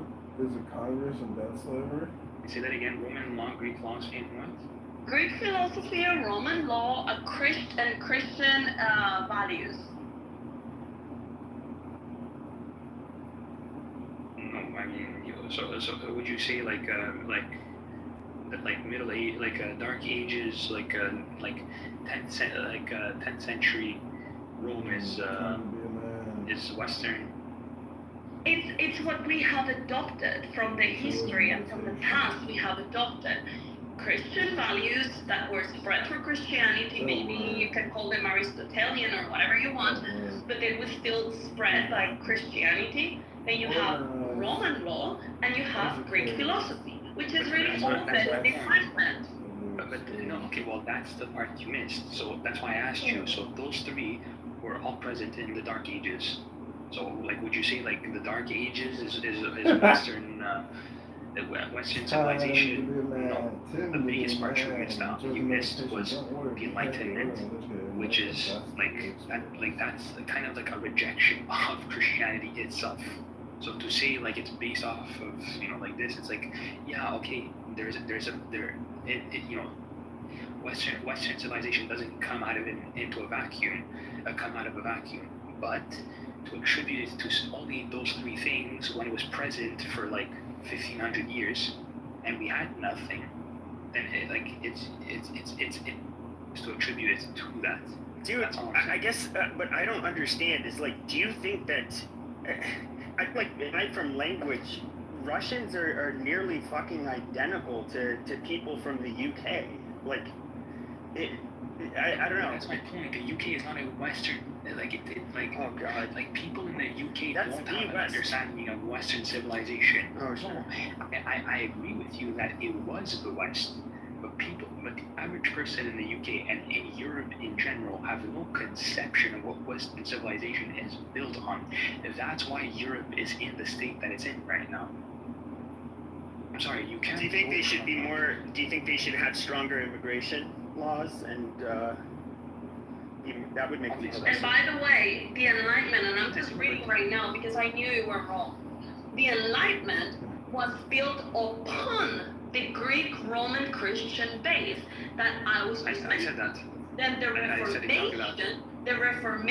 is but the Enlightenment didn't reject Christianity. The Reformation is a direct rejection of the Reformation was what secularized the Christian authority, meaning separation of state and church. And Oh then my we have God, the we made Industrial it! Revolution, We're which is here, it's technological, Julian's Sea but World. yeah, well, it just helped shape, the Reformation and the Enlightenment. But then, I mean, it is the three pillars that I just mentioned to you, where the Christian values, which encompass ethics, morality, and personhood, Who's the then the seahorse? Roman How law, many which is order, seahorses do we institutions, have? and legalism, and then Greek philosophy, You wanna listen to reason, Lisa speak inquiry, English? and She's focus. practicing her English. So those are the things that define the Western world.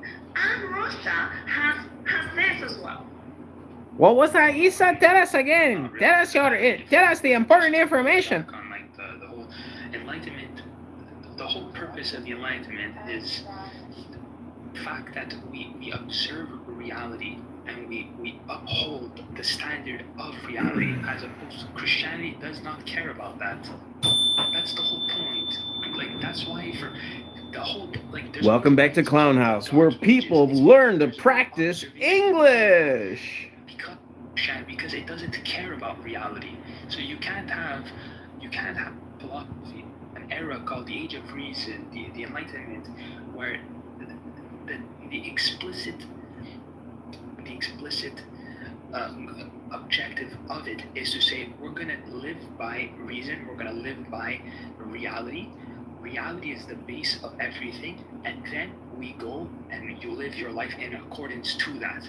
Whereas Christianity doesn't care about that, and that's why when I ask people who say, "Oh, the West is founded on Christian values and blah blah blah," it's like, okay, so why is America special in that regard? And every Christian nation anywhere else on the planet that does not uphold the same values as Americans. It's because America is unique. Why did you mute me? I am sharing with you important information, more important than the conversation that's happening in this room for sure. Values that people like to attribute. Our values are so Yeah, large. this is your commercial break. I'm not saying there's not a large population of Christians. My point is that Jacob, are you still upset that you're getting served our for morals and values are still largely based on what's going on with you and your love affairs here, in Jacob? particular. I think it's silly to even try to separate the two.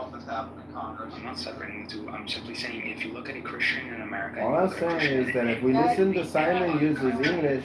Okay, the way you look at freedoms, the way you look at life in general is not going to be the same.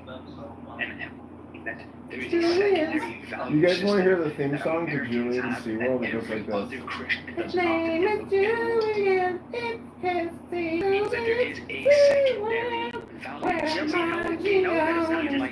That's why we're not like the Filipinos. The Philippines is Catholic. Just like France is Catholic, but they're two entirely different countries culturally, right? Nobody's saying that Christianity is like the... We are floating through the ocean in the time. There's Mangione shining like it's so bright. Yeah, it's fine. But I mean, obviously they can't... Okay, so you're saying that obviously Christianity is a big part of our foundation, right, Simon? So is to this day.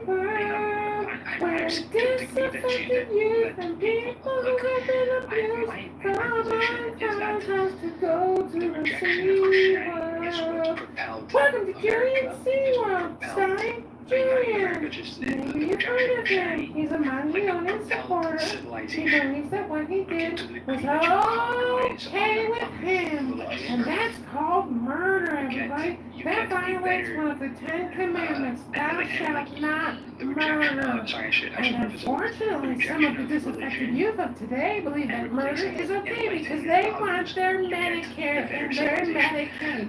They are willing to kill you for it. Welcome back to Julian's Magical SeaWorld Adventure Time Story Hour with your local Congressman. Julian SeaWorld, episode V number 2.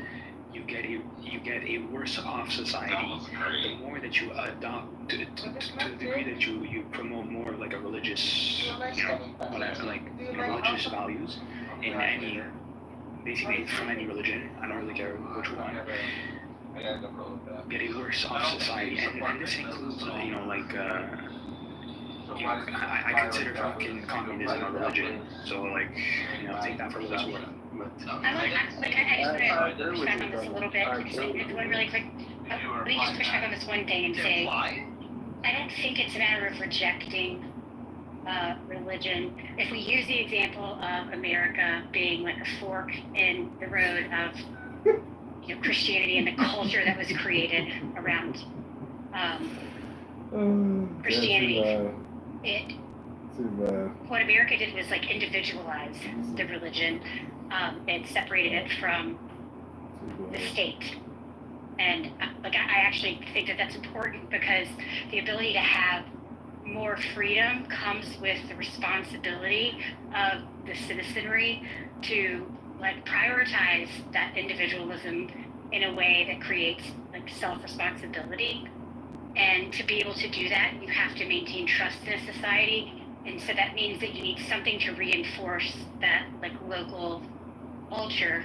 And I think that that's really important when we're talking about what's happened in America and how local culture has been, it's actually people are pushing against it being maintained, whether it's a religion that we Christianity as a religion, or if you want to talk about communism or wokeism, whatever it is. I think that the idea that rejecting everything like that is a good thing is wrong. It's individualizing it. That's important and separating it from the reason I say that is because, Kelly, when it comes to, for example, and this is why I try and separate, and I give the example of separating American Christians to any other Christian planet, is because Americans adopted a set of values, for example, a different set of values. So, and the example I'll give is if I were to tell an American Christian drugs, people moralize drugs. Drugs are bad, therefore drugs should just be illegal, right? That's just a simple evaluation. I'm not going to attribute this to every Christian, every whatever, but Americans have a different evaluation, and they're saying, well, does this actually impact my freedom or not? Okay, that evaluation does not come from, that comes from an enlightened value saying, listen, I want my freedom over whatever I moralize. I understand what you're saying, Simon, but the matter of the fact is, at the end of the day, you're just wrong. Not completely, but you're wrong because there's a growing faction of people who are actually Americans who don't do that. You're right. You're right. If you go to the past, you can find a time where there were, I think most people would agree with you, but there's a trend in America where people do not prioritize freedom in any way. They actually think that it's a problem. And I'm talking about American now. I'm saying this is Americanism, bro. I'm saying this is fine. Hold on. No, that's fine then. If that's how you, that's fair enough. But the reason I'm disagreeing with you is because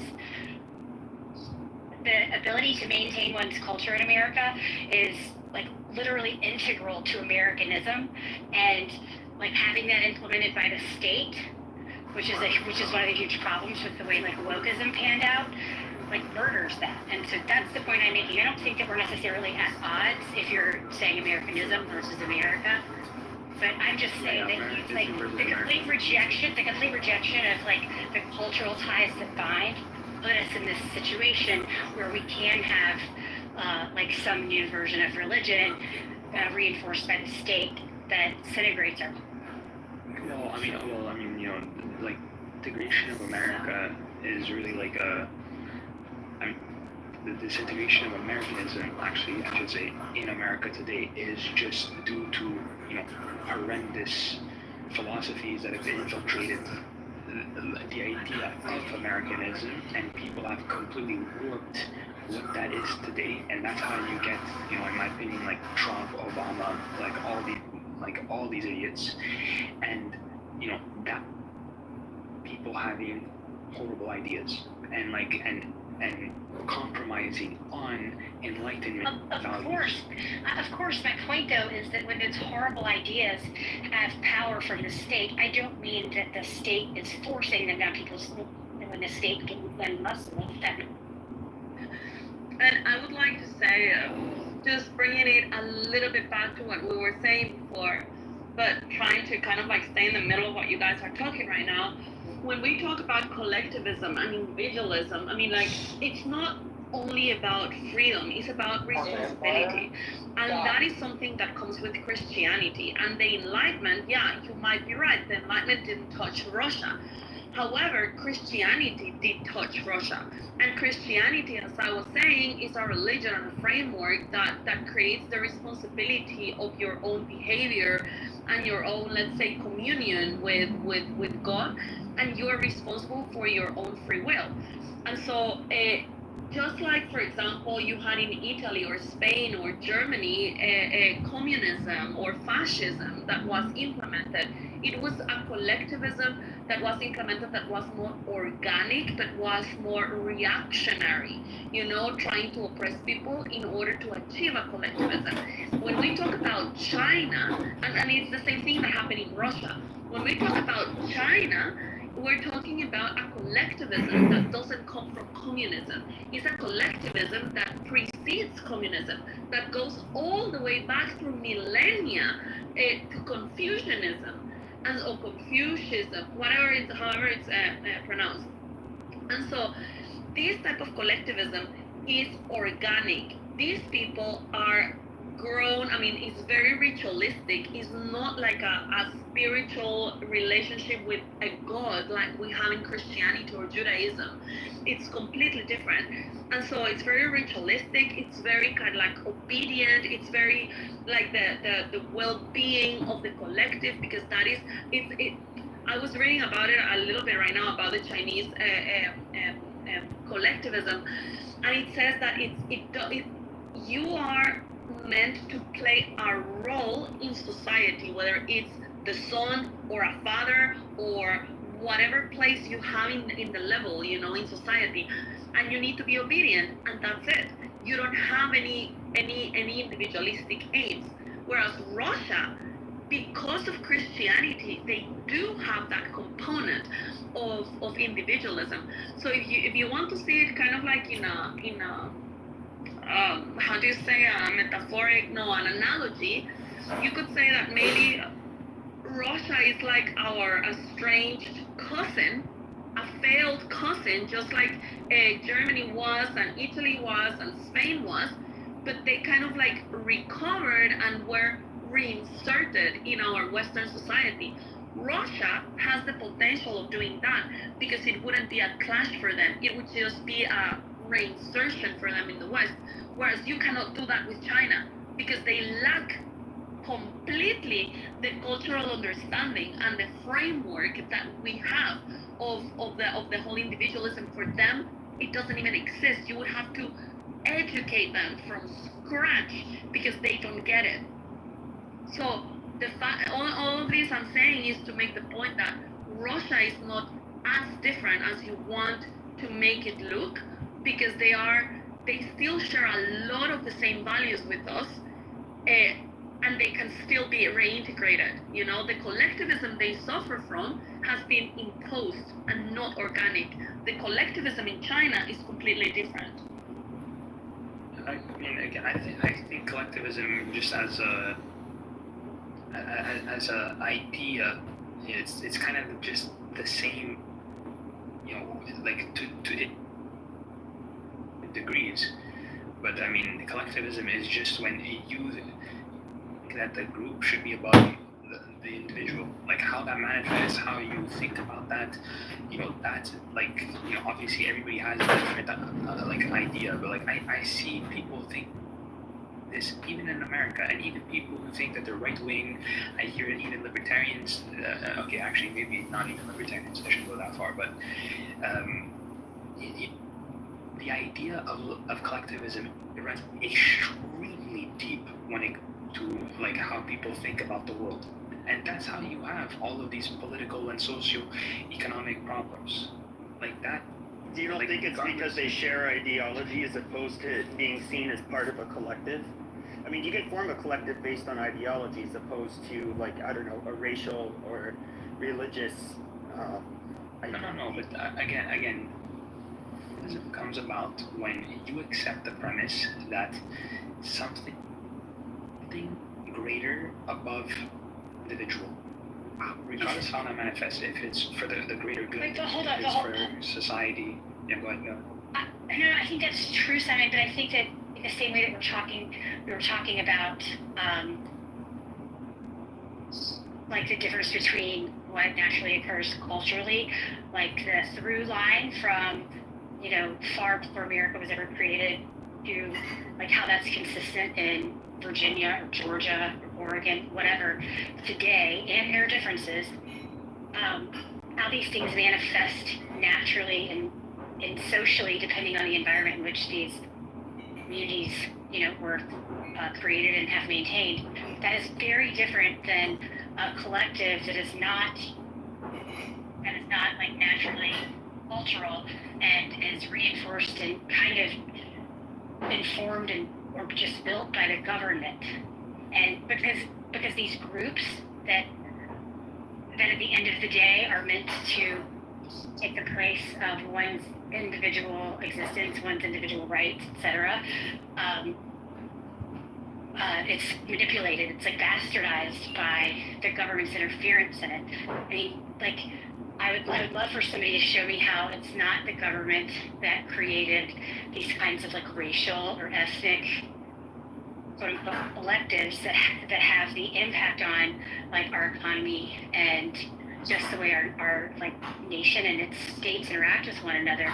Like the ways in which those things occur naturally don't have the same outcome. It's government intervention that does it. There's ways in which, like, and I agree with you on this, but I also agree with what you're saying about collectivism. It's just that collectivism, not all collectivisms are created the same way or endure. The ones that don't endure, like in their natural state, they don't because they don't work.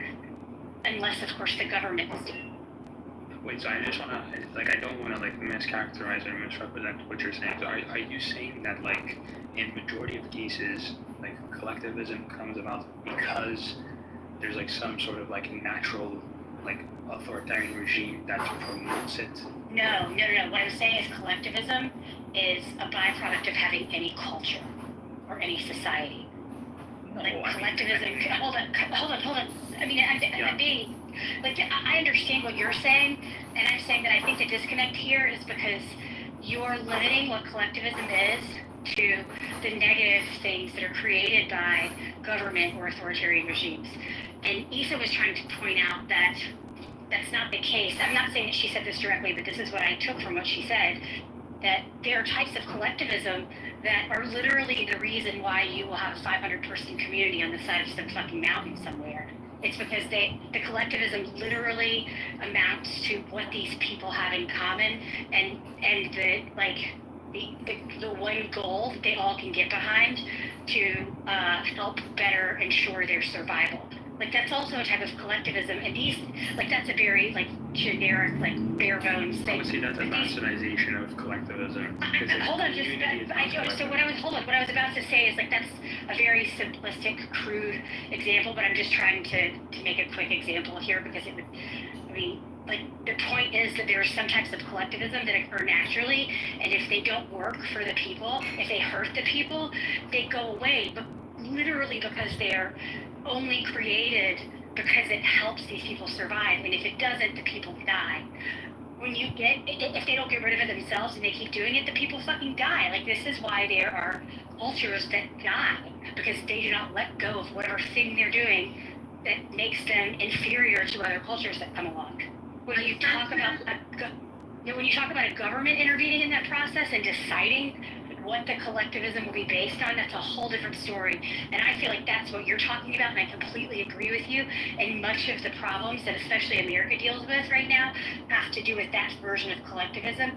But I see collectivism as a tool, just like religion, and if it's used by the wrong fucking people, it's deadly. If it's used for the right purposes, it's see, this is the difference. Though. Just Like, quickly, I I'm sent to the three of you, Pepe, Kelly, and Simon, just like what I found about what I was trying to say. Maybe I don't know, it's clearer with whatever I found on ChatGPT. Just give a look. I sent it to you on Telegram. There's good collectivism, and there's bad collectivism. There can be good religious collectivism and bad religious collectivism.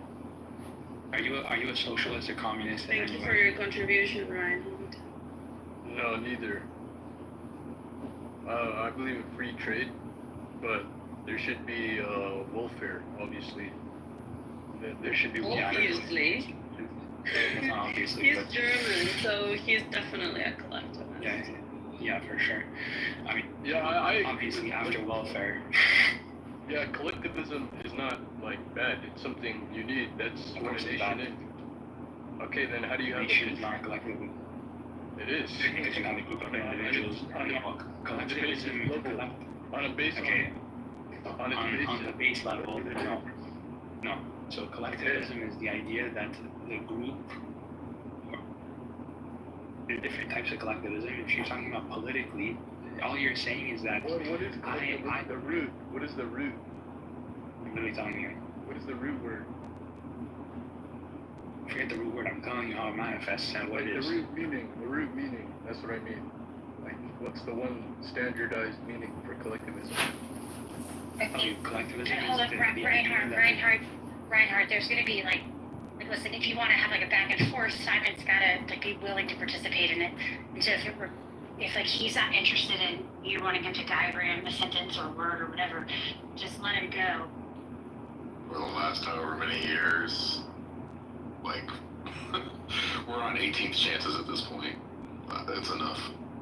It's the social media, social audio, and there's old people that actually hooked up to iPhone. They're, getting news from Telegram and other places. They don't depend on the CNN or any of these news networks anymore. So all I'm saying is this whole narrative about America says Iran bad, it's just American government narrative. But I think a lot of people know what the real narrative is. And because of apps like these and social media and whatnot, they see that Israel is the worst enemy of America, worst enemy of Iran, worst enemy of all the governments in the Middle East. Yeah. And this is 52% of Americans are anti-Israel. Yeah. No, you're completely right. And the funny thing is that you know the whole Epstein situation that just happened recently, right? There was another foreign government that showed that there was huge downgrade of people getting into Fox News and getting their local news from other sources. And they literally point out the whole Epstein situation as the reason why. And the entire base of like fun. That's why it's called a Sea World.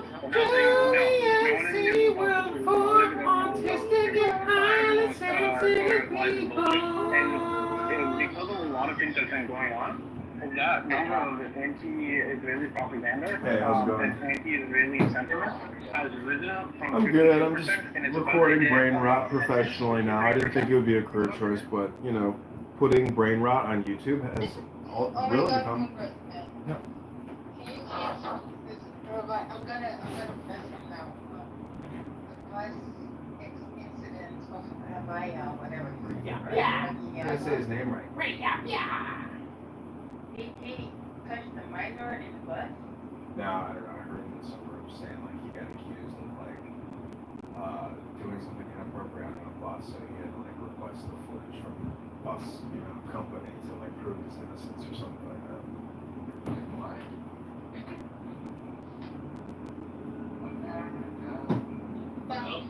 Confederacy, fuck yeah.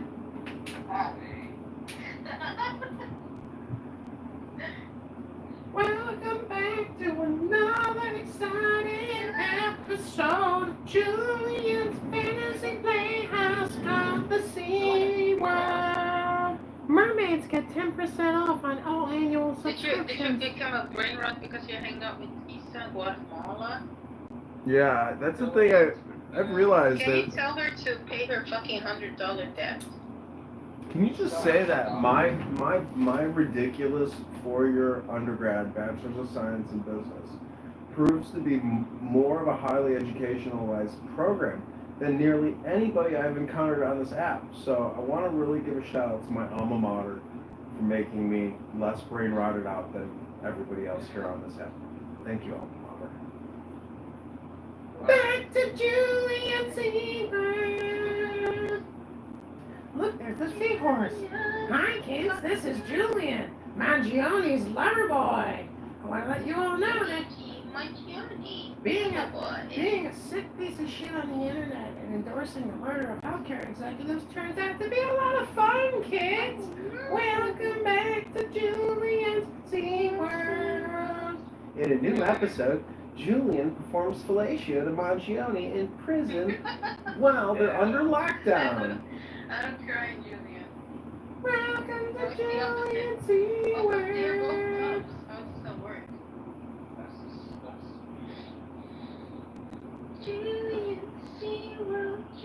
I like Alpha's PTR and how like you and Alpha are a team, man.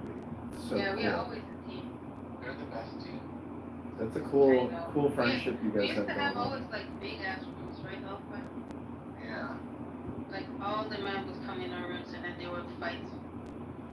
Well, I think my work here is complete. Thank you. Black cat with what? Which color scooter? I will give you a blue one. It's an Irish goodbye in Julian's SeaWorld.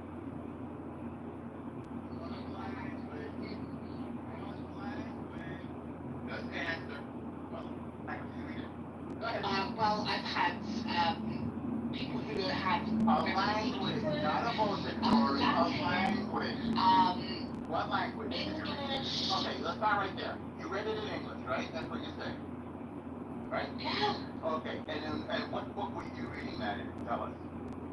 Which book was I reading? What book you The reading? first five books of the Bible. I think, Is no. Wikipedia. What was a, oh no, listen, you half-wit moron. The Pathetic. Pentateuch. Listen, the Torah Okay, is... you don't know. You have a copy in your house? Are you stupid now? Do you have it? No, I'm not. Do you have a Oh, copy in your you house? stupid. Do you have a copy in your house? You're gonna have to calm down, buddy. Do you You can't have a conversation with your shotgunning questions. No normal. Either yes or no. You're being a sugar. Calm down, Elgarmo. Easy, concrete butt Don't do that. You're being a sugar. Let her speak, brother. Enigma. You're making everybody the club. Enigma, do you have a copy in your house? These are yes or no questions. Very simple. Oh, Somebody's gonna have to do I it. have copies Okay, go get your of the Old copy. Get your Testament. copy. No, oh, you don't have the Torah, you have the Old Testament. No, I have the Torah as well. I have Okay, also get have the it Jewish off. Okay, you have a copy in your house. Yeah. Please get it off the shelf right now. And tell Yeah. us on the purpose page. I want to hear. Who's the publisher? Go ahead. You liar. Sweet.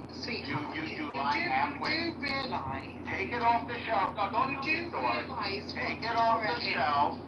Take it off the shelf and open the book. Hello. Take it off the shelf and tell. I thought you said you have. Hello. Okay. Jesus Christ. I put it down to the list. And put my gentle Thank you. Okay, so I don't own the scrolls or an actual Torah, but I have studied it when I was at university. When was the last time you read a book? Any book? I bet you haven't read a book in 20 years, you old hag. Okay.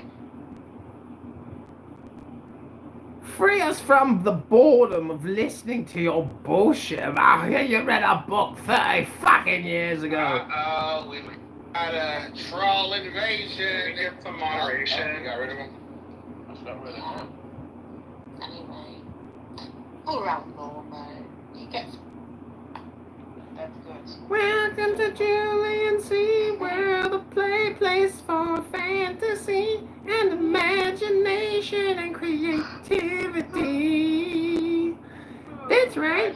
Take your local healthcare executive hostage and give him fellatio. Oops, did I say that out loud? Welcome back to the SeaWorld. Hi, today we're in Julian's Playhouse, known as Clown House, where he helps organize ridiculously huge, long wastes of time for people to play. That's right. Welcome to Julian's SeaWorld. A place where people who were once abused and are very effeminate can gather together to wallow in their misery as they remain low testosterone in the SeaWorld. It's a fantasy funland. Don't think anything about it. You're here because your life has taken a wrong turn. You're off the derech, as they say. You're no longer on the wagon. You're here in Julian's Alatio room with lots of healthcare executive assassinations. Free Mangione and free Palestine. Welcome to the Clown Show.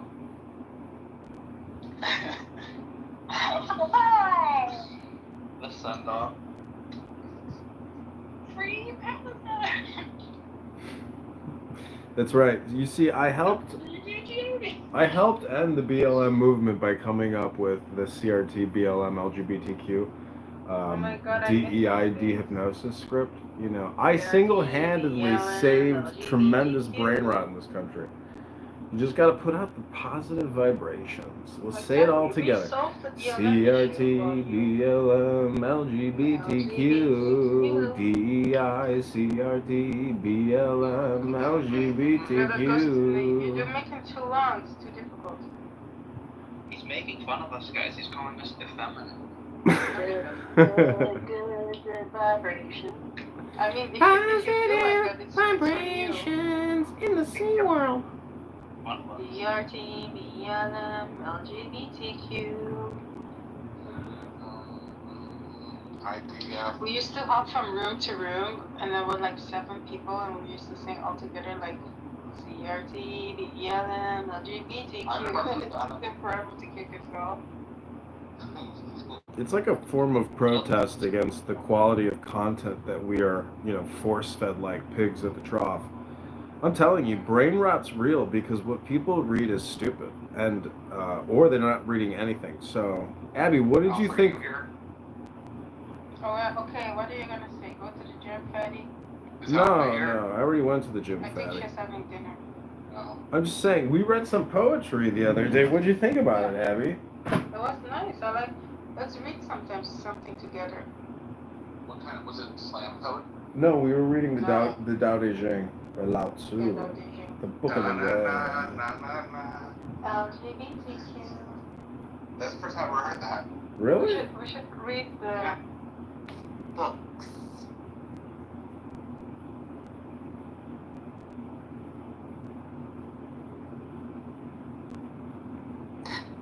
How do you say Genesis in Hebrew? Isn't it something like Bereshit? It's not for me to cut, but Bereshit, Bereshat, Bereshit. Okay, this is the El Normo show. Debate the legend.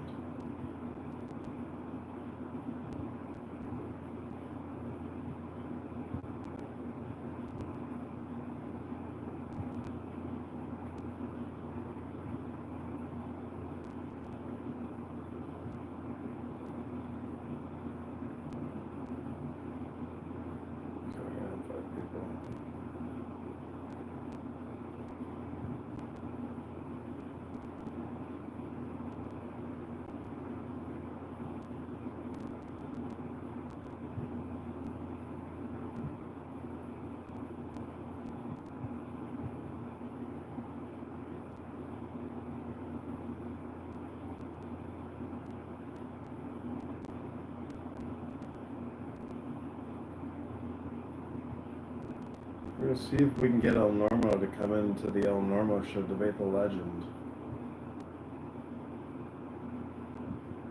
Where is he at, guys?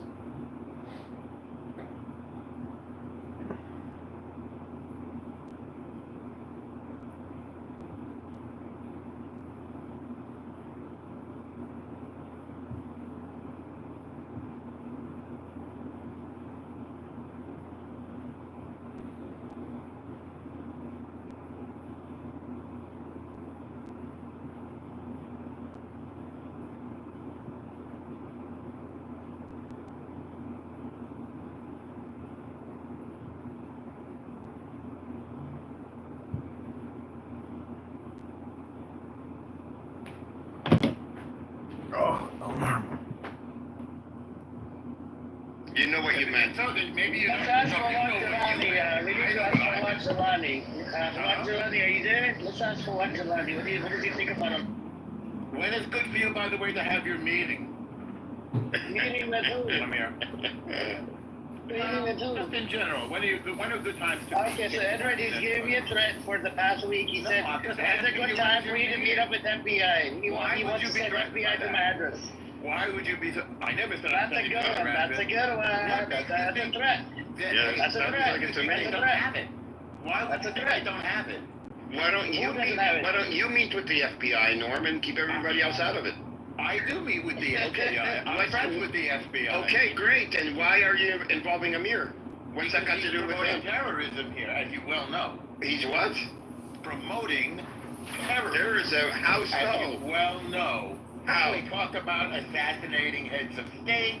He talked did about... Yes, he even talked When did I do that? When did I do that? Oh, I have to go back and... Evidence. I need evidence. Threat? You don't need the evidence. Yes, I do. You don't need the evidence. No, you don't. Not even you. Yeah. I'll normalize all this shit. What did I say? You talked about killing heads of state. You talked about making sure you should kill as many babies as possible. Kill who? You talked about how we kill who? As we kill as many babies as possible. You talked about how terrorism is a tool that should be used against the population of people. No, I've never said that. You said that you sympathize with the ISIS regime. You said that you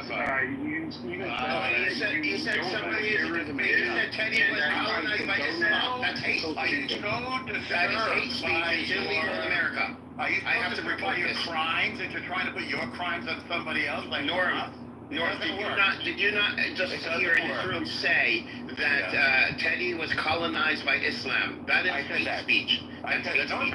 Yes, it is. I don't yes, hate it is. No, why? So if you get colonized, that means it's hate speech? So if that's hate speech. So if you say the Palestinians are colonized, is that hate speech? No. You said his religion is colonizing him. That is hate speech. Islam is political as well as religious. No. Yeah. He's in Canada. He's in the UK. Right. So UK is not an Islamic nation. So you can't say political. I never said it was. You can't say political. You said that he was colonized by his religion. How many mayors? How many? We have to break this down. Norm Green has broken the law, a federal law. Yep, he did. You work on that. The hate crime, and he gave me a threat that he wants to report me to the FBI. I'm going to report you. And he doxed my name. He doxed my name. It's Wanjalani. Oh my God. Wait, you have a name? You called me for what with my real name, for Wanjalani. Oh, I didn't realize that was your real name, is it? Oh my God! You called me with my real name. That's doxing. That's doxing laws. Is that your? You just violated the doxing laws. You called me with Wanjalani, and you even told Rohan. Yeah, you told Rohan to call me with that name. Oh my God! What is gonna happen to me? Oh, what does violating mean? What language is that? You violated the doxing laws. You cannot come up here in America. You cannot dox people. Go look up the fucking laws, you little bitch. Yeah, shut your fucking mouth and go look it up on Google Baba or ChatGPT. Yeah. I just looked up threatening to bring in the FBI as a way to coerce or intimidate or harass someone. Intimidate or harass is against the law. I don't know if you know this, but terrorism is because you haven't called the FBI yet. So you are doing it for harassment purposes. Who said you are breaking the law. The FBI? You have not called the FBI. You keep. Who said I haven't called the FBI? Wait. Why are you asking Amir? You're asking Amir. When is a good time? Is it up to you? When is a good time for the FBI to meet with Amir? No, it's not. That is harassment, and that's against the law. Oh, I just want to not be inconvenienced. I am totally offended. I'm going on mute now because I am totally offended. This man is breaking American law, and he's broken multiple laws in America, federal laws, and I am disgusted, so I'm going on mute. You're disgusting as well, but that doesn't I'm change your disgusted. behavior. He called me with my real name. He doxed. Oh, I didn't realize. Is that your real name?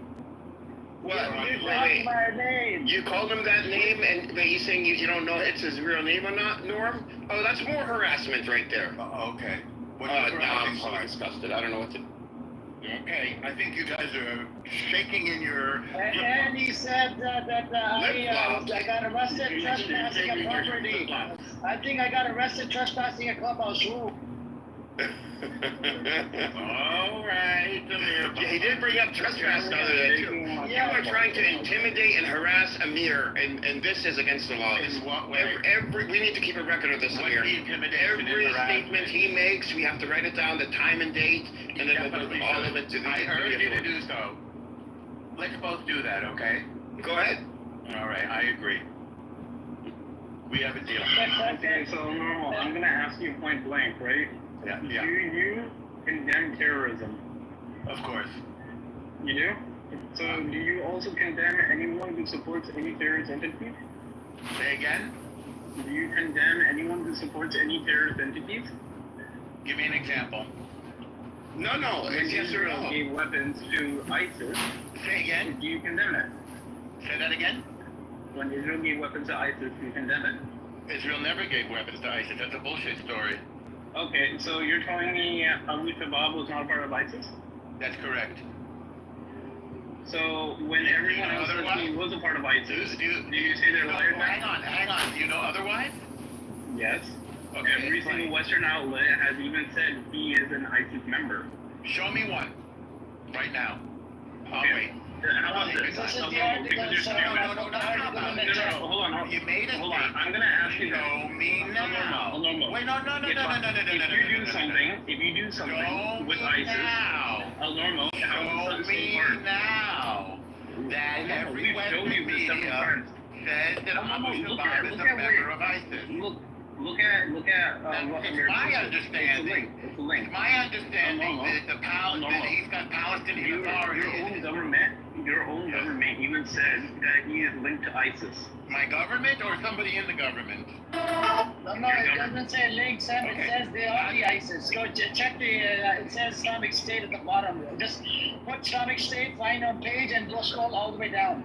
And read up the part where it talks about Islamic State. I think it said that he may have links to. No, it doesn't say it may have link. It doesn't say it may have links. Go to read up on it. Stop lying. Stop lying. Right. So, wait, I'm lying now? Yeah, you're justifying Netanyahu gave weapons to ISIS. You just told a lie. Yeah, terrorist. Bibi gave weapons to ISIS. You are a terrorist according to the U.S. laws. Now. You feel you are a ashamed fucking now, terrorist. If I were you, I'd feel ashamed. I agree. I would be ashamed if I were you as well. So you were going to show me how he's in ISIS now. Show me. Not as it says right here. What's that? I'm looking. Netanyahu, who has transferred billions to Hamas, has instant cases, whatever, that paragraph. What it literally says here, arming Gaza militias with ties to ISIS, as one political politician wrote on X. It then goes and talks about Netanyahu is dangerous. Not in ISIS. Netanyahu is dangerous to Israeli security. Okay. He charges this is not a mistake. This is systematic. Netanyahu has allowed for funding to someone who is linked to ISIS. Is what this one politician is saying. If you look, and that's at the bottom, right? If you look, hold on. I'm pointing out to you. One second. I'm pointing out to what? I'm pointing. Eleanor, you want to learn how to shut the fuck up?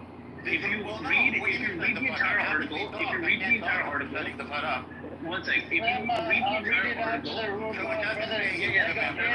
I'll read it out to the room. This idiot is not going to let you read. Correct? Normal, mute the fuck up. I'm going to read it out. I'm going to read it out. Is that fair to say you're lying? Just mute up. Thank you. Mute up. I'm going to read the article. I'm going to mute the. I'm going to read the article now. Okay? Come on, mute up. The Israeli government is giving. The Israeli government is giving weapons to a group of criminals and felons identified with Islamic State at the direction of Prime Minister Lieberman. Charged to my knowledge, this did not go through approval by the cabinet. It says in the fucking article, go read that, motherfucker. Which article, motherfucker? ISIS supporter. Which article, moron? ISIS terrorist supporter. Fucking ISIS supports ISIS. You're not going to talk your way out of terrorism. It's the same one in the Times of Israel. Go read it. You're not allowed to promote terrorism. The Guardian also said the same thing. Promoting Yeah, terrorism Guardian is article. against the law, and I'm just trying to save you, Amir. I don't want you to get in trouble, So, okay? no, what Amir just read was in the article, and that was actually what I was pointing out to you. What article is it you're talking about? Times of Israel. What article are you talking about? Times of Israel, it literally says that they are ISIS. So but does it say that here it says, hang on. here it Does says, it say that Abu Shabaab is a member of ISIS? Yes, I'm it gonna does. make it so easy for you. Yes, it does. Does it? It says. Okay, read Yes, me that. they are using Read me ISIS. that one. It says he's a. Read me that. Why you waste your Read it out. Amir has just read that to you, right? It Now, doesn't say. he's running. The reason doesn't why, say. normally you're lying. trying to get on this entire Are you point, lying? he's running away from the actual I'm running. question of if you harm someone who's a part of ISIS, does that say make that? you a terrorist? Does it say he's Yes, an it does. ISIS? Or does it say he made a link I to love it? how retarded you are. It says it clearly in time of Israel. It's says one it of clearly the in names time of and Israel, says he's a I want to jihadist. hear the line where it says he's a member of ISIS. Read that line So to the room. I want to ask you something. No, read it Do you out not loud know first. English? Wait, Do you not know English? Do you not know how to even read English? Wait, you made it. Do you not know made a English? mistake. Do you not know how to read English? Do you not know how to read English? Do you not know how to read English? Do you not know how to read English, man? You just not know English at all. Of Oh ISIS. no, come on. You asked Teddy the same question. Amber read it out to you. I even just read it as well. It's Are you in the lying? article. It's in plain English. Or are you lying? I love how you're saying, Read it "Oh, out. where are you lying?" when you can't even read Read English. it. So you're illiterate now. You're illiterate. Okay, that's fine. he is. So now I'm gonna ask you something. I'm now gonna ask you something. If someone funds I asked you. a terrorist organization, are they not a terrorist? Say that. Just a yes or no. Say it again. If someone funds a terrorist organization, are they not a terrorist themselves? So, which is the terrorist organization you're talking about? Any terrorist organization. Okay, so you don't really know the answer? No, I'm telling you, any terrorist organization. I got you. Why is it so hard for you to You said everything so hard for you to is an ISIS. So on normal, media, answer the question. Any media terrorist says that he's an organization, ISIS? if you fund them, or don't, You it want doesn't to make change you a the terrorist. statement? Would you like to change the Normal, statement? if you fund any terrorist organization, does not make you a terrorist. Let me make it so simple You for you. still Is don't condemn Abu terrorism. Shabaab I an love ISIS? how the fact that you still can't condemn terrorism, and then you think you're saying, "Oh, you condemn I terrorism." already but you condemned. don't. That was my first I am question. Was asking condemning you a terrorism. direct, pointed question. I condemn terrorism. Should Is you Abu Shabaab not a terrorist? should you not condemn terrorism? You're a terrorist yourself. You I understand condemn that, right? terrorism. Is Abu Shabaab an ISIS? Okay, so tell me this, right? Is what do you say? If you condemn terrorism, No, now I ask you a question. You asked me, now I ask you. Is Abu Shabaab an ISIS? Yes or no? Yes. Okay, show me. It's in the Show me. motherfucker. It's in the article. Show me, I read it out to you. I read Show it. me. The article I don't understand why you bring this terrorist stuff I'll up. quote the article. The article says that Avigdor Lieb. Thank you. Sit in the audience like a good boy you are, or leave, it's good. That's enough. I love this circular reasoning. It kills my brain cells. Every time I talk to him, it kills my brain cells. Not a genuine person to have a conversation with. At least, the two other Anon accounts left. After he started saying that One he is doesn't really Steinhardt. One is Steinhardt in the audience. That's probably a non-account. I think he came with his real account because he wants to start typing in the chat. He's a keyboard warrior. By the way, Edward, the ceasefire ain't gonna happen. Oh, Randy wants to come up. Randy, do you support ISIS? Let's talk to Randy. Do you support ISIS? Netanyahu giving weapons to ISIS, Randy? It's an article from Times of Israel. Randy, you're on mute. Yes. What is the question? So look at the article in the chat I posted from Times of Israel. It says Netanyahu gave weapons to ISIS, the Islamic State people. Do you support that, Abu Shabaab? Abu Shabaab is. And I posted it on CNN too. Inside Gaza. Inside Gaza. Inside where? Inside Gaza. I don't know much about it. I mean, I'm glad he did it in Syria. He sent the Assad regime back to Moscow where they belong. No, but I'm talking about Gaza. That's stealing the aid from the Palestinians. Be like a whole neighborhood. Assad is in Moscow now. We're talking about Gaza. Khamenei is going to be in Moscow. Randy, It's going to be like a little Syria and little Iran. Randy, did you not listen to the question? It's about Gaza. That these ISIS members are stealing fucking aid from Palestinians and selling it in black market. Oh my God! What do they think? They're Hamas? So, what do they think they are? Hamas? Netanyahu giving weapons to ISIS. It's the article in the chat. Can you please read it? Yes, I read it. I think CNN. The enemy of my enemy is my friend. If they can kill Hamas for Israel, then I think it's okay. We have another terrorist organization. Oh my God. So I put a CNN article. Oh my God. I put a CNN article that talks about how Netanyahu actually went behind the back of his cabinet ministers as well to arm and support. Yeah, that's what presidents can do. That's what prime ministers do. They don't have to notify their cabinet of everything they do. No, the article sounds like AOC. AOC is upset that Trump didn't tell her. AOC has nothing to do with Gaza or Netanyahu. I know, but you know, they don't tell everybody everything. Because it was that's how it is. When you're head of a government, you don't have to tell everybody everything. But everybody knows. Didn't tell AOC. But now everybody knows. Okay, well now they know. So it's all ISIS action in Gaza. Look at the CNN article. Look at the one that Tamir posted. Both of them. Okay, but so what? This isn't the end of the world. That's my point. That's illegal. It's illegal according to the U.S. laws and Israel. It's in violation of the U.S. and Israeli laws to give weapons to fucking terrorist entities. Now Norm has called the FBI on you. Okay, yeah, you definitely. Do what you have to do, okay? No, Norm has to. I mean, that's why he he's calling the FBI and everything. God, you really are into controlling other people. Now you want to control who Norm calls. I mean, what's the matter? Is Norm, are you going to call? Oh, Randy, I forgot to tell you, he doxed you the other day, right? Yeah, I know. Let's see if you can control yourself, okay? Oh, yeah, he doxed you. I know. Did he apologize to you? Did he apologize? It's between him and me. Okay, this isn't Iran where you get to listen to them. You know, people are animals on this app, right? There's a lot of people. I know. We know about the animals on this app. We know about them. Yeah. There's people from the Zionist side. They're animals like Shuki and I'm not worried about a Zionist. They know your information, Randy. Really not worried about a Zionist. But thank you for your concern. Zionists don't hijack planes. Zionists don't shoot up airports. What if your comments come out to the public? How would that affect your Zionists don't shoot up the Olympics. Zionists don't kill 17,000 babies. 17,000 babies. Norm is not a Palestinian. I'm not worried about him, okay? Zionists don't kill 17,000 babies, right? I know. Hamas kidnaps and kills babies. Do collective punishment on aid, right? Yeah, I know. Hamas kills and kidnapped 1,250 people on October 7th. So only 1,200 people, you're going to kill 60,000 people. Okay. Well, you just free the hostages. You could have freed the hostages any day. What is that? You could free them right now. You could end the war right now and free the hostages. No, Netanyahu doesn't want them freed yet. No, Netanyahu doesn't. Hamas is holding them. So President Herzog said hostages don't matter. Same thing, Smotrich said the same thing.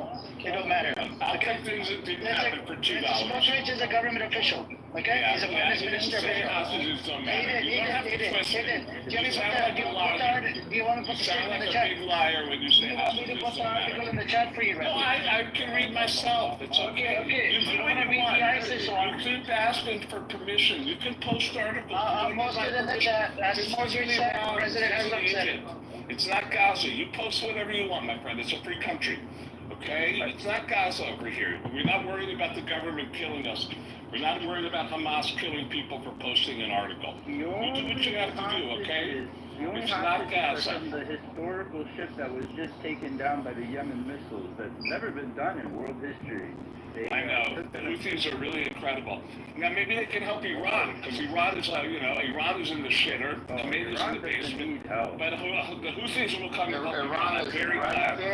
Iran, the Houthis better help Iran. It's all good, bro. Anything else? Any other material?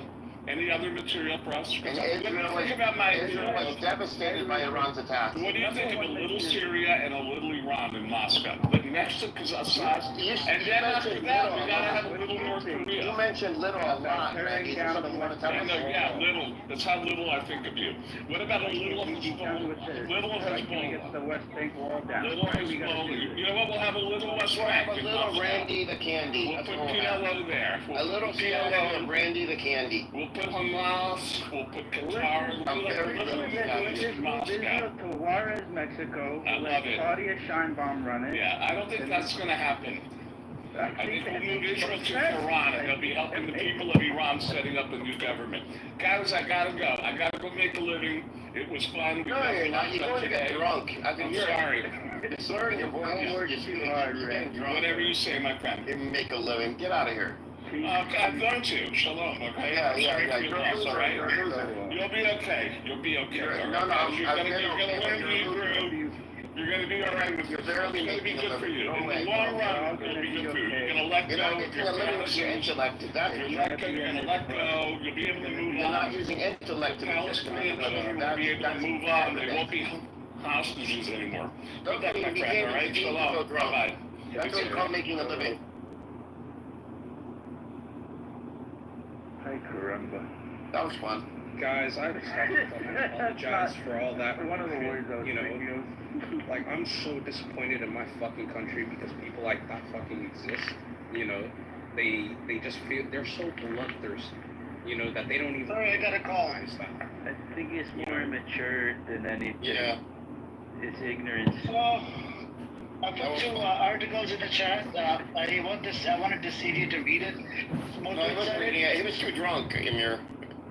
He's drunk all the time. Yeah, I know. He said, I'm going to go make a living. I said, you're not using your intellect. I know that because you're already drunk. So I don't know why he's... If you're getting drunk in the evening and then saying you're going to make a living, I don't know. Maybe he's a call girl. Randy the Candy. 16 artists, 16 shares. The reason why he gave them the shares was he was using their star power for leverage, right? Mm-hmm. And it says PR and cultural power. Not only did they get those shares, they got higher payouts for their streamed music. So Tidal was giving them more money than other platforms. Those particular 16 artists. So pretty much, he gave them a sweet ass. Also, when you look him up with his full name, you come across stuff, you know? The cat musician and a whole bunch of other shit. That's a weird one. I mean, That is a bird. Does he write songs and sing them? Does he sing? I can't imagine. Yeah, he does. He sings as well. I think he was I don't know, he's a singer as well. But it's all low life, you know. Like he's not that famous. Just because you have a page, it doesn't make you that famous. You know what I'm saying? Oh yeah, I mean, if you're just singing about cats all day, that just makes you a guy that just likes cats. I don't know. Yeah. Even without AI, with AI, they could do it for you. But I wonder how many. I don't know. I don't even know where to begin. Anyways, I got a call. Otherwise, I would have told them some certain things to meet up the. Welcome back to another episode of Super Stupid Hypnosis of people wasting all their time being political and super stupid. That's right, it's the Flat Earth Gang. Doc, do you support Netanyahu giving weapons to ISIS? No, I support you because I was in a room where they were talking about you in another room. And I was sticking up for you, and they kicked me out. Welcome back to another episode of Clown House, where super stupid people talk about super stupid stuff and waste all their fucking time in the Flat Earth Gang house.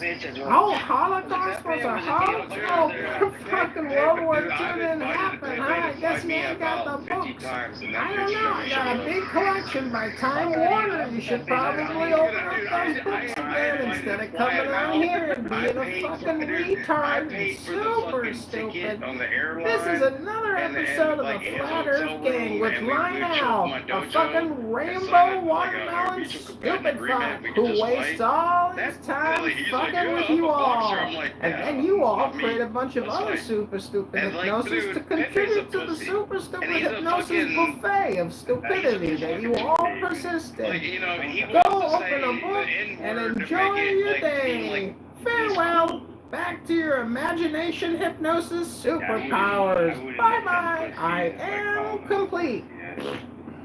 not that serious. But Doc, who was the moderator? Who was saying shit about Welcome back electing to of the Super names? You know Stupid the names? Hypnosis starring you. We're kicking her I waste wish all we your could time look and up not read the book histories and of say, you rooms know that what, we've been I'm pretty in on this stupid. I app. That would be a realized I really don't know cool a whole feature. lot, so now I You realize know, like things what called room was I books in instead 3 of rooms other people ago on this app, which when are people super were talking stupid. about people Let's that all are... raise our I don't IQ talk together about and people open a that book aren't in the today. room. Bing, bing, Like, bing, if I bing, want bing. to talk Welcome shit back about to you, the Flat Earth I'm going game, to where talk more shit to stupidity you. will persist. I'm They not will going to talk never shit stop about being you stupid when you're because not they in the don't know how to room shut for up you and to open a defend book. yourself. Hey everybody, welcome back to Stupid People Room Right, with lots of super stupid hypnosis that will never end until you end, and that means stop listening to all this.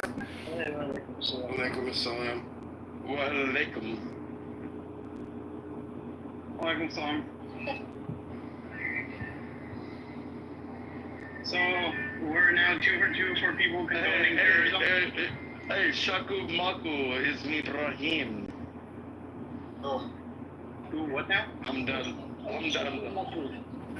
Welcome back to Super Stupid Hypnosis and the Imaginary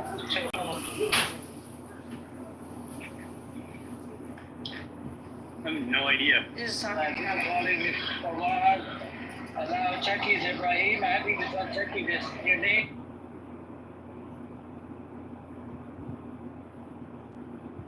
Anyways, Amr, we're now 2 for 2 for people condoning terrorism in this room and then us shitting on them. Great. Yep. So this is the mind of the terrorist, right? What do we do? And Edward, did you hear about the ceasefire? He left silently, Netanyahu. That's what the article said. He left Trump White House silently, without any commitment or ceasefire. Like, what do we do about that? And also, they didn't let him go through the main doors when he arrived. They made him use the staff entrance. That's what was reported in Israel. Is this on his court case? No, him being here in the U.S. He was here for 4 days. He was here in the U.S.? Yes. Shit. So he, I think there's a very high likelihood that the ceasefire will happen soon. I think he has to go back and basically give the agreement to his cabinet. And I think he needs one now too. He told him, he was telling, according to Times of Israel, he was telling his people that Hamas is going to decide which hostage is going to be released. So that's not a good news. That's gonna piss off these right here. Yeah, a little bit. That's going. Hamas is going to decide which hostages to release. Yep. So that means they're at the stage of deciding which hostages. Right. At this point, I want to say the same thing about Rafah. We're just going to let certain people who want to live in Rafah. What? Well, I mean, if you want to like hold our hostages, why don't we just drop bombs? You're not Israeli. You're not Israeli. We're not Israelis. We don't want to hold any hostages. Sure about that? Are you sure about that? Doug, are you Israeli? Do you have Israeli passport?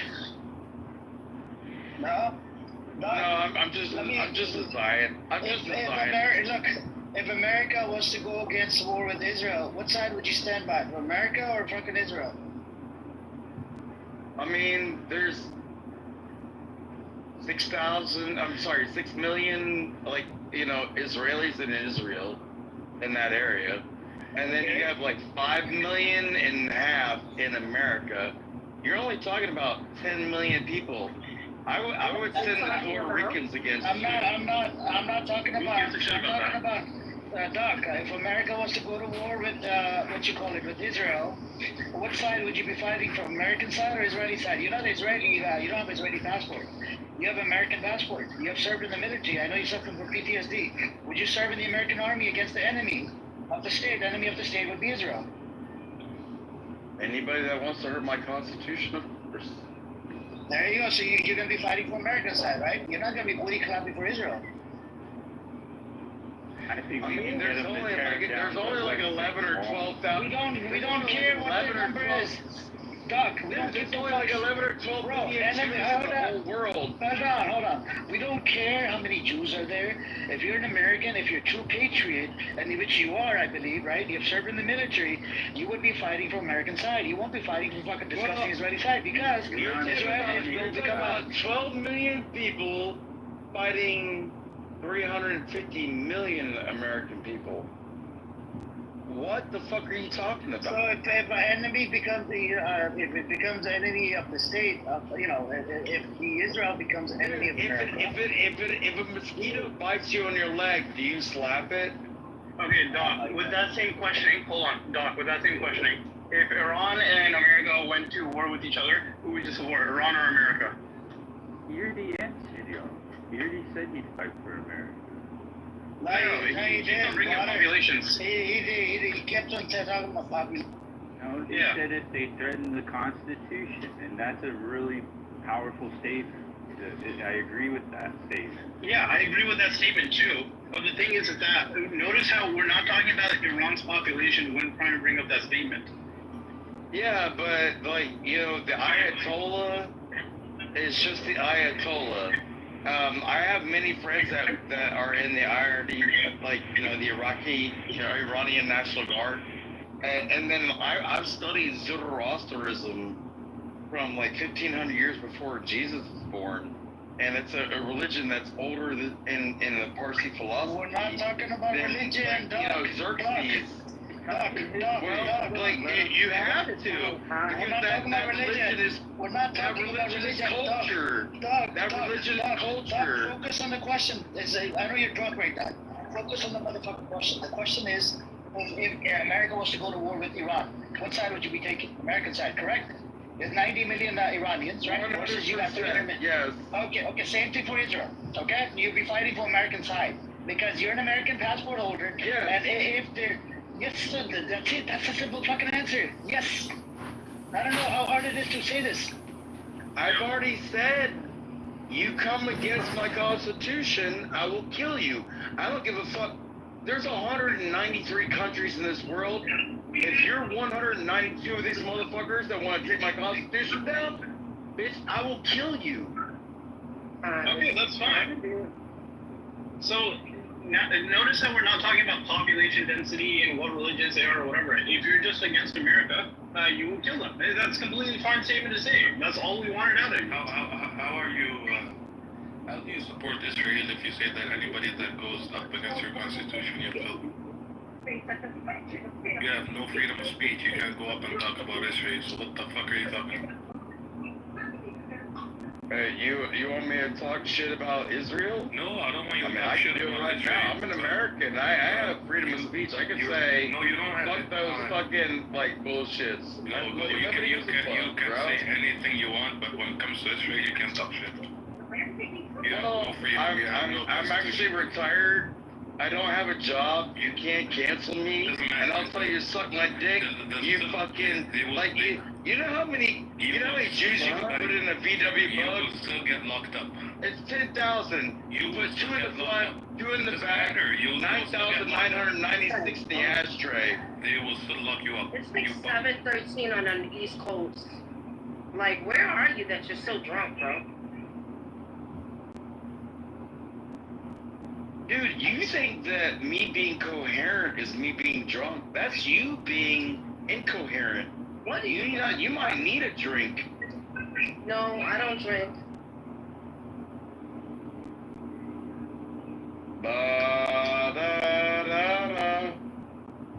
Anyway, so Smotrich and the Herzog, they both said it. Hostages don't matter. We're gonna keep on doing what we're doing. One said we lost focus on hostages, which means focus don't matter. The other one said, in spite of the hostages, it doesn't really matter. It doesn't matter. I put the articles in the chat for you guys from Times of Israel, and it's disgusting. We had this idiot called Ahmed here, Like release the hostages. Even if the Hamas releases the hostages. Welcome back to another Genociding exciting people. They don't episode give of two People fucks. Learning English They on the would be, Farmhouse app known as Clubhouse. That's yeah, right, a Trump complete just and approved a total $30 waste billion of time. plan. Reading any book that you could find in the gives them a library free would be green more light. high-value information 9.4 communication trillion, for but thanks people again. come here for the dopamine. For the... 9.4 trillion on what? What are we talking about? What are you talking about? The big beautiful bill was 9.4 trillion. Okay. A big beautiful. You support big beautiful bill? Dude, it's law since a week ago. Do you support it? Yes, because it's constitutional law. Okay. We're taking away funding from the poor people. Is it okay? Taking away the funding from Medicare and the health sector. You support it? Well, I mean, it Dude, now I just know you're an idiot. Now I just know you're an idiot. Because no way, as a what in the healthcare are you referring to? Dude, just give it a second. Give it a second, right? Like, shut, bro. I don't want like your service here, dude. You are so like, disingenuous. This what, big beautiful what bill, in the medical healthcare are you referring hey, to? listen, pipe down, buddy. People are Pipe getting down, dropped pipe off of down, Medicaid. Pipe down. You don't know what the fuck you're talking about. Because 14 to 17 million people are going to lose their health care. Just for what? Just to subsidize taxes for the 1%. Are they Americans? 1%. Are they What does that have Americans? to do with anything? Because if you cared about Americans, because you would they're not understand. Americans. If you cared about Americans, you would understand that a large subsection of this country, right, will now have to watch out if they have an injury out. Dude, in 2024, they spent $3 billion on homeless veterans. If somebody breaks their ankle in this country, 2024, it they might spent bankrupt $66 them. billion on illegal immigrants. Dude, Why are we what taking the care fuck of are you illegal talking immigrants about? before What we're the taking fuck are care you of talking about? people that fought for our country? You're a You, pussy, dude. Shut the fuck up. you don't have any understanding about this, dude. I live in LA. You know what law enforcement and the fucking Marines, the armed service are doing? They're coming into MacArthur Park, right, on horseback. And what does that have to do with anything? If that is what you represent, I don't want anything to do with it. Hey, baby, I got some money. This guy's a joke. This guy's a joke. You can't argue with him. He's an alcoholic. He's drunk. He's suffering from PTSD. Amir, why do so many drunk people come into this room? I don't understand. I don't know, bro. It's a therapy room, you know. People want to therapy, brother, you know. I mean, we had Randy. He's just like this.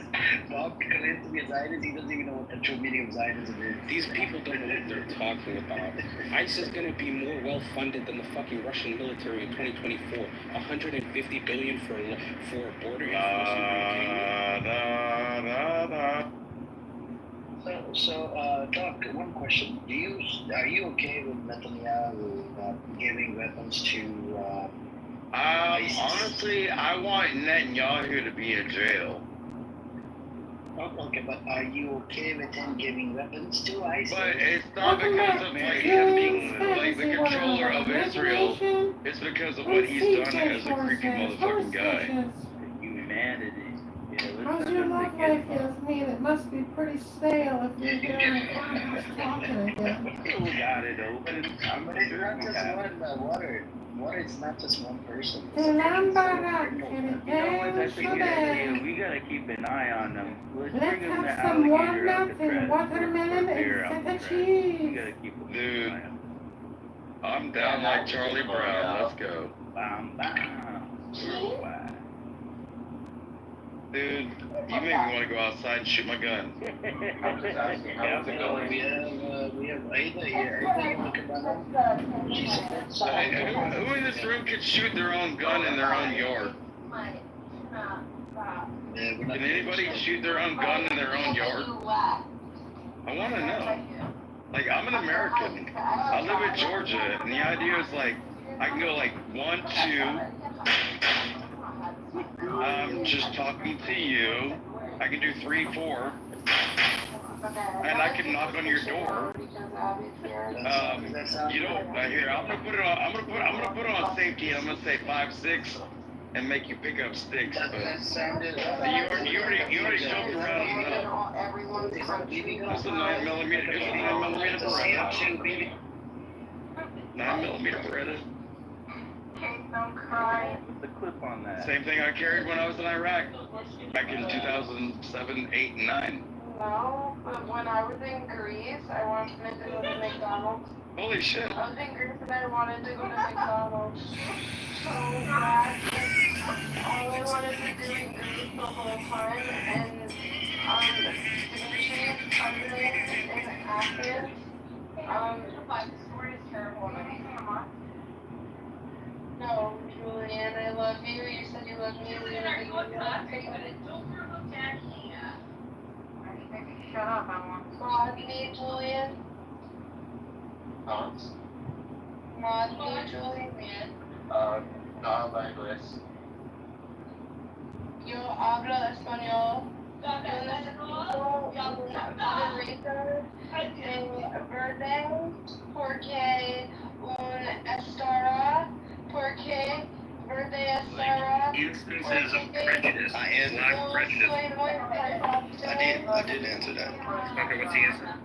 I said, yeah, I said there are some things that are just morally, we can't justify also, and that's just wrong that black people do. That was just the gist of his question. Can black people do certain things that are just morally wrong in the context of race? It was like, that's like worse than the white trailer park guy. And then you went on to say something like a black person kills a white person, right? Just like, I don't want to like design some stuff, like just because I feel like you agreed, but just because I think militant, yeah, you said. Yeah, but do you understand though, like how white men are going to like seek their way into it? I just want you to understand the games. I think there's like, I don't know. I think sometimes like you give too much credit for like the kinds of interactions we're having on here and the kind of interlocutors that you're interacting with. Like, I don't think anyone here is that conspiratorial. But just the point is just a simple one where like there's just going to be instances where racial prejudice is going to be worse than racism, right? And you said a situation, an example would be a black person.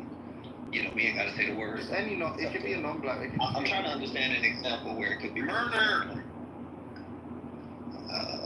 What's the context? Everything depends on context. You just give me the context. Hold on, guys. Guys, you're being so slow right now. Okay, a white guy saying black people can't go to my Arby's is being structurally racist. That is much less bad than a black guy murdering a bunch of white children, torturing and then murdering white children because he loves the suffering of white people. Now, according to Zephyr's definition, that is not racism, that is just mere discrimination. Now, it's clearly way worse to murder and torture children for the love of their pleasure than to prevent someone to going from an Arby's. And you being unwilling to see this or admit this is a deep criticism of both your mind and your personality. Look at how he's thirsty to get this out. Sam, of course, that's the obvious. Yeah, that's an extreme the thing that he was trying to you to say. That nigga found an example where a black man kills white children. Think about this. The zebra murders. The zebra murders.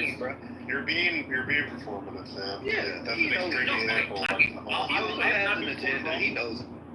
This whole idea that black people can't be racist is so fucking, it's the ultimate gaslighting. You can use a revisionist definition if you want to. That's not what people usually mean by racism. People usually mean by racism being cruel or unfair to someone because of their race. Now, you can say, and then you can use the word structural racism to talk about structural racism, but you try to appropriate a term that we already have, change its meaning, so that you get away with being racist against white people is the ultimate Machiavellian mischievous fucking behavior. And it's not at all okay. I'm not cool with it. Yes, every time if you say to a white guy, fuck you, you cracker, you ugly, your skin's gonna wrinkle faster because you're fucking disgusting and you're fucking getting old faster. If you say that to a white person, you're being a racist piece of shit. Okay? It's not fucking complicated. And you being like, it's not structural. You can just call things structural racism.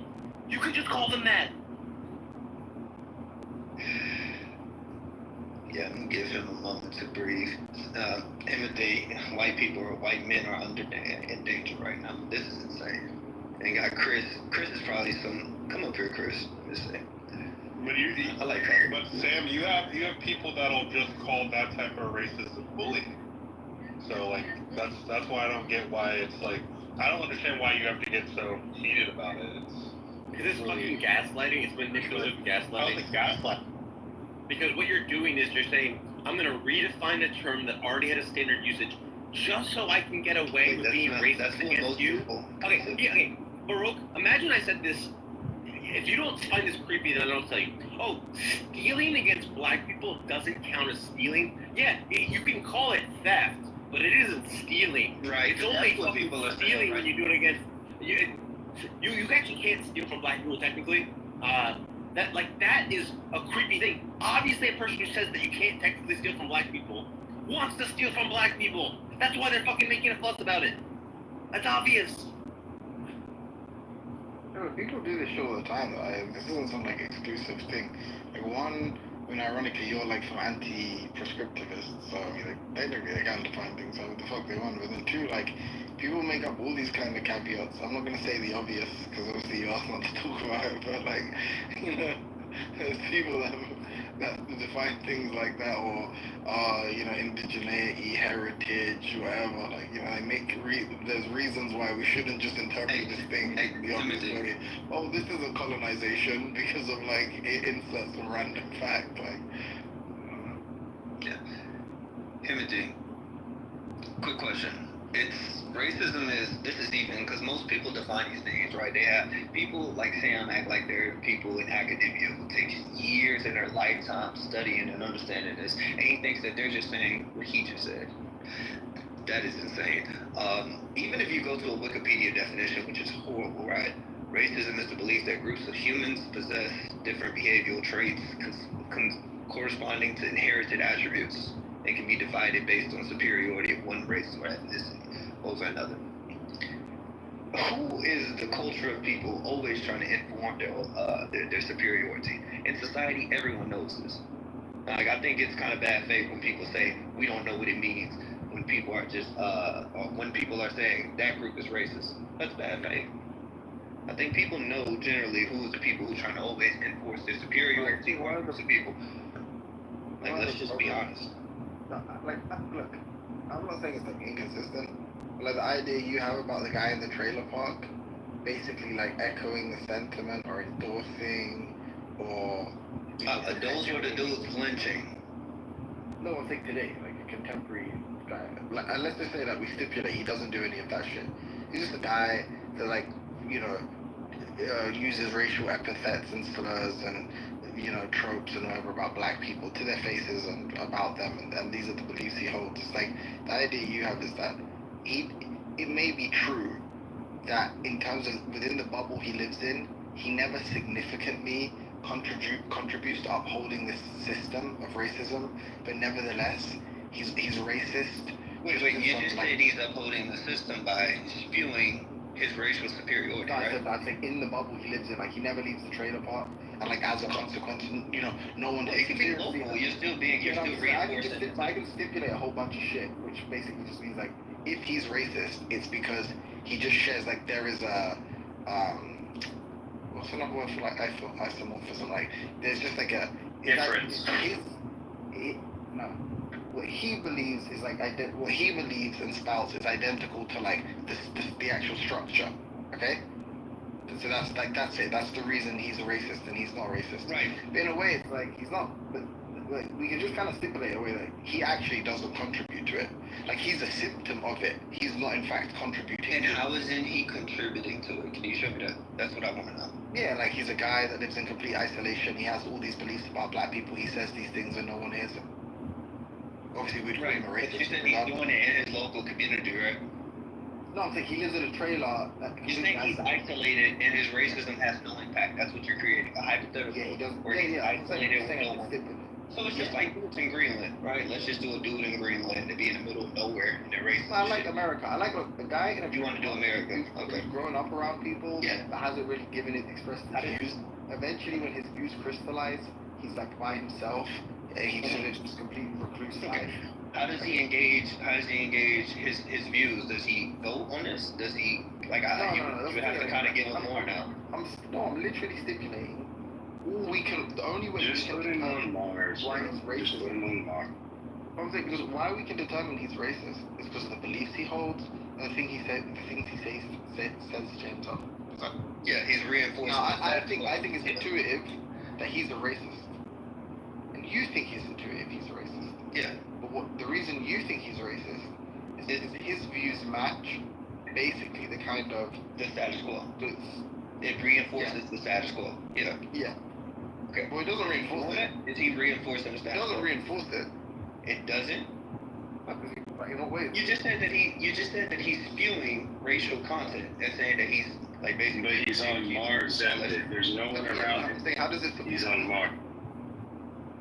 You can be on Mars and still reinforce the status quo. You may not have the direct impact. Hold on, you may not have the direct impact. I agree there, but he still has views that reinforce the world that we set in. In a vacuum? Is that not right? Is that not right? Can you show me where he doesn't? You're saying he still reinforces the world. No, because I take that to mean like he's like responsible for like contributing to it. How is he? Wait, who is he viewing like people? You're just saying he's shouting to himself? Yeah. I thought you said that he was saying that to a black person. Oh, well, I mean, yeah. No, initially I did, but now I'm just interested to know like, are we just saying that the guy who, let's say counterfactually, like if someone was to interact with him, he would say like, let's say another white person would say, I hate N-words, right? Would we think that kind of guy is racist? I mean, obviously we would, right? Yeah. Okay. So I'm saying, okay, but even by your definition, even in the case where he never interacts with anyone ever, he's not. You think he's a racist. So you think he's a racist, but the reason you think he's a racist is because basically he just has the same. Yeah. You're just trying to. Timothy, you're just taking away the power aspect, right? That's what your goal is. Well, no, that's trivial because now we can just we can create a continuum of like less and less and less and less power, and then we ask the question, well, what really is what is the kind of necessary equality in a racist? And really it's just like, well, people have the same view as. No, we're just talking about the power imbalance. Racism also derives in our language, right? There's a form of language that we use that can kind of reinforce the status quo. When a white person says, like I just told you, you agreed to this. The moment you agree with this, when I say cracker, it does not hold the same power as a white person saying it. But that's consistent with my usage. But I'm saying, at that point, that statement, just in that context, right? A white person, me and you were isolated. Let's say a person's isolated on Mars, and a white person is saying, shut up, nigger. And then a black person is just saying, oh, this cracker here, this cracker don't know what he's talking about, Yeah, but wouldn't you agree that... no, I got you. Wouldn't you agree that they're still enforcing a racial power system? Because there is still a power system at play. No, I mean, I think it's very clear with this context, historical context. So I think right, and the historical context just does actually. That's what gives it power, right? Timothy, that's what gives it power. Yeah. I mean, look, I'm just to be clear. I'm not like, insane. How are you defining this word like this? Whatever. I don't use the word the way you use it. I think it's far more cumbersome, to use it like that. And just to be clear, there's obviously alternatives to actually kind of the standard usage that can clearly account for that. 10 minus 3 is, 10 minus 3 and 3 minus 10 are both instances of performing subtraction. Yeah, but do you have a term that sociologists use? Because they're the ones that kind of study racial relations. I don't know that. They just call it racism, right? I'm not necessarily. What you're really talking about is a conceptual analysis of the term, and I don't agree with that analysis in terms of it's not to say it's wrong. No, I know that you don't agree with it. That's why I get that, and it's clear. I was saying it's not just it's not that when I say don't agree, it's not like it's wrong necessarily. It's that's not how I think it's the easy I don't think it's the easiest way to use the term kind of thing. That's my understanding. It's I can account for everything you can account for. I can say cracker's worse than the N-word, not as bad as the N-word, bro. Yeah, I get you. Hey, Timothy, quick question. So you would say, under your worldview, black people can be racist? Can be, of course. Okay, but are black people racist then? Because there are historical examples. So I would say, let's say, there was groups of people in South Africa who were keeping white people out. They did not want white people to come in their land. I can find a specific group, but just work with the idea. Work with the idea. They literally came at them with spears and knives and stuff.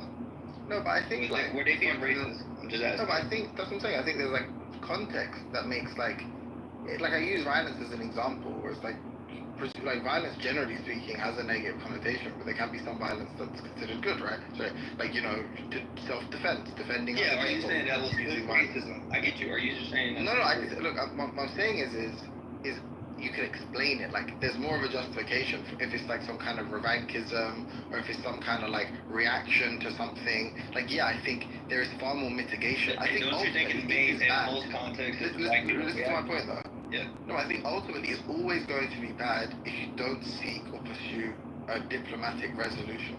I just always think like violence, revenge, like violence as revenge. Like if what's actually happening is like there is a group of white people that have like commandeered or requested or something or stolen land and you mean to take it back, then I don't really take that to be quote unquote racist, because I'm not killing you because you're white. I'm killing you because you're one of the people that stole my land. You're one of the criminals. Right. So that's not, to me that's not actually racism. If it's like some Idi Amin type stuff, or if it's like, the best example would probably be something like Rwanda.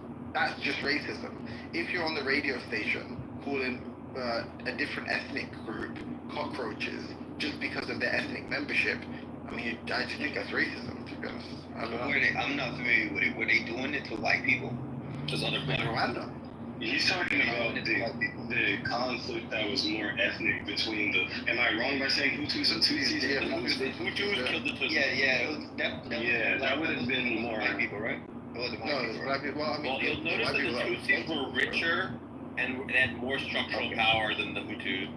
Well, it's not only economic. Y'all be trying to do this economic reductionist ideal. So it's trying to pull out poor people, trying to pull out people who aren't. That does not establish like a form of a system that's mainly psychological, cultural, and all these other aspects, spiritual. Like, weren't they propped up by the Europeans, and that's why, like the other Africans were like the Belgians, when they left, they gave the keys to these bitch ass motherfuckers, and I'm just saying. Yeah, they look more European. That's partially why. Racism is stupid. I did want to ask you a question though, Zephyr. Yeah, we have. I mean, I don't damn. Let me not fuck. No, we have. Lady, before you sound familiar, bro. Yeah, my name, I don't know, bro. Here's all I'm gonna ask you, dog. Like, so, would you say, because it seems like you're saying, if I'm wrong, correct me, that there has to be a power or an ability to impact other people's lives in order for an individual to be racist. You're also saying culture is, it has to be systemic. And you're saying, like, since culture is systemic, and if you're part of a culture that perpetuates racism, you don't have to be a business owner to be reinforcing systemic racism, right? Yep. That's basically what you're saying. So here's my question, right now. Suppose, Hebrew Israelites are like, what, definitely, I want to say less than 2% of the black people. Black people laugh at them and shit. We laugh at them, we don't fucking take them seriously, you motherfuckers are not Jewish, right? But some of them do straight up spew anti-Semitic rhetoric that I would consider racist. Like, would you say that they're not racist? I would say they are bigots, yes. I don't know if it's best to say racist as a term, especially when you're talking in context of black people. I know right now we don't preach that we should be more careful with certain groups, and I think we should. I think right now progress is getting slowed down because of this. But yes, they are being bigots and it's wrong. I don't understand why black people feel the need to die on the soul so much. Like, why can't they just say, oh, I'm talking about structural racism right now, not non-structural racism?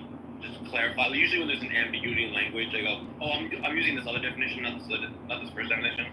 Like, the fact that they're so... Two black they people want to die on disagree the with scale them. of like, oh no, you are using the term racism in a way that says that and you're using the term differently than me.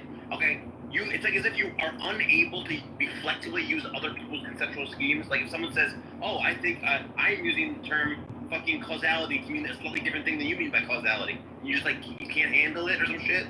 Like, you can't handle that someone else thinks about racism differently than you, and you have to fucking police it? Why? I don't think it's a black people problem. Like, literally, 3 black people are talking, 2 of them disagree with Timothy, right? So it's like, I do think you have to be like either hyper online black person or like in these academic circles where you learned about it in college and you can reference it and you can reference these scholars. But like the average black person is just gonna be like, oh, what, are you racist? Yeah, you racist. But like if most black people you know are like on the internet or some shit, then like, I don't know. I do agree though, like with Zephyr, where if you're someone that isn't very reflective, it is very attractive to appeal to this definition. Like, that's why you'll find a lot of people do the prejudice plus power and have no understanding of it. Like, they can't appeal to any of these sociologists or whatever because intuitively they have the idea that I try to account for, which is like, okay, cracker is far more innocuous than the N-word. So, but nevertheless, by this like just racial bigotry definition of racism, they would both be racism. Then also, racism seems like this connotes some deep sort of like perversion. Okay, but I don't think it's like super perverse when you hear some black guy go, hey, cracker, and then, but I do think there's something far more sinister about a white person calling a black person an N-word. And because of that, they're like, well, it's just easier to categorize them differently because in that way, the black person's not like, because we actually probably as a society, most of us reasonable people actually agree something far more benign is going on there in the black to white case than in the white to black case. But the reality is like, that's true if you just are the kind of person that thinks just generally about these kinds of things, like word usages, you'll find that's true for a lot of kind of terms that have similar connotations, like, I don't know, be it violence, be it whatever. I think the mass example for me is like a really simple way of understanding it. But maybe that's just not sufficient for some people. Like maybe some people are like, no, my search is going to lead me to like one of Neely Fuller or someone who's going to give me this fucking comprehensive, just systemic kind of breakdown of bigotry and discrimination, and that's what makes more sense to me. Ultimately I don't have like a massive issue with it. It's just not how I use the term, but I can understand it, I guess. What I understand about it, although I do disagree. I would never say black people cannot be racist, but I think like say you got a black person and a white person in America, and they're like, we've experienced racism. Like the white person means like a black person who is an individual was mean to them, right? Like the black person, like that's what the white person means. Like a black person said some things to me, probably. Like the black person is gonna be like, obviously, since I'm the first generation in my family to be born with civil rights, we have been impacted by systemic racism for centuries, up until the 1960s when our parents were born. You see what I'm saying? Where we were like filtered out of opportunities and redlined into like, that's not the same as like, it's like when most black people are talking about like racism is a problem in America, they're not talking about individuals running around doing shit, right? They're talking about like large, gigantic systems upon which the nation was founded. And so it's like when, like, I guess it's almost like you're literally describing different things. Like when a person who's white says they're a victim of racism, they're not describing the same thing. And so that's why some people be like, we should have a different word. Yeah, and really they're saying my feelings are hurt. People don't know how white fragility happens, so they be like, oh, I feel like I'm getting bullied by black people, and because black people are perceived as cool, there are some ways where a lot of white dudes who are pretty lame that kind of be like, oh my god, he's being racist, and that's kind of how they get, a lot of police officers do this. They grow up to be police officers and use this type of idea. The zebra murders were a string of racially motivated murders and related attacks committed by black serial killers from San Francisco. They killed 15 white people and wounded 8 others. Oh yeah, they hurt their feelings. They're racist, of course. Those are racist people. I would never disagree with that. Like, the white people just have their feelings hurt when they're in the grave. This is insane. They now have crying for white lives, right? They just have their feelings hurt when they're in the grave, and when the families are mourning their deaths. Oh, it's just sad. Sam's right about that. White people gotta worry about. No, I'm just legit disturbed by this whole fucking thing where you're just obviously trying to rationalize being racist against white people. It's fucking obvious. You're more concerned about quibbling over a term usage. Like if I say, fuck, this black guy was so fucking racist to me, he called me a disgusting white man. And then you're more concerned, in that moment, you're more concerned about quibbling over a term usage than being like, oh man, that fucking sucks, man. Fuck that guy. Like, it's so obvious that you're just trying to minimize the racism that I people feel. are some of the most respectful people. Literally, it's are it's three black guys right now disagreeing are they? on what we should do. So this is insane right now, Sam. I think if anybody you got to worry about, it's white men. They don't take accountability, Sam. We believe in that, bro. The lack of social awareness it takes that you would think that quibbling over term usage would ever be relevant when someone's like, fuck man, a black guy just beat me up and he called me a cracker. And then you would ever think that's it's racist. appropriate to say, oh my god, this that was not racism, it's just prejudice. It's just prejudice. Imagine a white guy talking about social awareness. Oh Fuck my that god. racist piece of shit. Let's kick his ass. Or let's Wait, get why would his you? But then you're doing you're doing the same thing though. Like, if he just said like, yeah, fuck, like clearly Zephyr, you think that's fucked up, right? Duh, bro. Nigga know I know If he and he said earlier, he literally said like, oh yeah, obviously it's just trivially the case that the person who does worse to the other person is worse, right? Has acted more morally. Sorry, is what he said.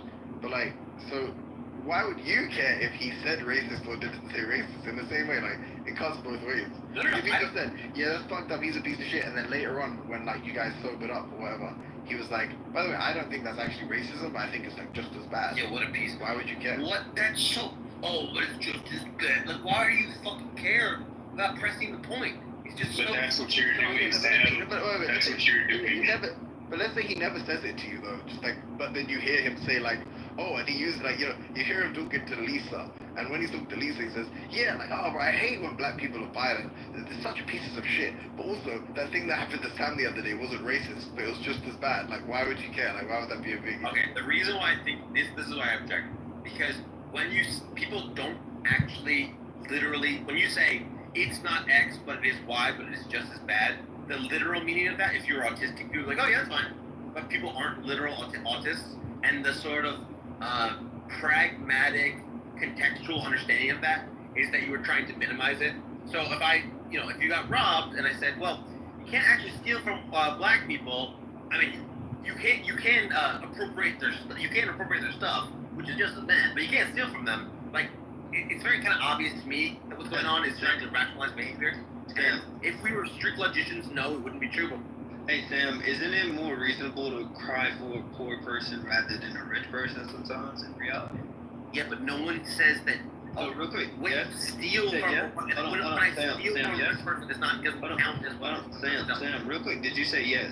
Yes, Let's be clear. Yes, things can be differentially bad. Okay, cool. So we do look at people who suffer under violence or victims of certain systemic issues. We do kind of lend a heart more than someone who is, maybe the oppressor. Don't you agree? Okay, then just call. Like, of course, if a slave master died, then we ain't gonna kill all. Yeah, so you can say some racisms are worse than other racisms. Why is that so fucking challenging? It is semantics, dog. Like, but I don't know. Once we acknowledge it's semantics, boy, you insane. I already know y'all games. No, I gave you an example earlier, like where it is exactly the same things happening. Where it's like, look, hey, I'm a landowner. I hold this lease to this land. It's like, oh, well, I was like related to some dude who may or may not have owned land here thousands of years ago. Like, so I'm taking this. I'm gonna declare this as mine. I'm not stealing it because of some bullshit bedtime story I'm gonna tell you about like why it's owed to me. I mean, that is the same thing as far as I'm concerned. Just like, oh, one's stealing, the other's not stealing. Or when the British do it in South Africa, stealing, when we do it, not stealing. You can't just do that. That's the whole point. The whole point is like you have a theory, an analysis of what it means to steal, and then you say, here's why I don't satisfy the conditions. And they're doing the same thing when it comes to racism. They're putting forward this kind of analysis of racism and saying we don't satisfy these conditions. But it could be the case, which I hope at least you're reasonable enough to say this. I mean, Caleb's not obviously because he's like a psychopath. But like, it is reasonable to say, look, if I kill every single person here, regardless of indigeneity, what I did was really, really bad. Versus someone who steals land painlessly, they stole, I didn't steal, what I did was worse, what they did is less immoral, right? Like that's ultimately what is going on here. And I'm saying, okay, it seems kind of like you're both wasting your time. If he's got a different conceptual analysis to you, you've got a different conceptual analysis to him, but you agree on which one's worse. You agree this is worse, than this. Then it seems like in the relevant sense, it does, like, you know, and then in terms of the Timothy, I think you're being too nice. I think we both agree now on what it is. I just think he's trying to say that in every situation, both sides are just equally as bad. So when he believes, Sam, do you believe that when a black person just calls a person a cracker, is that equally as bad? No, it's not as bad, obviously. Okay. I think it is. I would even push back on that. I mean, I feel like Come on, Lance. Well, here's. I'm not. Well, okay. Well, I think that, like, because of cultural reasons, right, in the history of America, white Americans are less likely to, like, feel extreme, like. I don't, but I know the second we tear down the West Bank wall, we'll be able to address all of them. No, I'm asking you how many checkpoints are there? I have no fucking idea. Too many. One is too many. So hold on, 920 checkpoints. Okay. Now, to be able to work at those checkpoints, how are these people justifying it? Anybody in their right mind? Hey, let's say if I move from America and I go over there, I know international law says it's occupied. Even as a kid, like a 20-year-old kid, and I see it is kind of, because a lot of kids are very smart nowadays. Okay, they check on their smartphone that what is this happening? Why are just one group of people are being stopped at the checkpoint and the Israelis aren't? What's the deal? I look up the laws. I look up a bunch of shit on my phone. Right away, I can tell it's wrong. It's illegal. But why are these people are still serving at the checkpoints? Can you tell the room?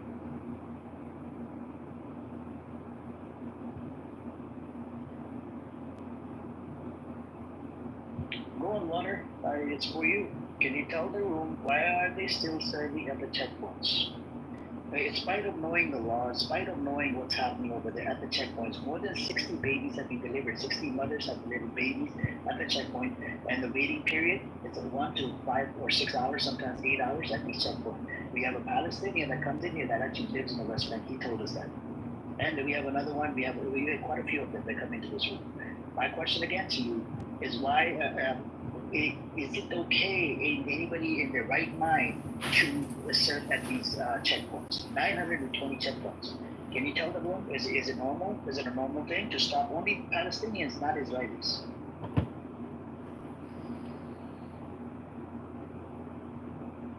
Okay, so that's what I was saying.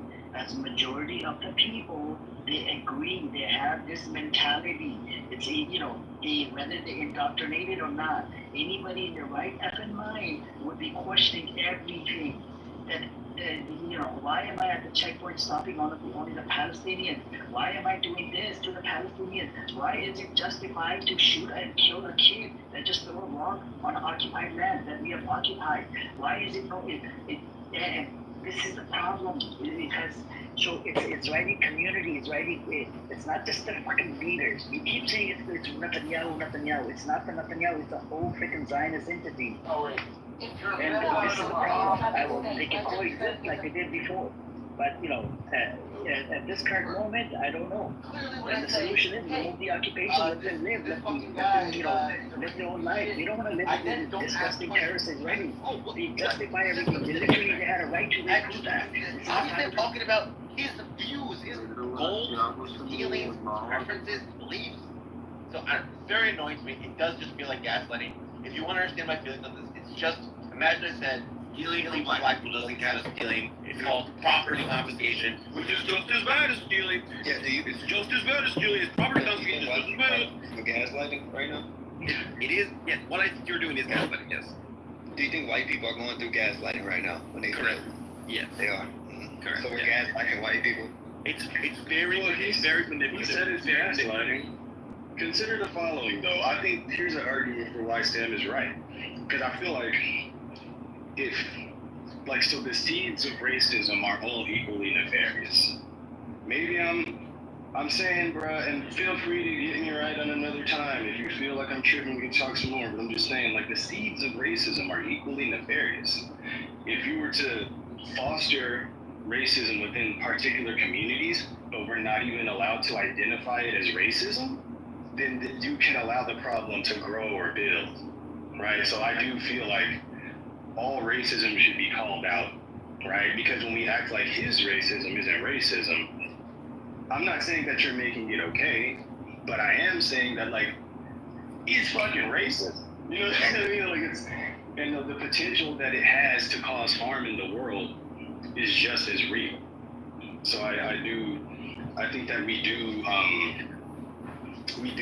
I'm saying that's the good argument for actually calling all racism is like, hey, lad, I don't know how to say your name right now. I'm sorry. I do smoke. I be chilling and shit sometimes. But Sam, have you ever been worried for your life under any type of like us when a police officer is close to us or about to pull us over? A lot of black people tend to stress. Do you get like that, Sam? Well, I got a gun pulled to my head by a cop. I've had black people threaten to hurt me and threaten to fight me. Wait, fight you at the park or something? Okay, so here, if are you asking about black on white violence against me, or are you talking about just any? I'm asking in relationship to the state. Have you ever? Yeah, I have had police officers pull. I've had police officers pull guns on me. Yeah. Oh, okay. Other than that extreme, because that's an extreme scenario.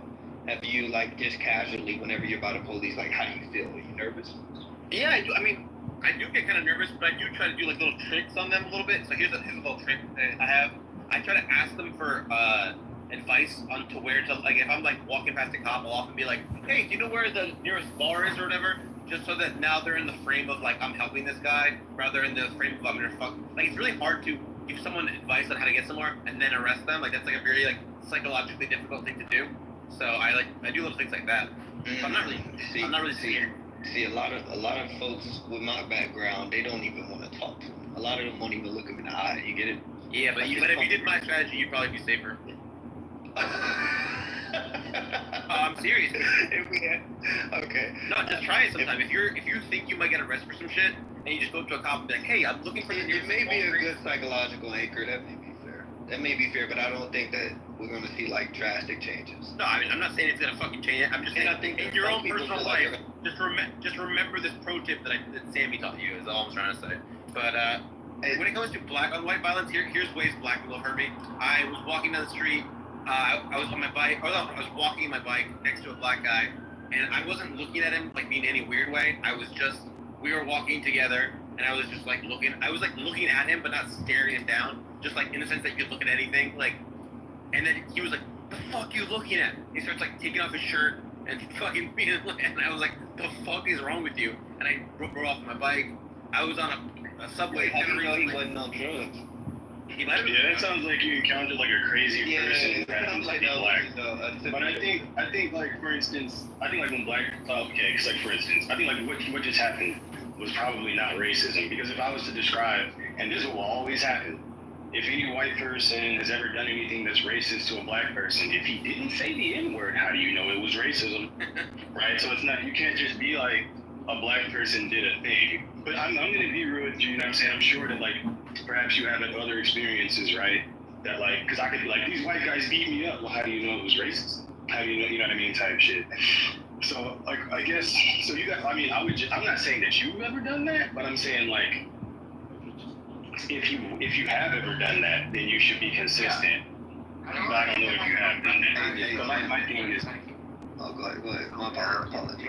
I guess, like, when it comes to, like, police interaction, one other thought that I had is, like, if you're, I think, so black people, I've had the police call on me for no reason. I've had the police call on me for showing up to work at the job that I work at, and another person who worked there didn't think I worked there and called the police, right? Now, when the police arrived, now, and they came up, talked to me, I told them I worked there, I showed them what I was doing, they were like, fuck that, he can't possibly work here. Call the police. So it's like, now here's where this shit gets screwed up. They never assume that arriving for no reason. You don't think that lithium does, or Homeland, you don't think that the heavy psych drugs don't have long-lasting effects? Make you explain yourself and run you through the rigmarole and shit. So it's like, you can't, but it's not because they're racist, it's because they were called to a scene. I don't know if that makes, I don't know, so I'm not saying that in this case. I mean, it could be both, but that's fair. That's fair. So that probably told something over like the call saying like, oh, this person's doing this, and then the police were like, oh, okay, well, this is what. But they could have got false information or something. Well, yeah, like in this case they did. So like when you see like the myriad like videos on the internet of like black people barbecuing or whatever, then the police show up. It's like what? You know what I mean? Now we have to convince them we're not criminals and shit. Hey, Sam. Yeah. Sam, are you by your phone? Yeah, I'm on my phone right now.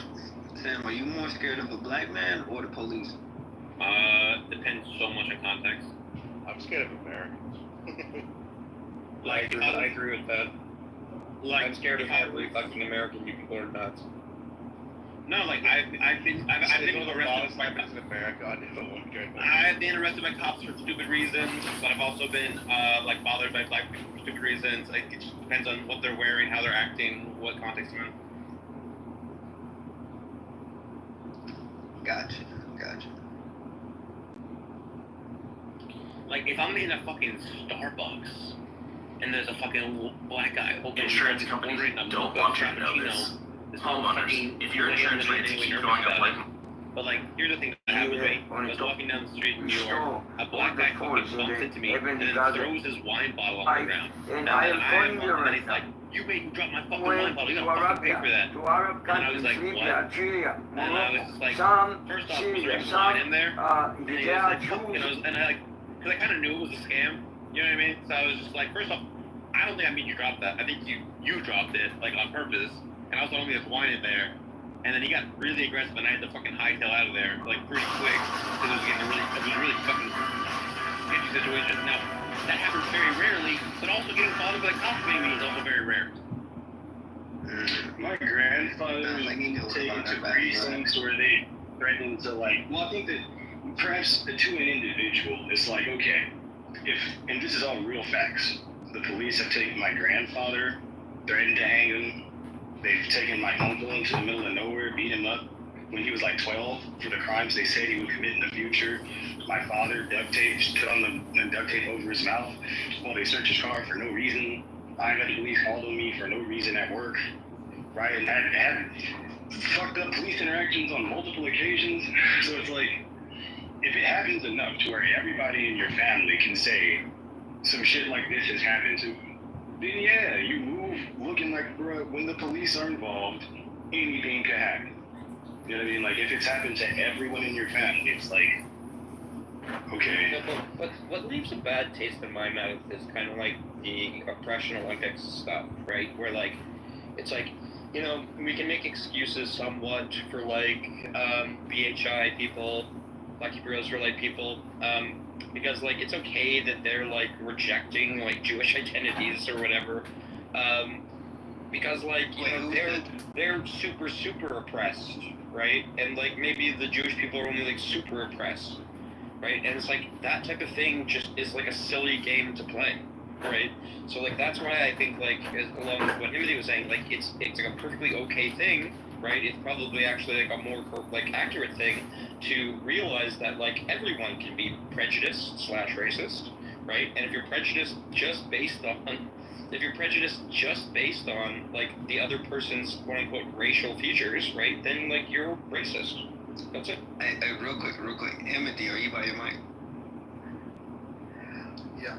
Timothy, are you by your mic? Hey, real quick, can you tell me who said it was okay for Hebrew Israelites to adopt and tell Jewish people that they're not Jewish? Can you tell me? We already shit on the Hebrew Israelites. We already shit on them before you got. You said it wasn't appropriation earlier. Who said it was? No, who said it was okay? No one said it was okay. You said it wasn't. No one said that. Yeah, Timothy, I was asking you, Timothy, because he was kind of in the middle of it, and he kind of heard when he was asking hypothetical questions. No one said that, Miller. No one said it was okay. I'm trying to figure out why he said that. Yo, Timothy, I want to try out a new tactic. After you roleplay with me, can you be a guy that pretends that black people can't be racist against white people? Maybe it's that real? Go. Alright, so, this black guy threatened to hurt me. He called me a cracker. He's just such a racist. And you gotta say, like... Oh, sorry, okay. Well, yeah, I mean, he's an evil piece of shit stuff, but I don't think that's, like, an instance of racism. Wait, you don't think black people can be a racist? No, I think it's like prejudice plus power, and I don't think Okay, okay, this isn't working. Okay, what I wanted to get is you to say, black people can't be racist, and then me to say, no, you can just believe in yourself. Like, I believe you, buddy. Like, you got it, buddy. You gotta definitely stick to it in this, buddy. Like, I believe in you, buddy. Like, don't doubt yourself. Sorry, that was so it's like technically prejudice plus power is like an instance of like the racism of low expectations. It's like black people ain't good enough. Yeah, like you know what? White people should own that shit. Like you can't be racist. You don't have the minerals to be racist. You don't have the imagination to be racist. And Sam is laughing hard. Unfortunately, the world agrees that you must have power, and power comes in culture and through like. The world does not agree to that fact. Can you show me what the world agrees on? Because I think if the world agrees, you're the one that has to correct everyone's language. The fact that you have to correct everyone's language all the time is evidence that we are the default way of language to you. That's not true. Sam, I just looked on it. I just looked at the definition that sociologists agree on in academia institutions. To be fair, that's I not wouldn't say the world. To be fair, yeah, I wouldn't say the so, world. I was kind of being absurd. Yeah, I hope it doesn't seem like we're engaging in oppression Olympics by bringing up our own experiences. I think that if anything, we're just acknowledging like different nuances. I don't think here that anyone is like, fuck the Hebrew Israelites, black Hebrew Israelites. Like, you know what I mean? They're fake as shit. They're a fucking embarrassment. They're less than like 2% of the population. I don't think anyone here would ever encourage that. And most of us in the room don't even agree with Zephyr. So it's like, Agreed. And I'm a Booker T type nigga, so I ain't gonna really care about the oppression Olympic shit. I believe in self-determination, bro. I do think like I'm sympathetic to what Zephyr's saying. I just don't agree with him because it's like what we're talking about is like language usage. And I just think it's like way too it's like elaborate or not elaborate. What's the one I'm looking for? It's just like too clunky. Of an analysis of a term to just be like, constantly here's the patch, here I have to tag this onto that, that just seems difficult to me, where basically it almost seems more reasonable if you are like a social scientist or you are like a black activist or something. It seems more reasonable because at the very least it's almost like a conversation starter basically, where you get to acknowledge or you get to shine a light on like all of these kind of systems and institutions that disadvantage black people. It kind of does make sense for them, but if you're kind of a non-kind of activist person and you're not super political, just in terms of how the word is used by like generally by most people, okay, it just seems more reasonable to say, look, racism is just like racial bigotry, and it manifests in many forms, and basically any member of any ethnic group is like has the capacity for it. That seems reasonable. But like what he's talking about isn't like insane to me. Now what is insane are the kinds of people who would answer to the question, do you think it's like racial prejudice is like just in principle less egregious than racism? Those people, yeah, I think they're like a bit unhinged, but I think people are just basically saying, no, this is a technical term and it has a technical usage. Wait, hey, Timothy. No, one second. Like, okay, Timothy, do you think black people, I'm saying, do you think someone who has the power plus prejudice view can, like, think that black people can be anti-Semitic? I think it's obviously, it's not like, it's not like a necessary condition or something that they believe that like black people can't be racist towards other groups, but I think they have a general understanding of like white, like how racism works is white to minorities, and because of that, I don't think they think intra-minority racism counts as racism either. I think I could be wrong. Maybe Zephyr will. Yeah, a lot of times I didn't know because Semitic people tend to identify as white, so it gets misty and stuff like that. But for the most part, I didn't think Semitic people were also a race. I thought that was an ethnic identity. So yes, it can be like xenophobic for the most part. No, and xenophobia is different. Like native-born Jews. So the point is that like you might want to. Some people might think that Jews have like more power in the society than black people do generally, right? So like you might want to think that like black people can't be anti-Semitic towards Jewish people on the same like basic grounds, right? Based on the same like line of reasoning.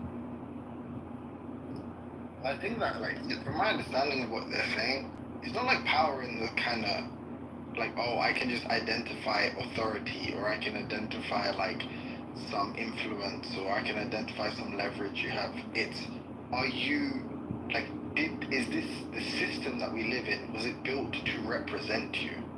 Clearly that's not the case for the Jews, right? Because in fact the opposite has been true for Jews throughout history. So does it really represent? And it's like white people. So I guess like the idea is like, for a Jew who identifies as white, then yeah, of course, no, I don't think they're going to. Yeah, but you know the state of Israel kind of makes that a little iffy. But I think a lot of people have the belief that the reason, like, the state of Israel isn't an instance of like Jewish institutional power. It's an instance of European and white institutional power. Wait. Sam, is Israel as a state a representation of Jewish institutional power? Sam? Yeah. I know. So yeah, no, but that's true. But what I'm saying is like, look at Israel. The majority of Jews who live there are basically like Arab and Iberian, and basically not like, you know, Northern European white Jews, right? It's Arabs, whatever. But the majority of people who occupy seats of power are Ashkenazi Jews. So even in Israel, what you're seeing is pretty much reflects everywhere else in the Western world, which is white Europeans have all the power. And ironically, something that's very ironic about that is the claim of indigeneity trades primarily on the people who are non-white.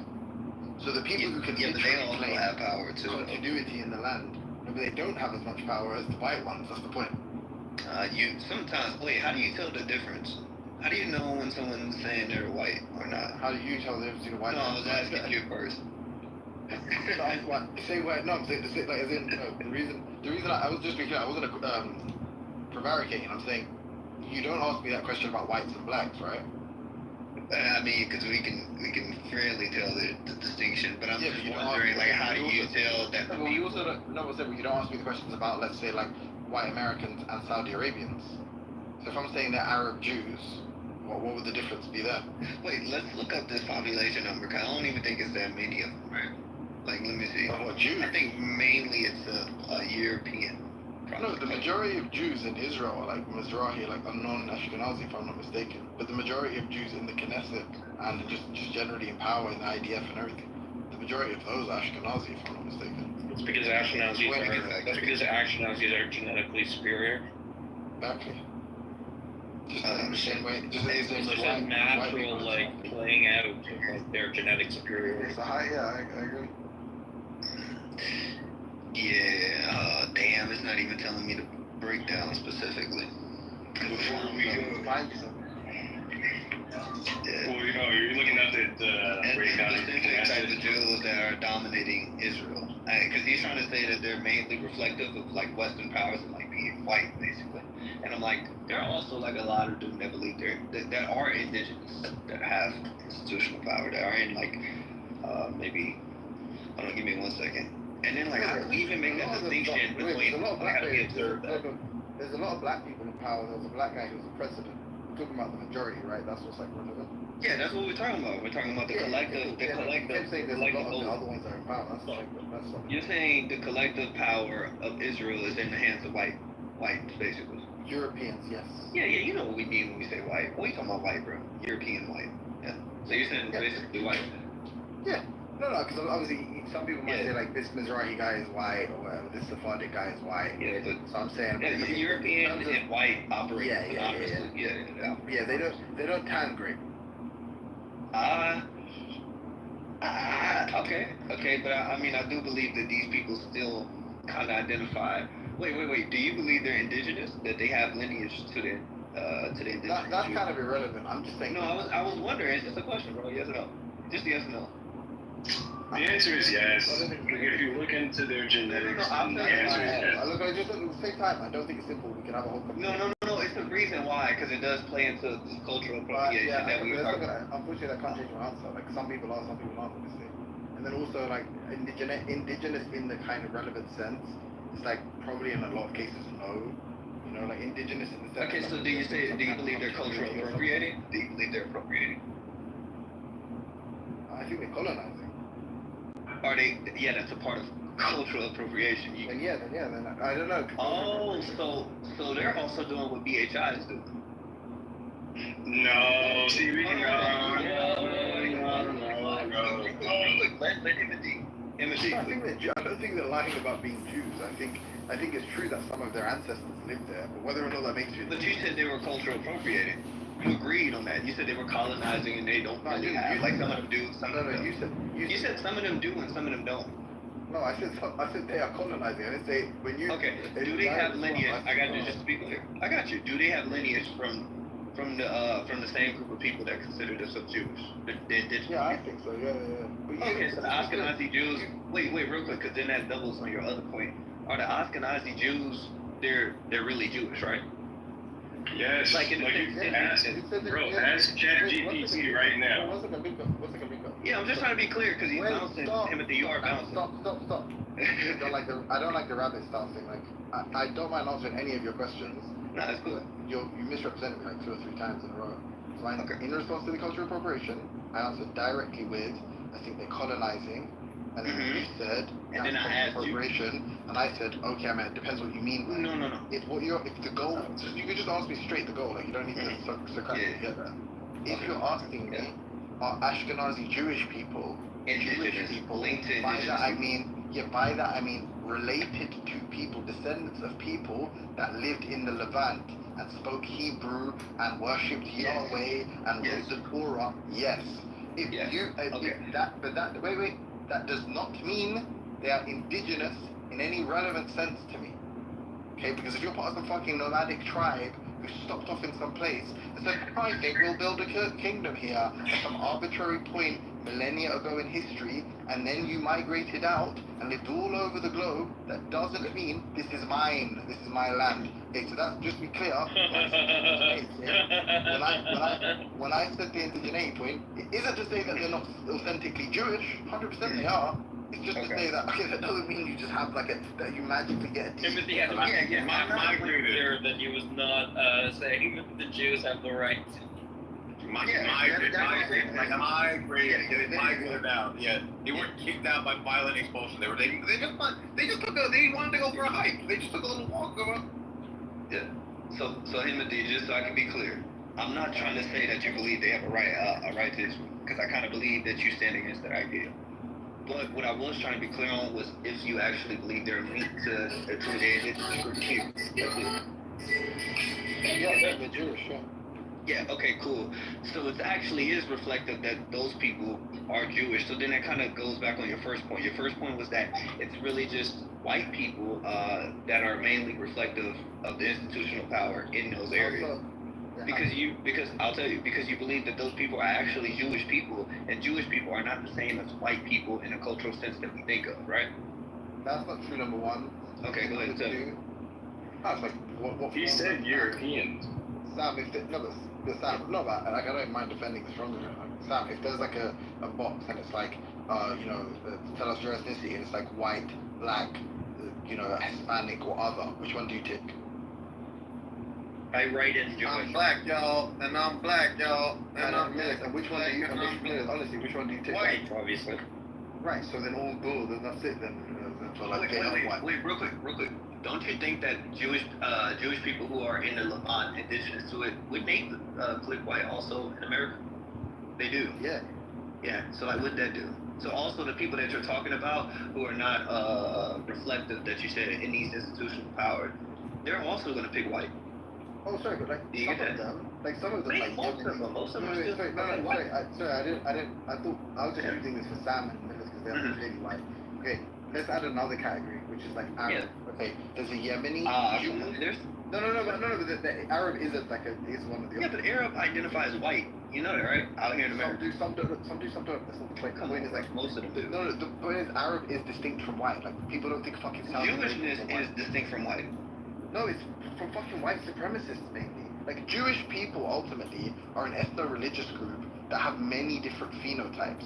So like there's black Jews, there is fucking Arab Jews, right? Like obviously it's not going to be the case that all Jews are the same race in the sense that we use the term, i.e. a set of phenotypic traits or like immediate heritage. Like if your dad's Lenny Kravitz, then you're not like a Jew in the same way Sam is. I think Jewish people tend to favor each other more than anything.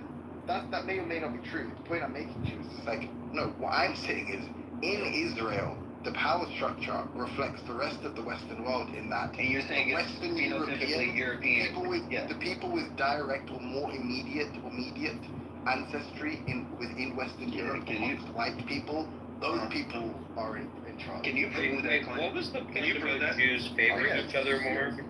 What was that point? I'm sorry, you meant to say that one more time. Yeah. So you said something like Jews favor each other more? Yeah, I said that a lot of them may favor each other more. Yeah. But like, why do you think that? I take Jewish people to be people of the Middle East, and I could be wrong, but I think that a lot of y'all favor, ideally, like a lot of fair, lighter-skinned people who have beards and stuff like that favor each other more than actually being like, oh, there's this broad range of Jewish people that look barely fucking different. No. I think you're trying to make them a monolith, man. Did you know Germans actually weren't racist against Jews because Jews had structural power in Germany with like banking and like the media. So there was no actual racism in Nazi Germany. What it was discrimination against Jews, but it wasn't. Also, like Zephyr, like this type of thinking about Jews is prejudice. I don't want to call it racist or anti-Semitic, but it's prejudice, right? What kind of thing? Like saying Jews are more likely to favor each other over other groups. No, I didn't say over other groups. We were saying as in Arabs. We were just talking about Arabs, and that's it. I don't think Jewish people favor each other more than other groups of people. But dude, I think you're missing it. Landslide, I don't understand what he's saying. Can you just so what are you saying? You said the Jews favor each other more. What does that mean? He's a landslide. Landslide. I can't read that. He means they look similar. That's what he's trying to say.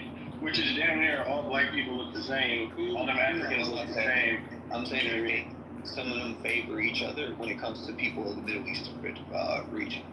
They favor each other. So when I say favoring, just to get specific, I mean, an example would be, who's to think of? I don't think of a fucking ideal Jew. I don't think of that shit. But I get how it can be bigotry, so I don't do all that. I get how it can be bigotry. Hey, but Timothy, can you prove that claim, though? Because you kind of made, can you at least take that back? Because I don't think you got proof, bro. No, I definitely heard that before. And I don't think I'm reading anything about it, but I've heard that from someone I took to be authoritative. That's why I'm confident. I'm just searching. Yeah. What was the claim? Could be wrong, obviously. No worries. He was that the majority of the leadership in Israel are Ashkenazi. Yeah, he was saying that they reflect European,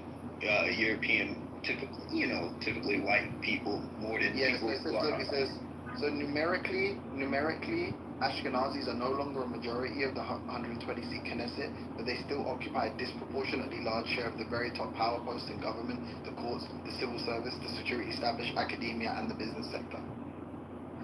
And then there's something else I wanted to look for, which is... Okay. Hey, what are you looking at? What's the link? Oh, that's just ChatGPT, 03. Regarding just regarding how most people view racism, because this is going to be one of those rooms where we just talk about Jewish people for hours and hours and hours. Yes. So I was just as far as the Bennett brought up Jewish people. We weren't talking about Jewish people, we were talking about black people. Yeah. Well, that's true. You're all good. I feel like nobody here is an idiot or a bigot at all. But when I'm looking at I'm looking at okay. I'm a bigot, so I don't know the fuck you're talking. Well, that's accurate. But I guess what I'm saying is literally, I was asking. I plugged into DeepSeek, just for whatever reason. Like, according to most polls, do black people think a black person can be racist? And they offered 2 polls where most black people did say black people can be racist. So I just want to disagree, because there was something said earlier, like someone said, like black people think like black people can't be racist, like the polling data contradicts that. So it's me and you both know how hard black people are on each other in the world that think black people are accountable. Black people are hard, critiquing each other, fanning shit, all type of shit. So I don't be knowing where this world at, where niggas can get away with shit like that. But I will say, significant portions of like black people did disagree in response to the poll, and when it was like nearly 40%. But I think that's because, like, for instance, my aunt was born without civil rights.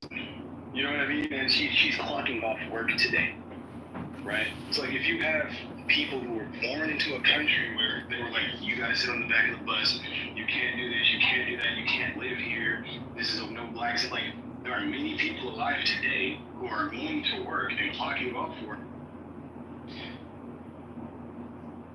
We want to go to work and come home and smile and have a good time with our babies, with our wives. That's what a man is supposed to do. Y'all supposed to just comfort us. If you can't rest your femininity, you're a whole motherfucker, man. You might as well be one of the Transformers. Take your ass out there.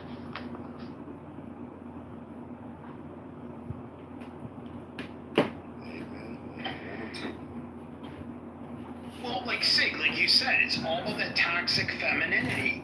Don't mean you mean, I'm the boss, bitch, I'm the boss, bitch. But Sig, I'm gonna tell you, I work at a company that's very female dominated and all that DEI shit. And all these like women vice presidents are so fucking like unhappy in their life and divorced because, like I said, you'd rather take a girl that makes like $16 an hour on Depot than the boss bitch that makes 200. Amen. Like, all I can say is just trade-offs in relationships, and you're never gonna get the perfect cookie cutter shell of or cookie cutter perfect other.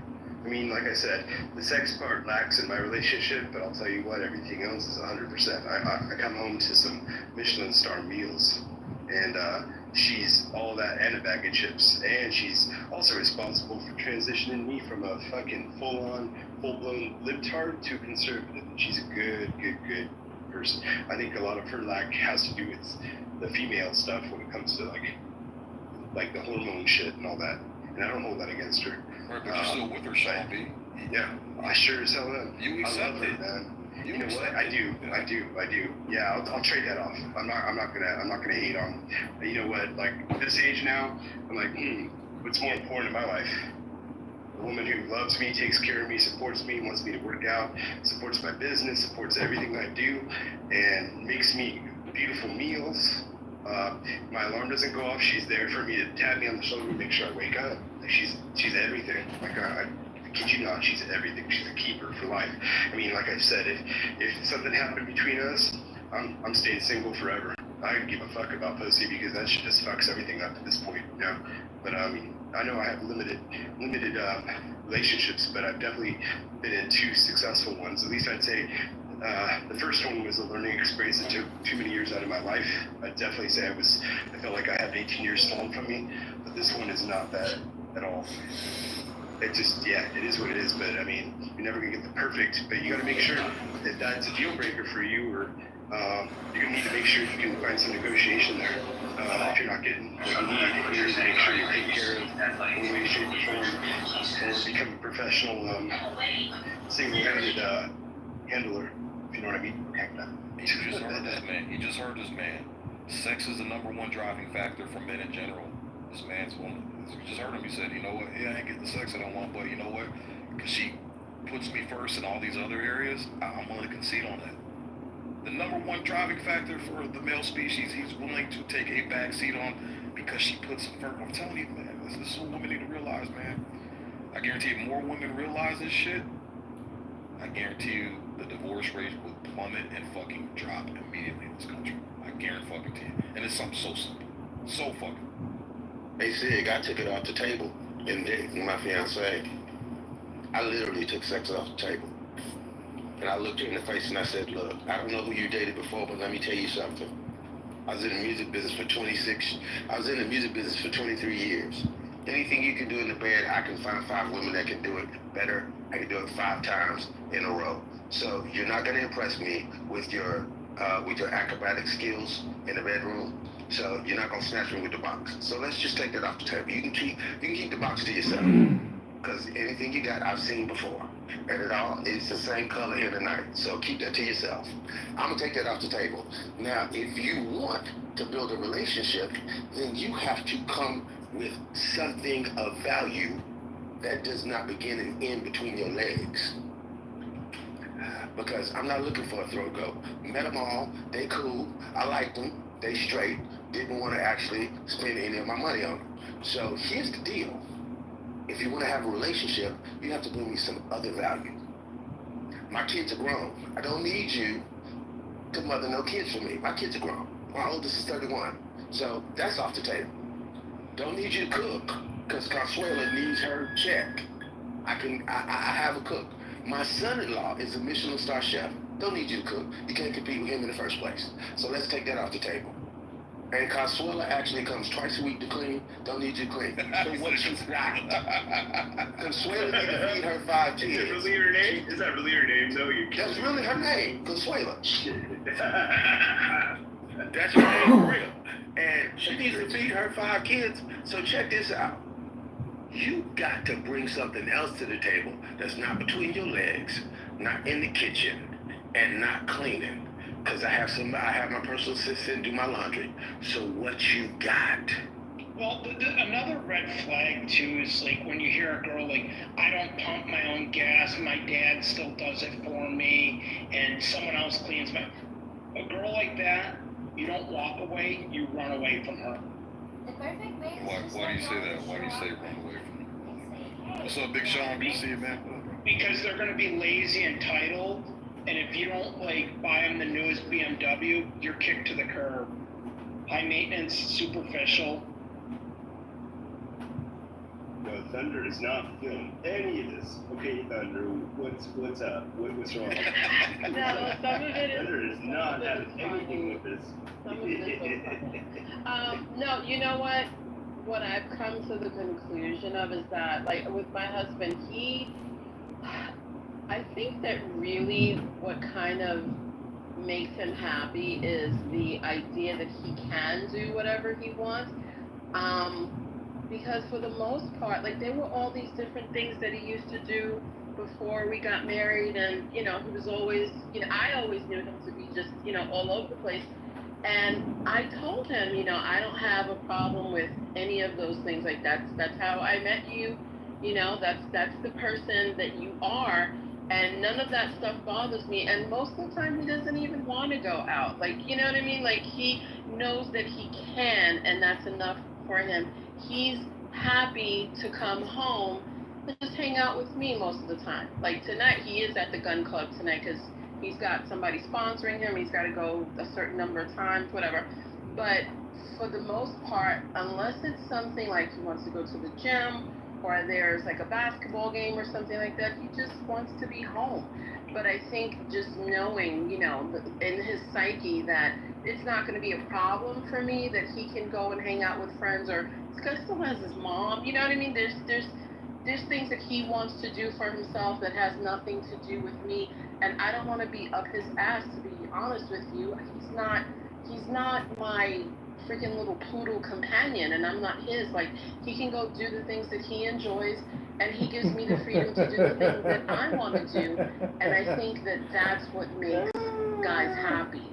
I don't know whether or not they all want to cheat, but I think this idea that you're not going to give them a hard time if they slip up, whatever, I think that kind of just gives them a little measure of comfort that they're not going to be judged by this standard of perfection that they internally don't know whether or not they can live up to. I mean, am I crazy, or is that just him? No, you're dead on. You're not crazy. Dead on. Like if you push, like if you were to push me, like in a relationship, you push me and you're giving me a bunch of shit for wanting to do things I need to do, constantly checking on me, you want me to send you my pin, where I'm located and all that. Hell no, never gonna happen. Like I'm just not even gonna be in that.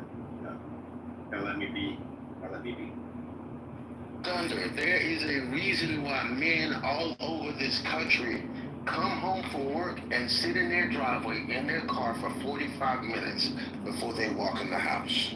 Shit, you're it's talking because of that reason that you just mentioned. That's why men sit in the driveway. That's why you sit in the car all the time. But that's why men spend half of Saturday from 9 a.m. to 5 p.m. in the garage. And your man doesn't want to actually even leave because he knows that it's not a problem if he wants to. Because Sig said the same thing. He said the exact same thing. I love spending time with my fiance. We live 3 hours apart, but I love spending time with her because I know if I decide, hey, I'm going out with my man Jermaine because he's in town and we're gonna go to wherever. Here's the thing. I don't even have to tell her. That's not a conversation. But I was married for 10 years. And if I wanted to actually piss in the toilet upstairs instead of the one downstairs, there had to be a family meeting about it. And there was a problem. And guess what? I stayed on the road. I stayed traveling because the stress, men exist at a level of stress continually every single day. And we get no break. Nobody's coming to save us. No man can say, well, I won't marry and my life is going to get so much less stressful. No, marriage is even more stressful. Just being a man is stressful. There's no outlet to that. So that's why men, when they have, like Sig and your husband, that's why he doesn't really want to go anywhere. Because it's the one place in the world where he is free to be himself without actually being judged. And that's all they want. Fucking Jim. Mic drop. Fucking mic drop. Mic drop. Hell yeah. Mic drop. Yeah, I can tell you too.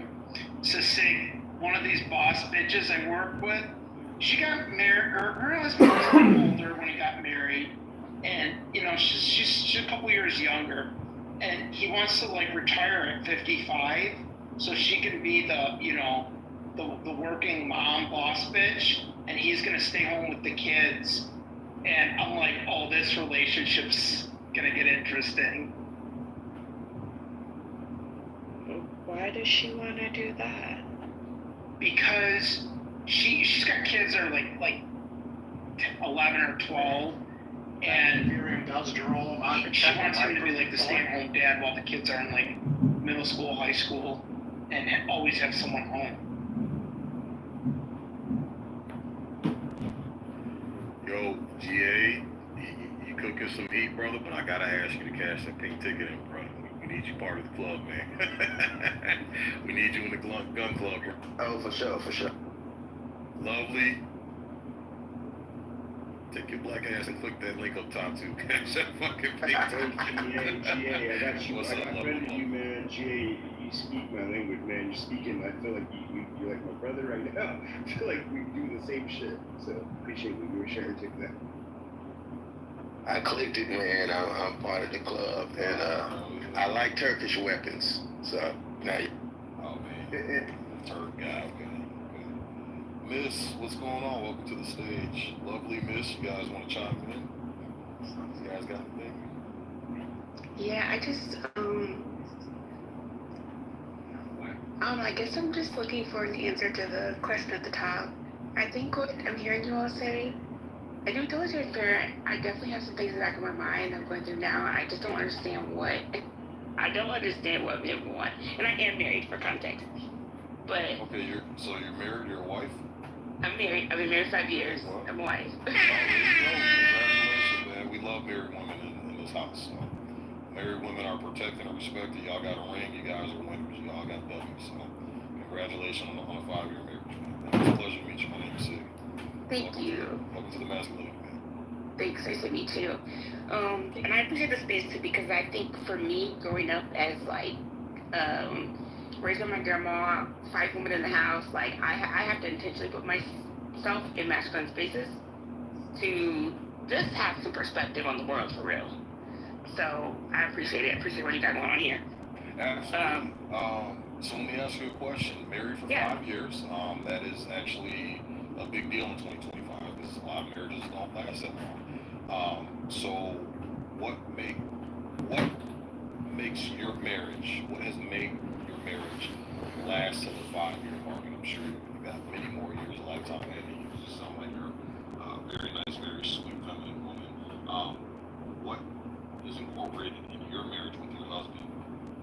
President, yes, we need to get Stop booty clapping for America. Okay, you're not American. You're Asian. I can love my people. I can love Israel, you racist piece of shit. Unlike you, I can recognize who's Semitic and who's not. Unlike you, racist piece of shit. You're fucking Asian. Very American. I will never understand how fucking American I was born in New York. Very American. I was born in New York and I was raised in California. Big. I mean, you're Asian. You're an Asian woman. You're not American. Let him go with his status somewhere else. Fucking bitch. And he said the one that pissed me off most was white Palestine. Like the guy literally said Israel doesn't exist because Israel doesn't mean recognized. Bro, I think he's a Zionist. He's a Zionist. He's a pure Zionist. He said Israel doesn't exist because what? So some brother, I think it was Haji, that said Israel doesn't exist, right? This idiot has the balls to say white Palestine. Oh, white power? Yeah, white Palestine. See, but like, listening to him talk, I used to, I think I said this before, but like, I skated. All my friends were skateboarders, train hoppers, like, the works. He sounds like all of my friends who used to, like, smoke hella weed and trip on acid and, like, do mushrooms and stuff. Like, that's kind of what it's giving me. Those are the kind of vibes that I'm getting. I'm like, bro, are you okay? Like, are you just tripping? Are you just on one right now? Are you just having a trip right now? I don't know. Makes me nervous. Okay? Yeah, this room attracts a lot of mental retards and mental cases. What up, Wednesday? What up for live, Jelani? Hey, what's up, Jackie? I'm going to speak on behalf of Fawad Jelani. Fawad Jelani, do you want to say anything? Watch him unmute in a bit. He's going to unmute in a bit for you, Jackie. I'm going to tell him to unmute. Okay. Yeah, what up, Palm? The Lulu. Rich, did you want to say something, Rich?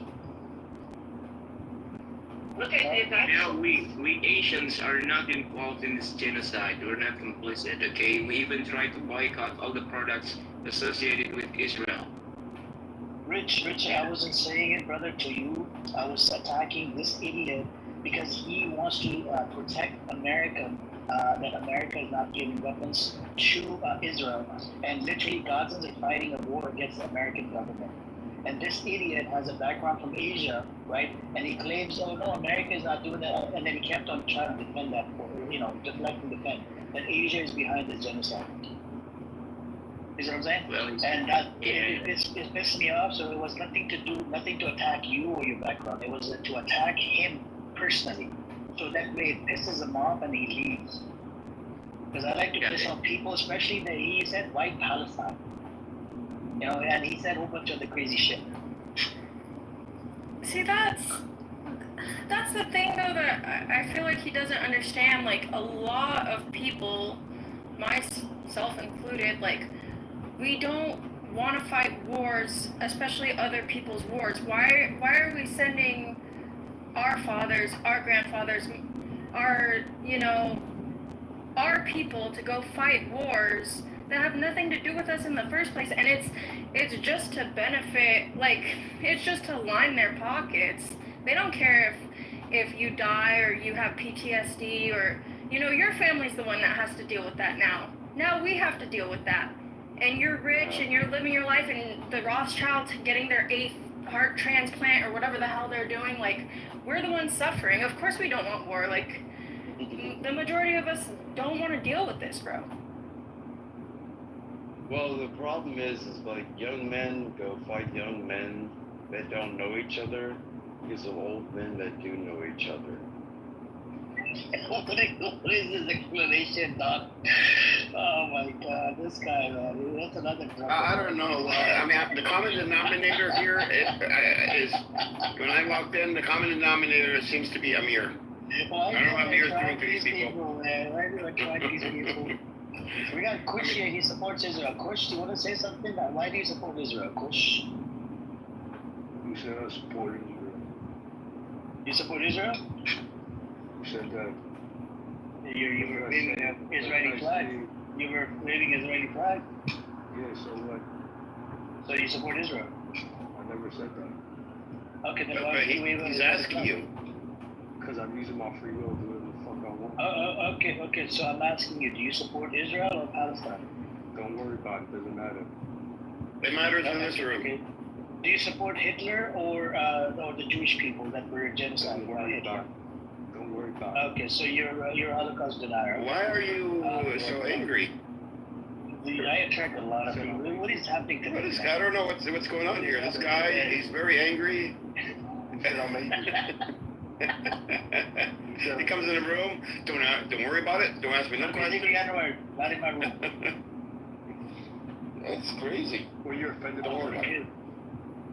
Yeah, don't use the N-word, otherwise I'll remove you out of the room. I'm not gonna move you down. Does it offend you? Is it like? Yeah, it does.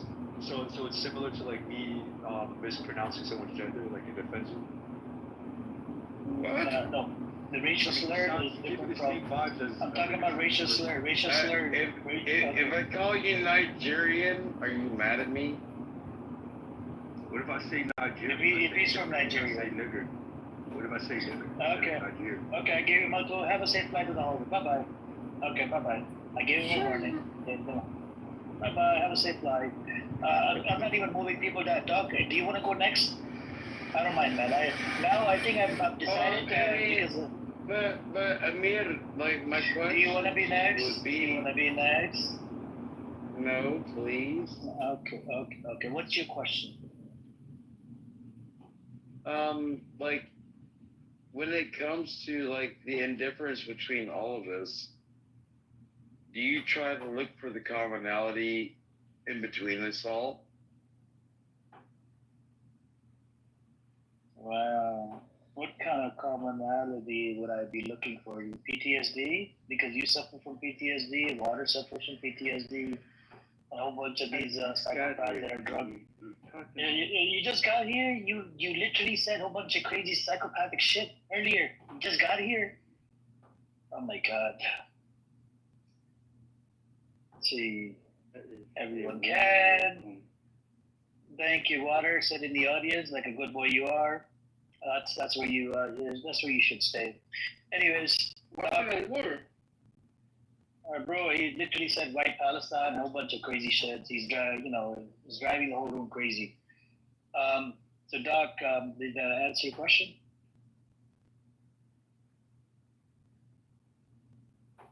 Yeah, you're more than welcome to ask me anything you want. Doc is so drunk right now. Did I stutter? No, not yet. But I think you're on the way to stuttering. Wait, you think I miss my understandings? Yeah. So, Turkey, by the Then way, you Doc sound has, like irrelevant to my own level. by the way, Doc has served in the military. I think he's suffering from PTSD, alcohol, a whole bunch of crazy shit, right, Doc? I might be that guy that knows how to do what it do. Well, Doc, thank you for your service. Thank you for your service, Doc. Well, it was an honor. Are you gonna For say me, free Palestine, or are you be gonna like say my father. kill Palestinians? White Palestine. Go on, say it. Say it. Say it. Are you gonna say white Palestine, or? I made a mistake for referring to Israel as white Palestine. Are you happy? There you go, finally.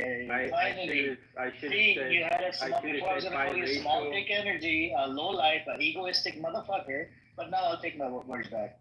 No, don't fucking. You're narcissistic, Don't listen to egoistic me. son of a bitch.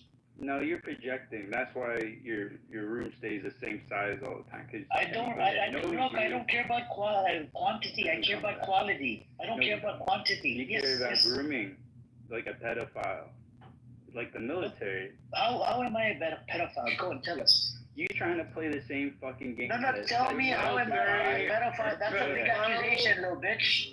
That's a big accusation. You're trying to protect. That's a big accusation. You gotta stop projecting this pedophilia. You know, I kind of dug you for half a minute, but you know what I'm talking about, like the. Oh my God.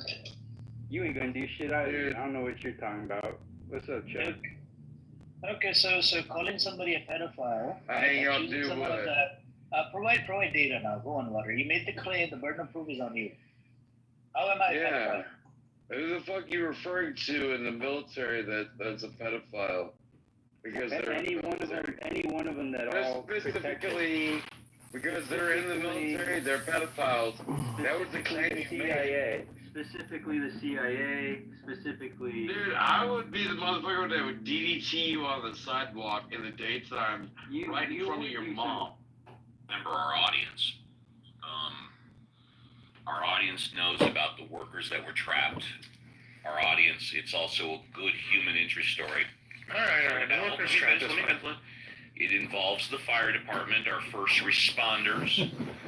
It also talks about the different type of illnesses or injuries that you can get not only at once, but if they breathe in something, they might suffer a continuous trauma or have like latency effects. I think leading off with the trap workers is a really good idea, but all right, that's fine with me. Okay, so hold on a second. So that is just a second. It's also clubs. Why am I not seeing it? I know I sent it to you, and then I know you sent it to me. I'm not seeing it. Oh, here we go. That's why I'm not seeing it. My screen is messed up. Hold on. Much better. Okay, so 31 workers. Also, everybody that I spoke to, both Missy, KABC, and Cal, they like the updated stuff. They like it with stuff's on people's minds. You know what I mean? Yeah. Okay, so what is spreading racism? What is number 2? Yeah, like look at him. He's dropping. Number 2. What about get ready for Los Angeles County's Fair Work Week ordinance in effect July 1st? Well, we are a week and a half past it. Yep. What about Kroger Albertsons reached tentative pact? That's 45,000 workers. I sent you, and you sent it back, the undocumented immigrant story. I just No, let's not do it. Let's not do it. Too political, whatever. Yeah, I had enough of the politics. No, that's fine. What do you want for number 2? I want to do the Fair Work Act, the Los Angeles County's Fair Work Ordinance. It's about changes to people's schedules and they're entitled to payment. It's nice. Good. Very boring, but nice. Boring can be very nice. Hold on a second. Okay, it's get ready. Yes, get ready for Los Angeles County's Fair Work Week Ordinance, effective July 1st. Okay, number 3, please. What about study highlights the uneven impact of earned sick leave across industries? Sure, absolutely. And number 4? That one we should do. What about back to basics, dealing with common workplace injuries? Okay, I think that's a great idea. Back to basics. In fact, maybe we should move that one up. No, it's fine. Number 4. People aren't even awake. Right. Okay. Beginning of the show. Right, exactly. And hold on a second. Let me just, for the hell of it, let me check and see what we have here, if anything. Hi, Richard. Coach wants to give us $4,000 an hour to invest. Sounds good. Flood in Texas is also very interesting. Yeah, but the flood in Texas is not a case. Yeah. And so, hello everybody. We'll start the show in about 7 minutes. We normally don't invite anybody on stage until after the show. The show will finish up in a little less than an hour, and then everybody gets invited up. And Robert, we have an anonymous person in the audience. We have no idea who that person is or what they're doing. So just thought I'd let you know. No way to control that. I think this is our first anon. We might have had someone in before, but I don't know. I'm going to go and continue my setup. We'll start in 5.5 minutes. And here is a little more Francel. So I'll be back in about 4 minutes.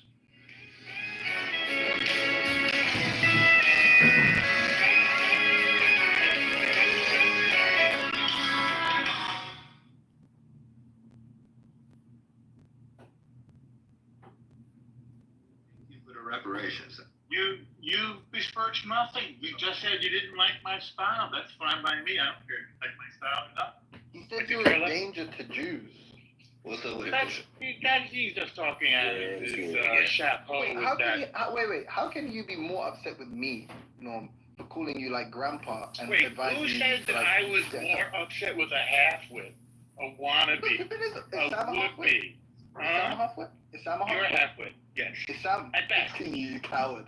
Look how much of a racist you are. Look how much of a racist you are. Wait, this is a racial thing? Yes, I'm about to tell you why. Shut up. What's your color? I'm going what to tell color you are you? why. I didn't know I'm going to until tell now. you why. No, what color are you? I'm going to tell you why. I'm going to tell you why. Look. Wait, so you're a different race than me? This is why he's impossible to talk to. So it's just like, well, I don't know. You don't like to. You've you don't like been to calling talk? me a Jew hater in the chat. Yes, I called you a Jew hater. Okay. Yes. And my point to you is and the fact that you're. Oh my God, bro. And you say that it's racist. You're incapable of letting someone just. What race? No, everybody told you because you're their token, but I'm not going to. I don't care what your race is. What's your race, Timothy? Tell us. Sam, this is what's gonna happen. You're just gonna do this like anytime someone talks. I just ask you a question incessantly. Don't be afraid. Just tell us. Normo, I can help you out as a fellow UK person. Timothy is in fact a legend. Done. So then it can't be racism. I'm anti-legend.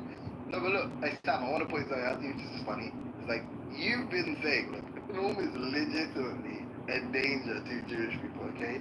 Meanwhile, I've been saying, look, I don't think he's a stereotype. I think he's like an annoying old man. It's like very difficult to talk to. I think you're a stuttering half-wit, Timothy. Can you stop for a second? Normo, shut up. You had an opportunity to speak and you wasted it. No, it's not wasted, Timothy. You did. All right. I'm gonna no interruptions. Shut up. No, you shut the fuck up, you ass. No interruptions. No interruptions. Let Timothy finish his point. He's going to make personal attacks. No, interrupt. No, you may not interrupt. I'll just move you down. Well, that's all it is. Okay, fine. Then I am not budging on this matter. I am not budging on this matter. Wait. Let's be fair. Look. Wait, no. I promise you, you speak for as long as you want. Say anything you want about me. I won't interrupt you. Then when you're done, just let me go. Is that fair? I don't accept those terms. Here's what I will accept. You want to talk about ideas? Quiet. He's inbred Quiet. in the desert. I said shut up. Shut the fuck up. We'll talk about ideas. We can talk about ideas. You want to make personal attacks? We can make personal attacks. Which do you prefer? You tell me. I want to make personal attacks. I want you to go for as long as you want. Uninterested in that. Uninterested in personal attacks. Look. Go get your slippers and your I don't have slippers. Glasses and make a cup of cocoa, okay? I don't have slippers. I don't drink cocoa. Old timer. Go get some crumpets. You worm. You go. I want to Billy make a point. Worm. I want to make a point. You wannabe. You token. I thought you didn't want personal attacks. Yeah, that's an interesting selection of personal attacks from someone who doesn't want to give.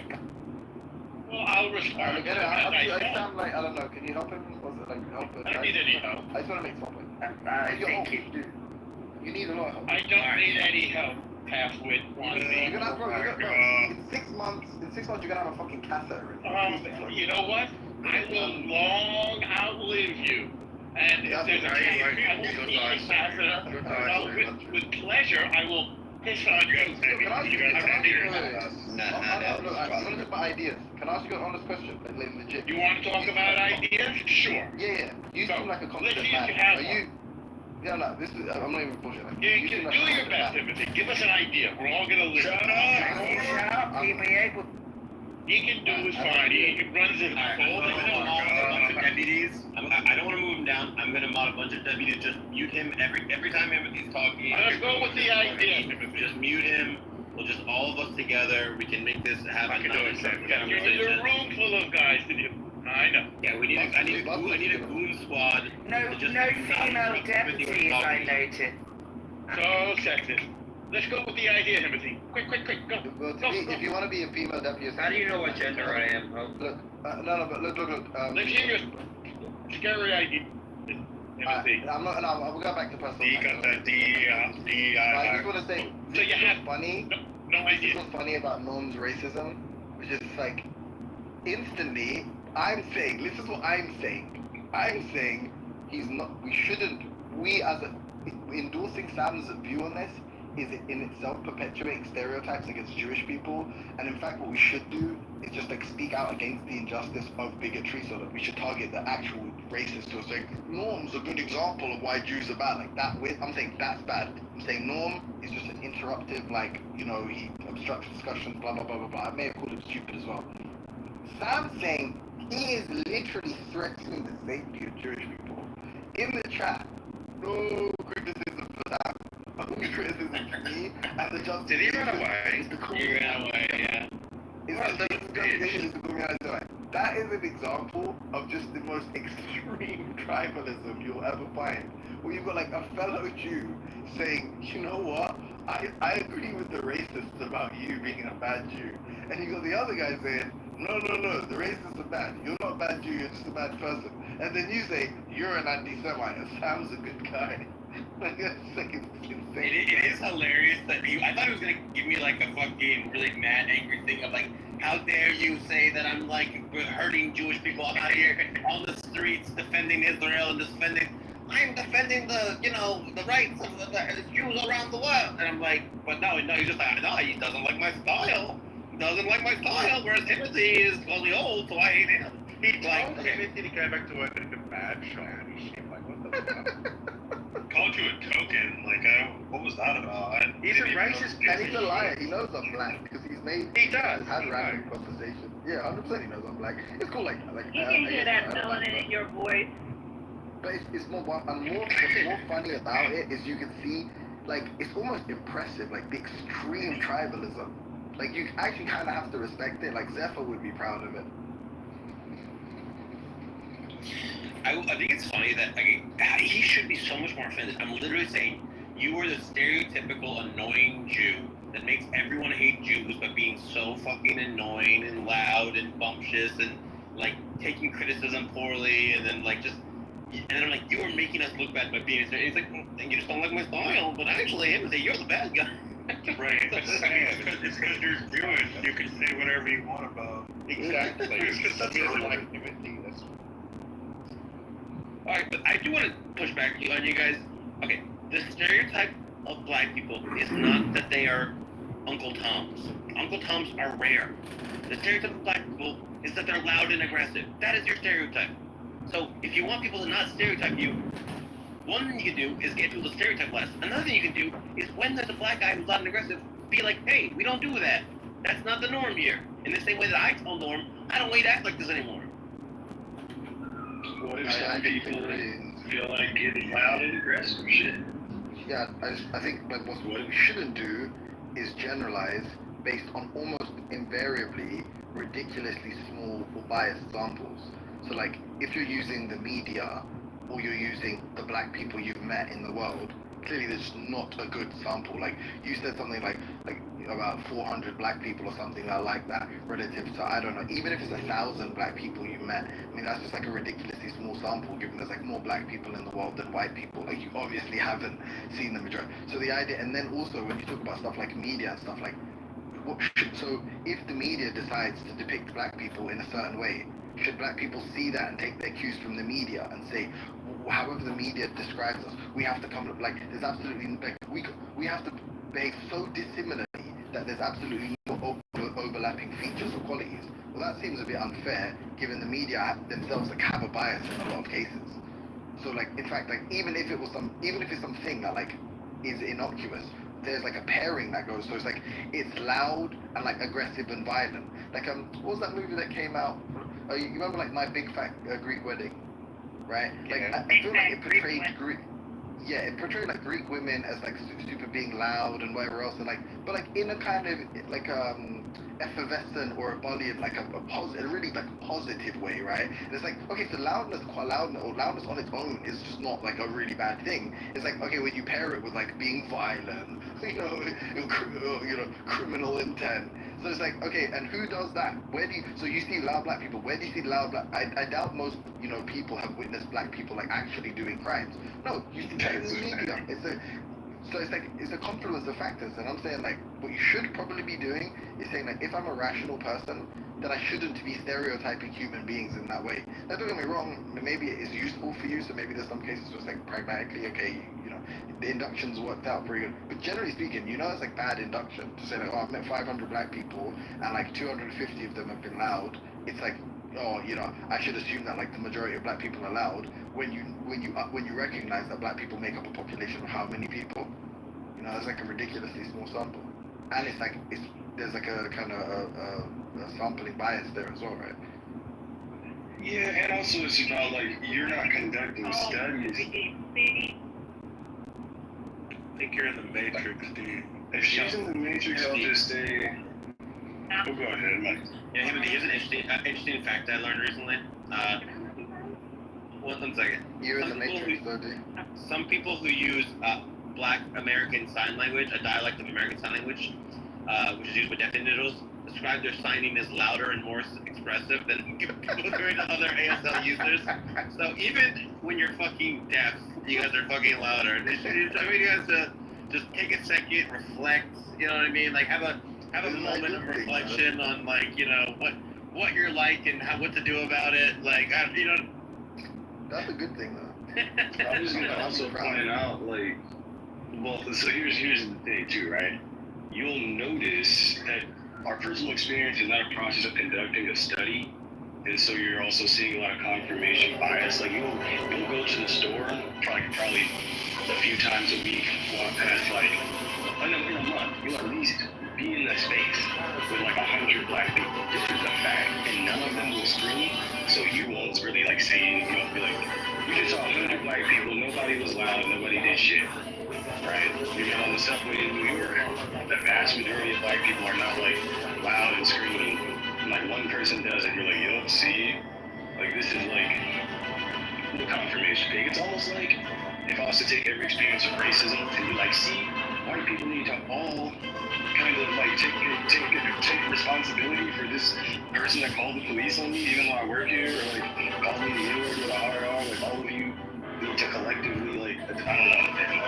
Yes, I think that like it should be. I feel like you're still at a very low frequency saying it's a thing. No, I'm saying like you're talking about things like loud black people, and I'm saying that shit probably occurs even in your life at a very low frequency, but you're only looking when you see things that draw your attention. I think that we should police Karens. So white people that are Karens, we should call them out. Also, hey, fellow white people, when we see them, we should tell them to fucking stop being like that. We should call out white guys that call the cops too quickly and shit like that. Like, there is white-specific stereotypes, like being a Karen or being a cop caller or being a shameless. We should call that out. And I'm just calling for a reasonable sense of police your own. If your group does certain actions that are bad, disproportionately, fucking rein your own guys in. Like, is that so crazy? Like, is that a fucking crazy standard to ask? What scale would the behavior have to be occurring on to be like, okay, well, this is a group problem? Yeah, that's a good question. I don't have a good answer to that question.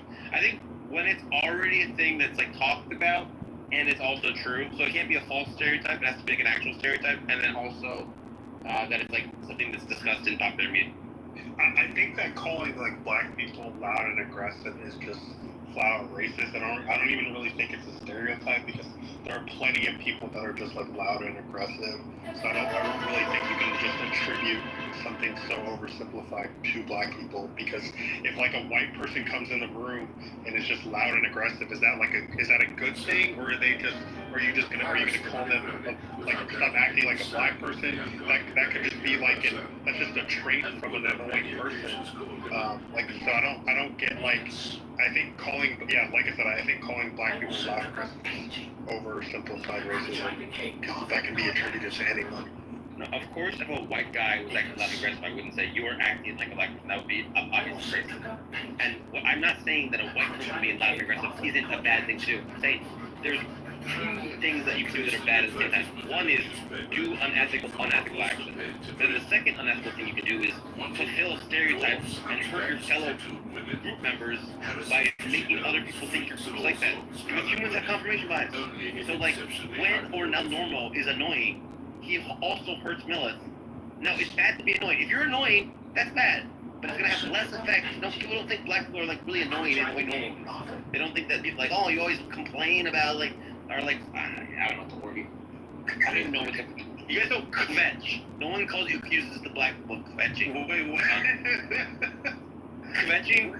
Jews complain so much that we have a specific word for a Jewish type of complaining. So just gonna let you know what the stereotypes are for Jews. Is this Yiddish? KVETCH, kvetching. You guys don't know what kvetching is? Kvetching? Is that Yiddish? Probably. No,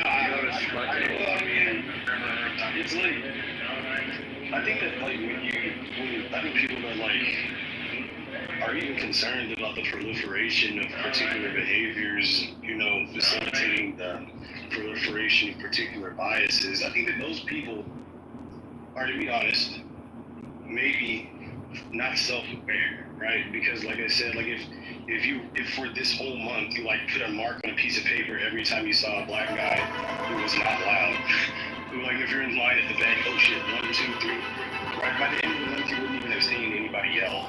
To be honest, like it's not like every time I go outside there's that yelling black guy.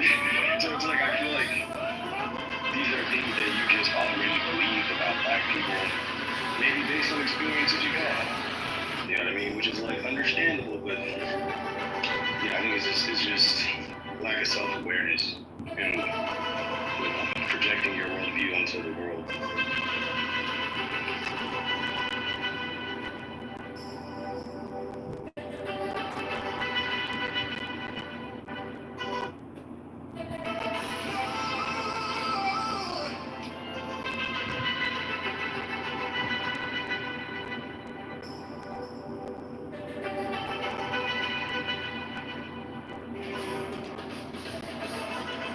The black Hebrew Israelites. Do we got the Israelites on stage? Where the Hebrew Israelites? Anybody in the audience?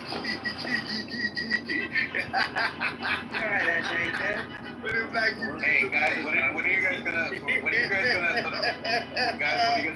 please your own guys? Please your own guys. You don't know what he is. You don't know who he is. I'm just kidding. I'm just fucking with you. What are Hebrew Israelites at? Jacob, do you believe that black people are true Jews or no? Is it Jesus went black? I don't believe whatever is happening. His profile says a Christian Israelite. Yeah, Christian Israelite, like what? Yeah, I don't know. Hebrew Israelite. You're being loud, brother. You're being loud, brother. Come on. Come down a notch. I believe this is a comedy show where you paid a troll to come in and make a joke about what you just did. I let you Hebrew Israelites on stage. Okay, I kind of feel it. This isn't a real. There's no way that's a real person. Can we appreciate El Noro's power? That I had to deputize a goon squad to keep him under control. He's like fucking like I don't know, like one mod wasn't enough.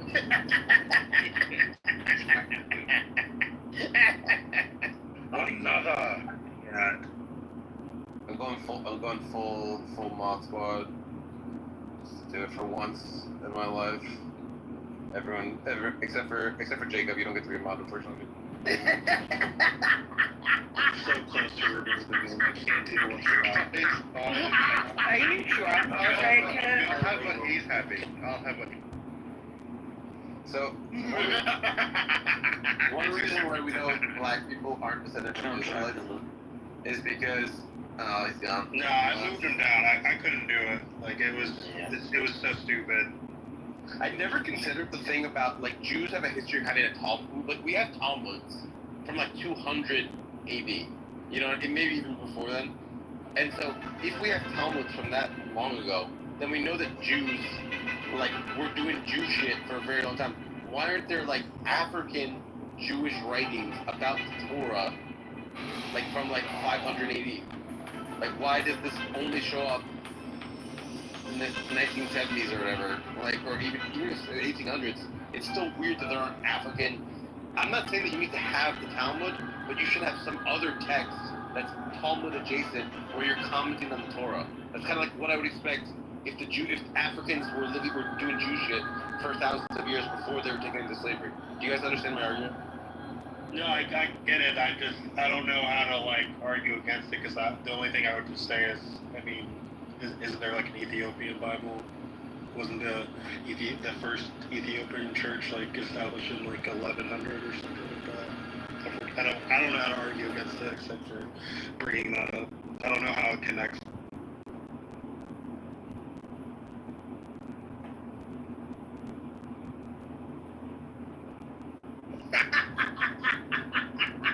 Let him back up. Jesus Christ.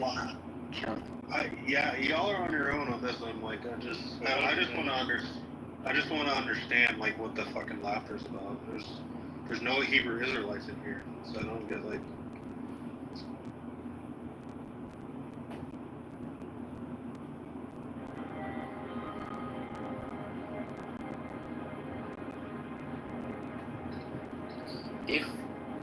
If black people in Africa were living Jew shit, Jacob, were doing Jew shit, you'd expect there to be a writing trail of things like Talmuds that aren't Talmuds from, like, 500 AD or whatever.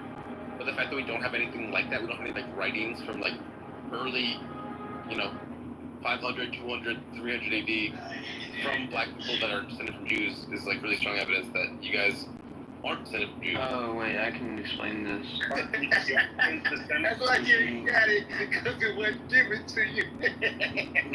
Aren't Ethiopians descendants of Jews, though? Words? I can explain this, Sam. Look, after 70 AD with the Romans, everything fell apart, right? Temple fell. They had to run out of Israel into Africa to blend in, right? That's what they say.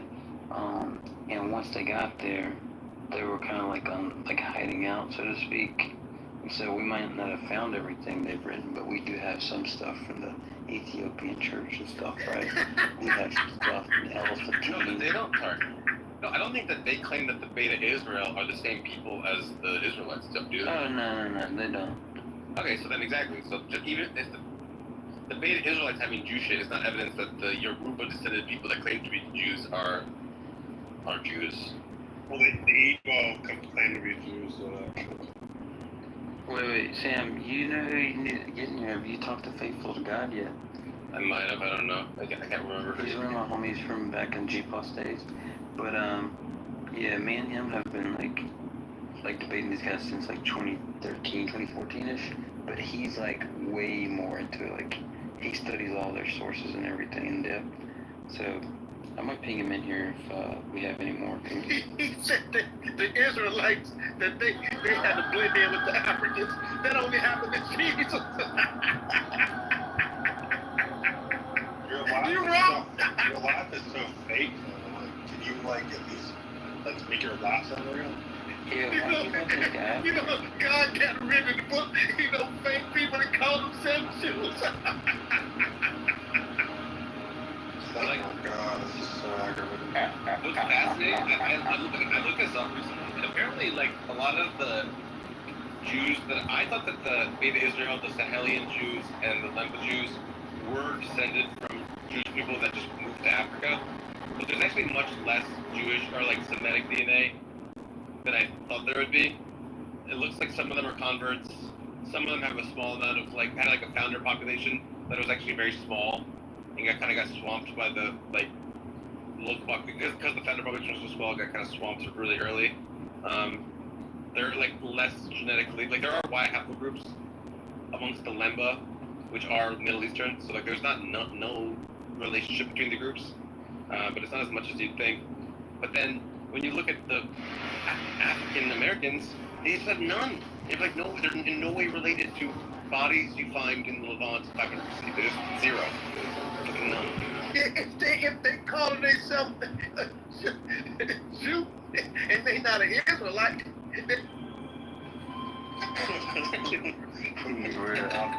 didn't move him down so now that was fun. That was.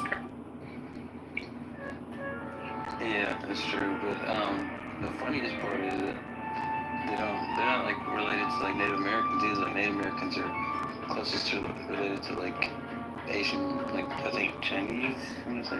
I would guess Siberian peoples if I had to guess. Oh no, I think I remember there's a video online of these like DNA researchers that are Mormons, and the Mormons have the kind of story in their book of I think it's the Book of Mormon, or either it's the Pearl of Great Price or whatever, that the Hebrews moved to America and that they were the Native Americans. And there's like this scientist who's like, yeah, when I found out that like they're not related to us, they're mostly related to Chinese people, it did hurt my faith, So now I think that's probably not true. Wait, who's mostly related to Chinese people? Like Native Americans are like closest related to like because they came over through like the what is it, the Bering Straits or whatever.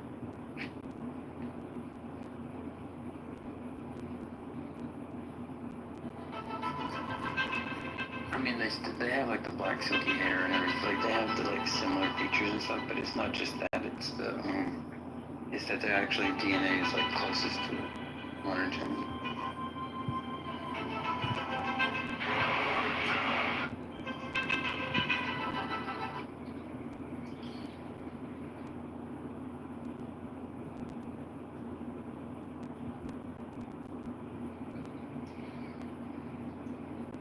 There was a large contingent of Jews that left Israel and then went to West Africa. What you would expect to see is populations that have extremely high Semitic admixture, not like 1% or 2%, but like 40%, 30%, stuff like that. And then what you'd also expect to have is like a whole bunch of writing to Torahs, other things that are related to other, because Sephardic Jews, Mizrahi Jews, and Ashkenazi Jews do things that are similar. Like they all have like a shofar, and they all have fucking Passover rituals. So you'd expect to see like things like that showing up in like their practices in Africa, and you'd expect that to rub off on maybe local populations who like see them do it and copy it. If you see a bunch of shofars, even if there's no DNA, we just found a whole bunch of menorahs, shofars, and Torahs in West Africa, I'd be like, oh, okay, yes, they did leave Israel and move to fucking West Africa, like obviously. And then I would just say, okay, then some percentage of slaves are descended from Israelites. It would just be like kind of open and shut case in my view. But we don't find that stuff. What do you know? Well, it's because they were hiding out in Africa until they got sold. There's a rabbi who said otherwise, and he's going around saying the opposite of what you guys are saying. Yeah. You know what I'm talking about? What's that about, Sam? Yeah, that's Black Rabbi doing that though, but he's saying like. No, he's not. No. This is not a black rabbi. This is a white rabbi.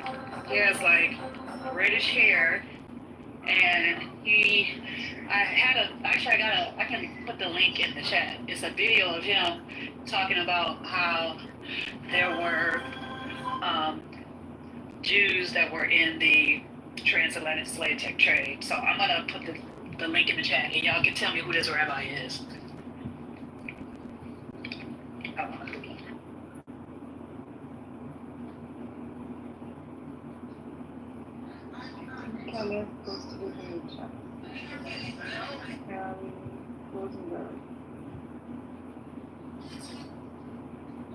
What's important is like what his sources are, really.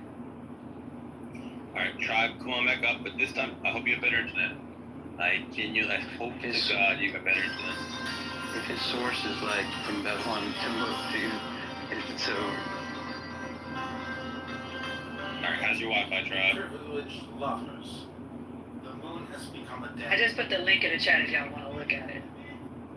He looked real official too, y'all. He got the sideburns and everything.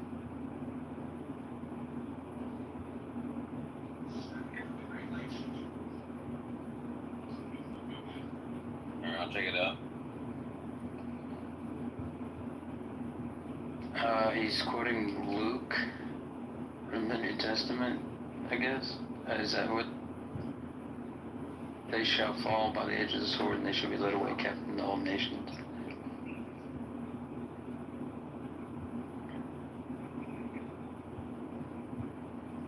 Yeah, so this is probably a rabbi trying to say like, oh, well, of course there were some in the transatlantic slave trade because they were led into all nations. So that means that some guy. No, that's not. That was someone else who took his video and put that, because he doesn't practice with the new. He practiced Kitover. So that's someone else on TikTok took his video and made it into their own, and they put like that Luke verse on there.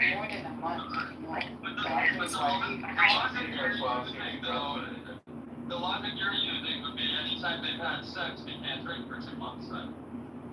No, dumbass. It means you know you want to get pregnant. You're not going to use alcohol.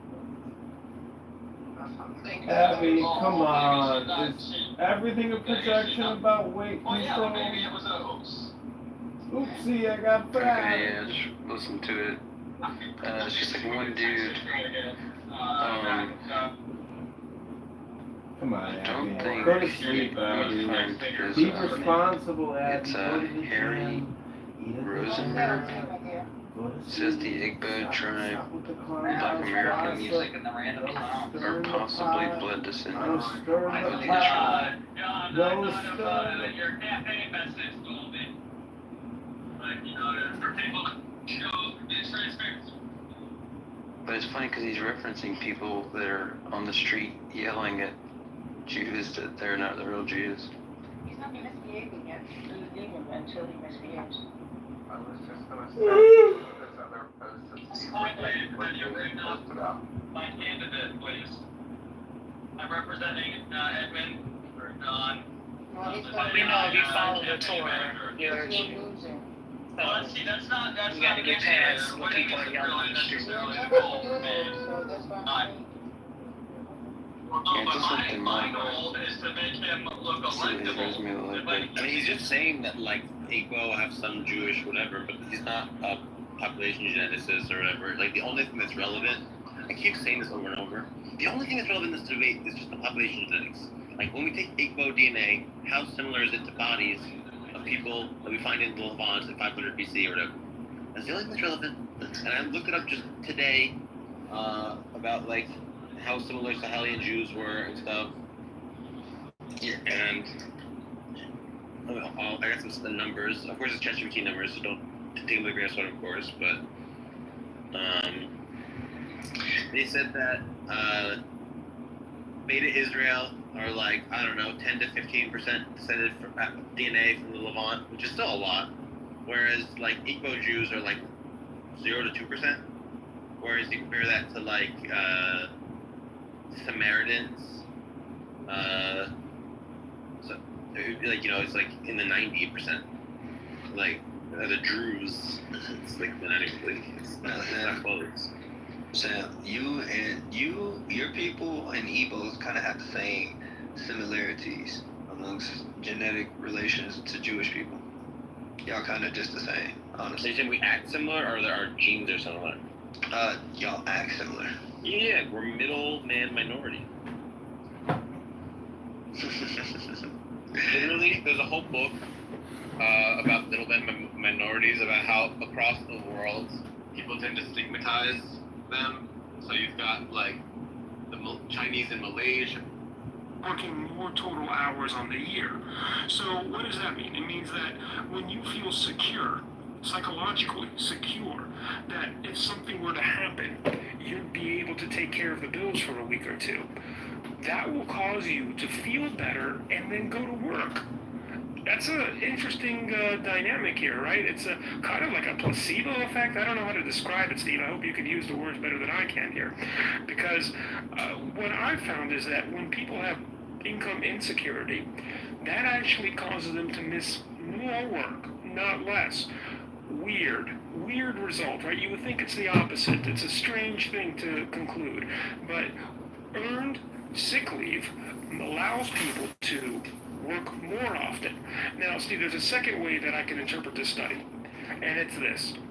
People want to cash out that sick leave. They want that extra week of work paid to them without them having to add work. However, I don't think that's required by law. Vacation pay, as it accrues, if you don't take it, you're entitled to reimbursement, but generally you're not entitled to pay for non-use sick days. I think it depends on the states, and it depends on the rules for each employer as well. But California, yeah. There's so many nuanced rules when it comes to that. You actually have to talk to your human resources, okay? And but in my company here, for example, when we give sick and vacation days. Wait a minute. Let's talk about your company in 30 seconds. You're dialed into the Workers' Rights Radio Show with attorney Robert Ozeron and myself, Steve Appel. Robert and I have over 45 years of experience in workers' compensation, employment, and labor law. 310-999-9989. The law offices of Robert Ozeron. Phones are open now if you want to call or text. Get it completely free. No obligation consult with attorney Robert Ozeron. We're talking about earned sick leave, short-term pay time off for employees who are sick or injured or must care for their family members actually causes employees to work more hours. Robert was just about to tell us what it's like at his employment. I was just saying, here at my office for my employees, we do have sick and vacation time, and it's all vested depending on how much of the year you work. By vested, I mean it's yours. If you work the full year and then you never took the sick day or a vacation day, you will get paid out so for it's those the same days. as like PTO, paid time off. Correct, it's PTO. Yeah. Correct, it's PTO. Now, so you can look at this two ways. Number one of the largest case types that I handle is I'm underpaid, I'm underappreciated, and I'm overworked. I have a psychological injury.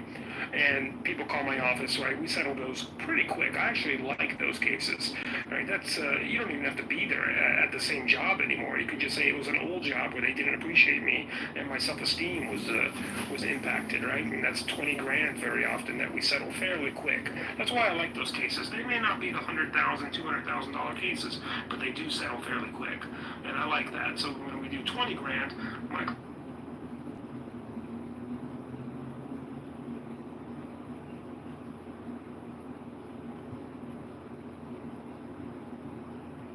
let me talk about that.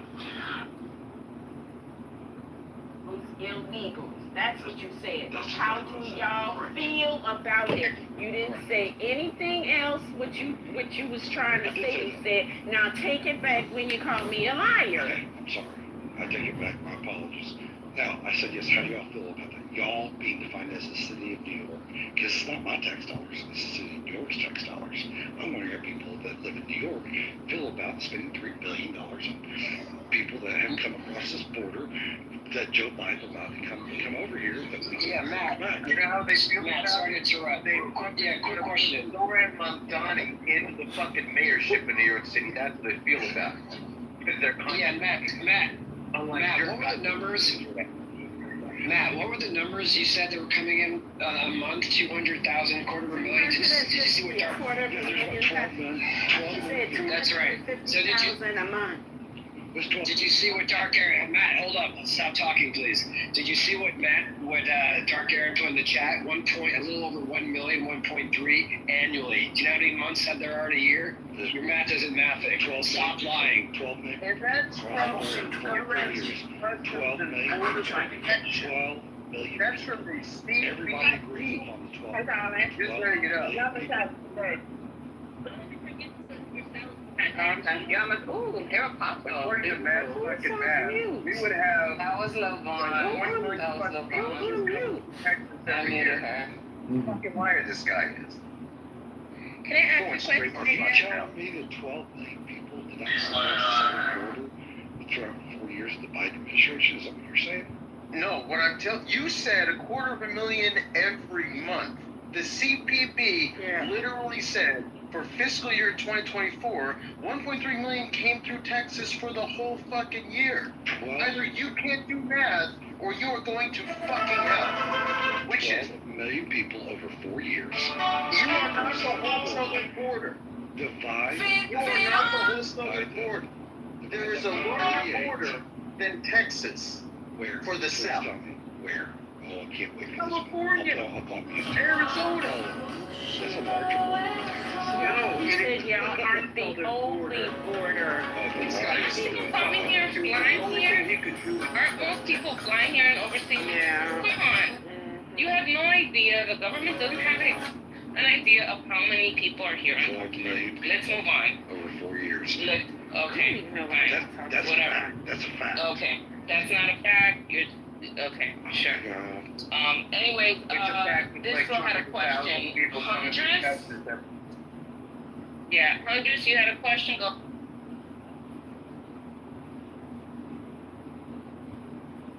Maybe she stepped away. Alright, we can go to the next article. I don't know if anyone has anything else. There's a lot of stuff going on because these arguments are pointless. 22. Anyone have anything? How long you had on that? 5 years. And how long you had on scouted Steve Bannon is also being Yeah, I guess at least 1,000 a month. 1,000 a month? So, let me go here and see if I can. If anybody has the article, they can read it. If not, I will play the clip about Steve Bannon and Elon Musk is marking up this shit. This list is not going away. It's just not. Anyone? Okay, I guess I gotta be the.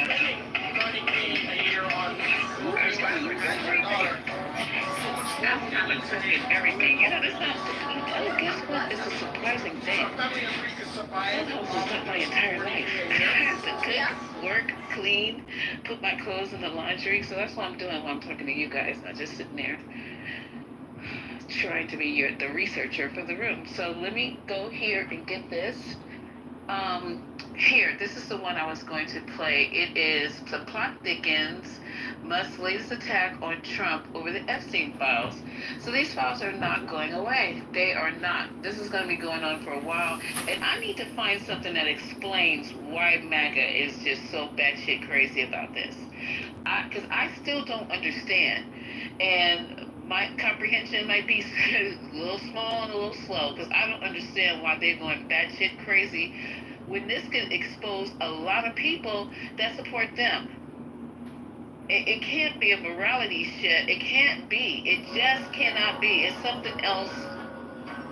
Something else. And it just can't be Bill Clinton, because he's not going to be the only target on this list. Can anybody explain it to me? I'm going to find it. This clip we can listen to is a little bit too long for me. It's 5 whole ass minutes. But does anybody want to jump on it before I have to play it? You can listen to it. Listen, they don't care. They care more about their taxes than they care about pedophiles. No, that's not true. There's something going on with this. It's all over X. Please. They're melting down on X about this whole thing. That's where all the MAGAs hang out. The ones who really are real MAGAs. It's a performance. Oh, sorry, go. Go ahead. It's the performance. They like to attempt to lord over people a sense of morality and higher than thou attitude. They want us to believe that they care about these things. They do not actually care about these things, and therefore don't actually think through, Lisa. They just don't think. They are incapable of thinking beyond their own 2 feet. That is why they like to circle jerk around the idea that they are valiant and honorable and just and good people, when in reality, all that they are filthy, mentally diseased defenders of pedophilia. All right. Well, I can give you a little summary. So, details of Epstein's alleged secret life emerged in 2005 when several underage girls accused him of offering to pay for massages or sex acts at his Palm Beach mansion. Grand jury testimony unsealed later included accusations that Epstein, who was in his 40s at the time, had raped young girls as young as 14. Epstein avoided several charges in the case by striking an agreement to serve 13 months in prison on state prostitution charges and to register as a sex offender. A Justice Department review later found that U.S. Attorney Alex Acosta, who oversaw the agreement, exercised poor judgment in striking a deal. Acosta went on to serve as Trump's labor secretary in the first term. Dozens of additional women alleged that in 2018 that Epstein had abused him. That reporting pushed the Justice Department to open a new investigation into Epstein, and he was indicted in New York with sex trafficking dozens of underage girls less than 1 year. He pleaded not guilty to those federal charges, and then in August 2019, Epstein was found unresponsive in his cell in New York Correctional Center. He was taken to the hospital, pronounced dead.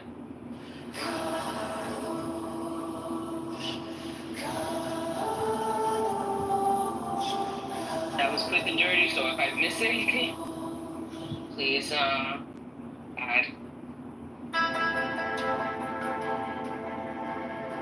President of the United States, of hiding the Epstein files because he is in them. It wasn't a question, it was an accusation. And it implies Trump is a pedophile to my ears. And Trump hasn't responded. Some are taking this as an admission. Not me. I think, again, unless Musk does some serious ass-kicking and kissing on the quick, Trump is going to sue him for defamation. And if Trump sues, I think he wins. Now, I don't often like Trump's use of litigation. I didn't like it when he threatened to sue my parents for giving birth to me, true story, and I don't like him suing 60 Minutes. Trump could argue, not only is the allegation false, but that Musk knows it's false. He knows what he said is BS, and then he could force a huge settlement or a humongous award.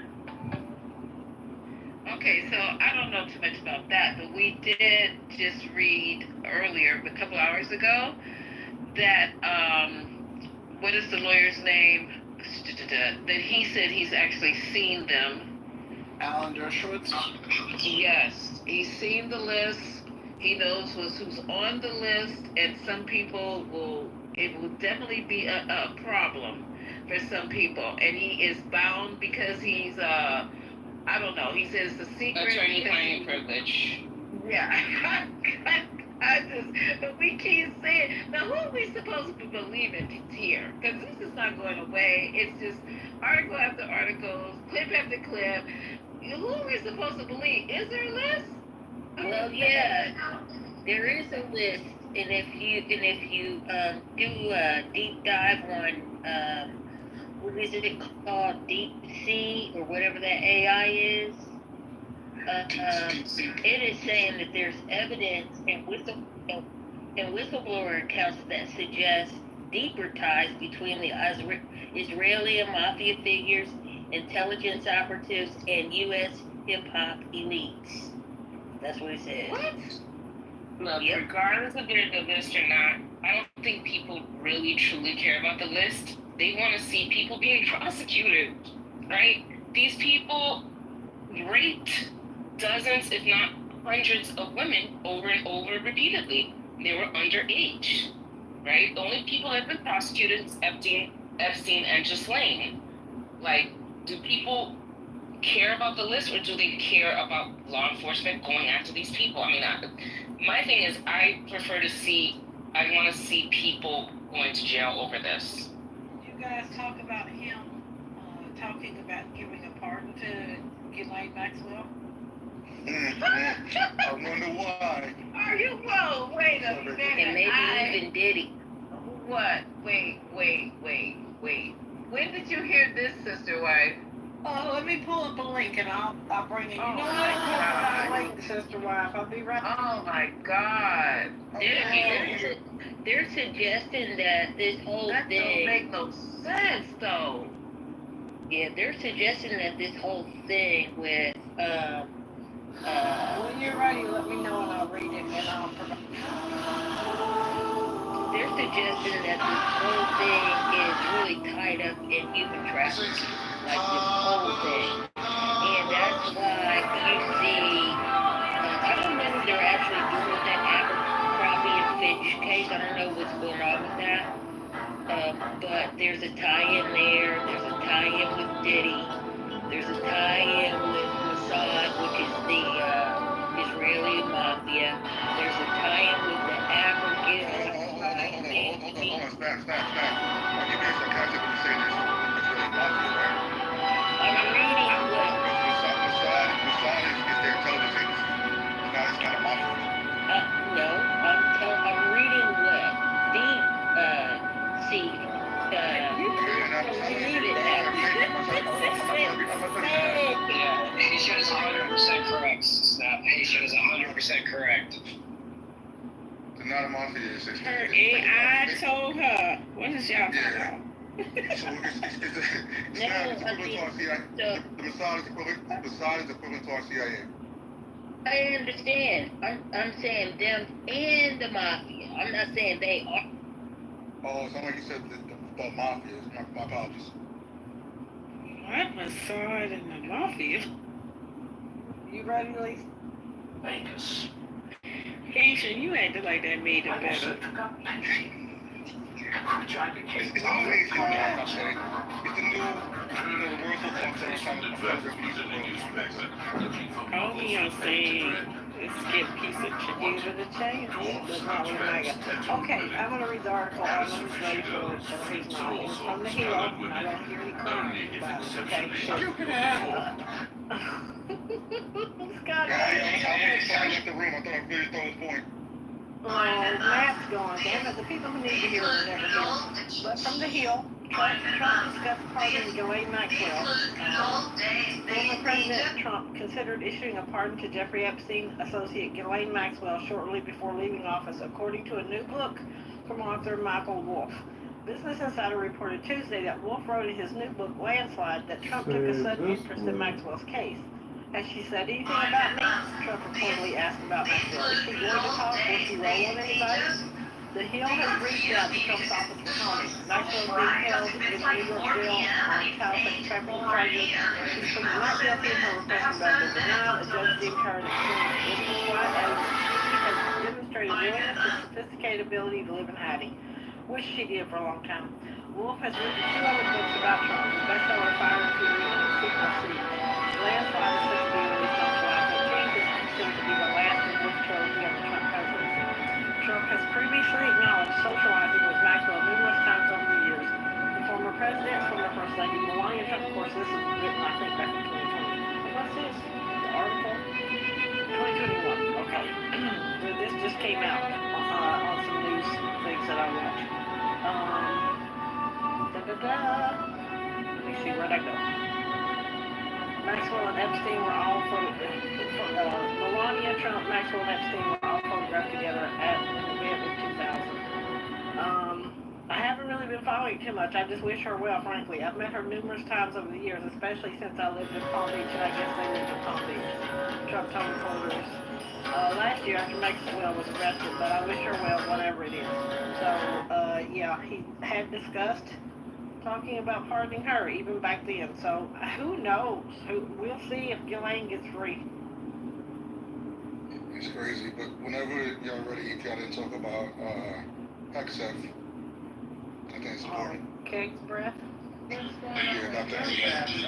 This is the thing with the weapons. Oh yeah. That's Go ahead, Dr. I know you want to talk about that for a while, so. Yeah, so apparently about a month and a half ago, Hegseth stopped weapons shipments to Ukraine, and he never discussed it with the White House. And so Donald Trump didn't know anything about it, and the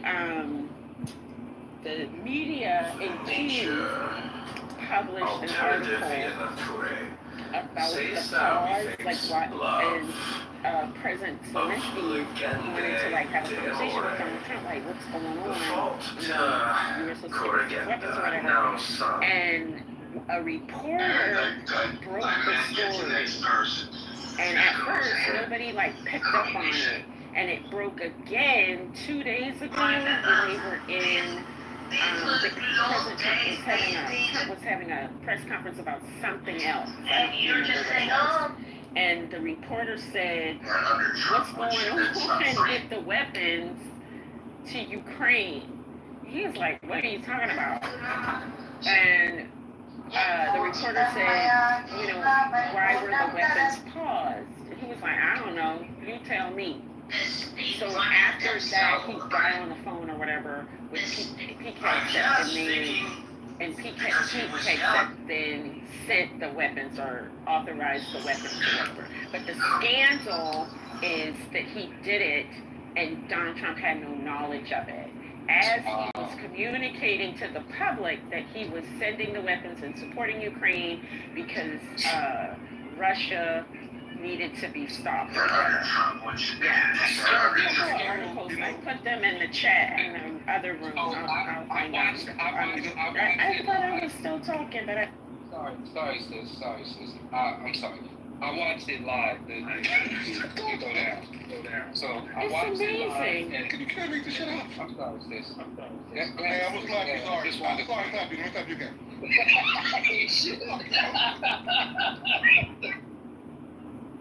So I watched it live. That's why I was a little triggered. I watched it live, and the question was posed, and he literally, the fact that he didn't know why it was stopped, like it stopped, and he didn't seem to wonder why it stopped, like who stopped it.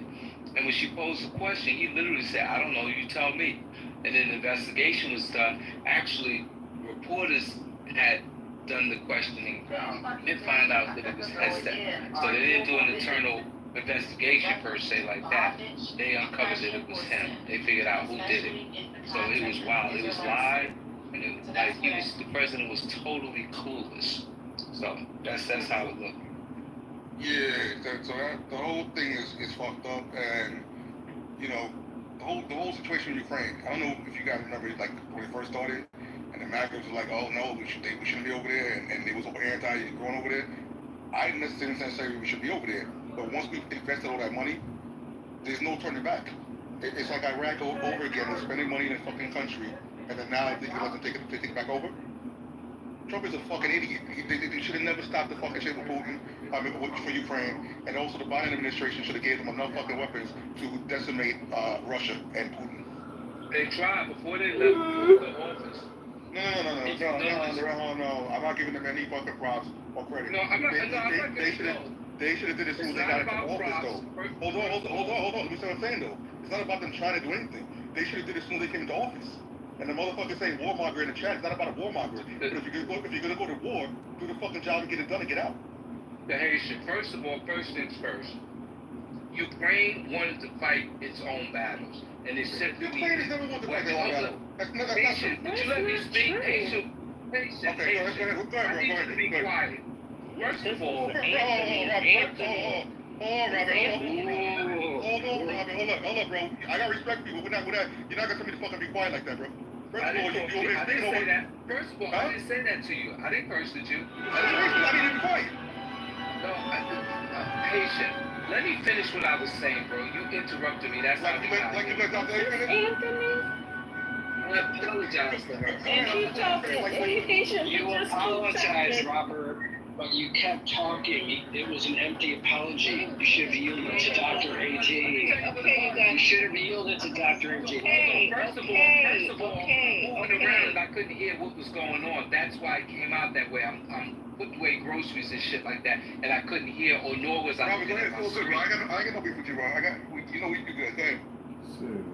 So the world was shocked at Ukraine's ability to defend itself. Initially, people thought that Russia was going to come in there and kick their ass, but their people came together. Their men. They came together and they fought for their fucking country. You have to applaud the country and how they respond.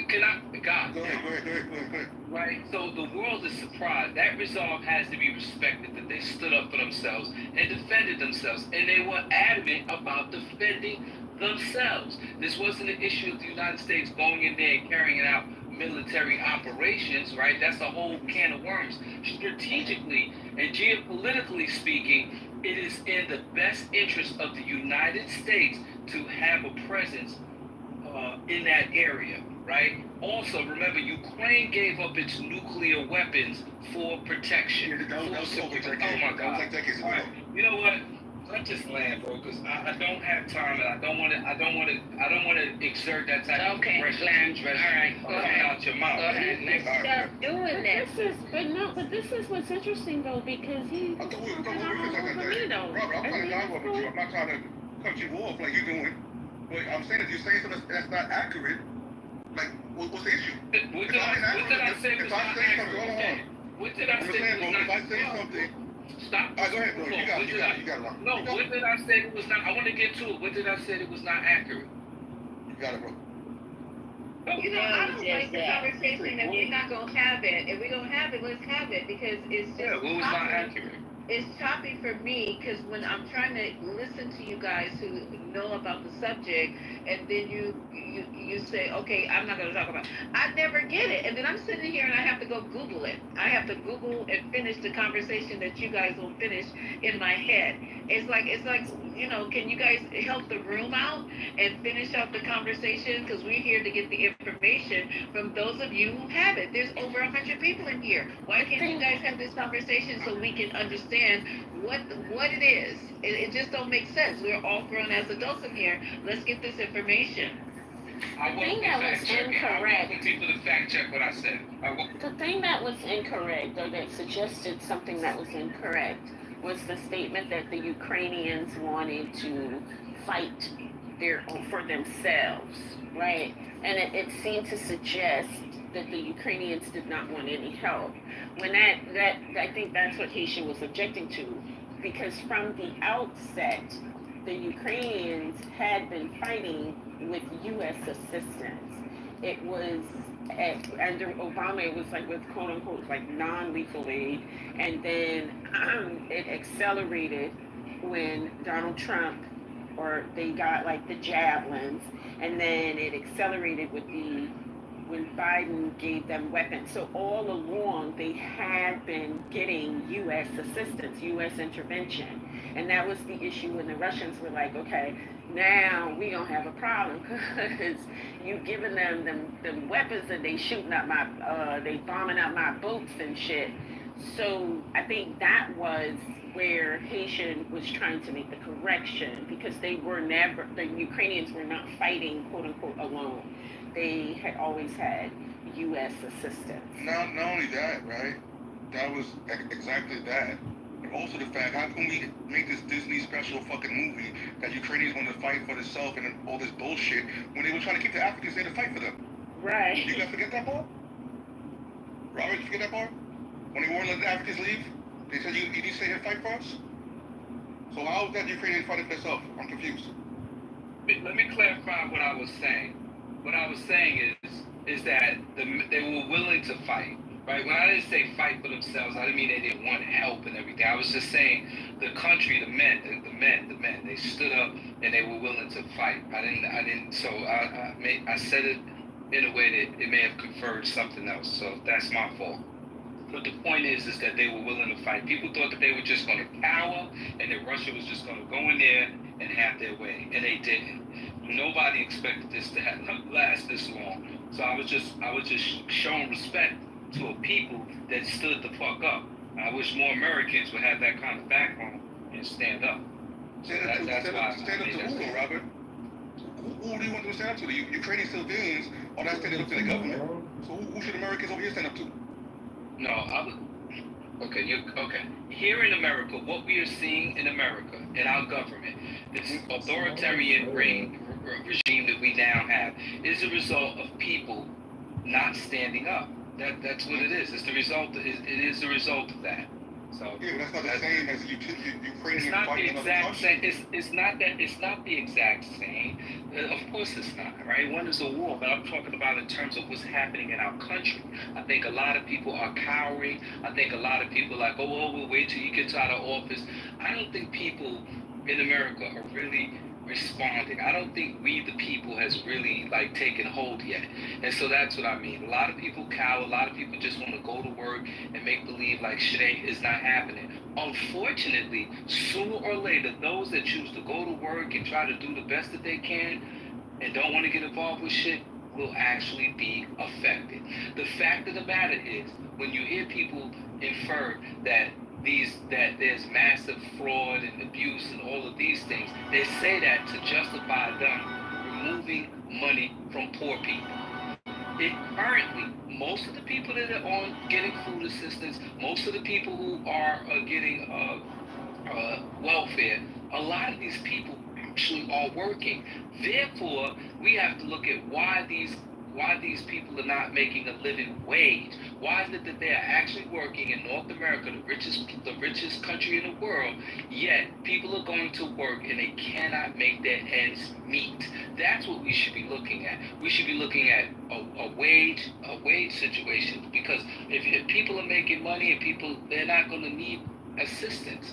So that's what we need to be addressing. Instead, it's attack the poor, blame the poor, do everything. Meanwhile, nobody is looking at the rampant freaking slush funds that have been created. I mean, this is ridiculous. You have a sitting United States president who is having a private meeting with foreign entities. You're straying so far away from the point. Anyway, but the point is this. The point is this. I wish I'm looking forward to Americans having that same type of backbone to bring our democracy back to democracy. Well, that's what I'm confused about when I'm asking you when you say Americans. Don't be confused. Don't be confused. There's no confusion. It's an easy parallel. It's not a war situation. It's a life.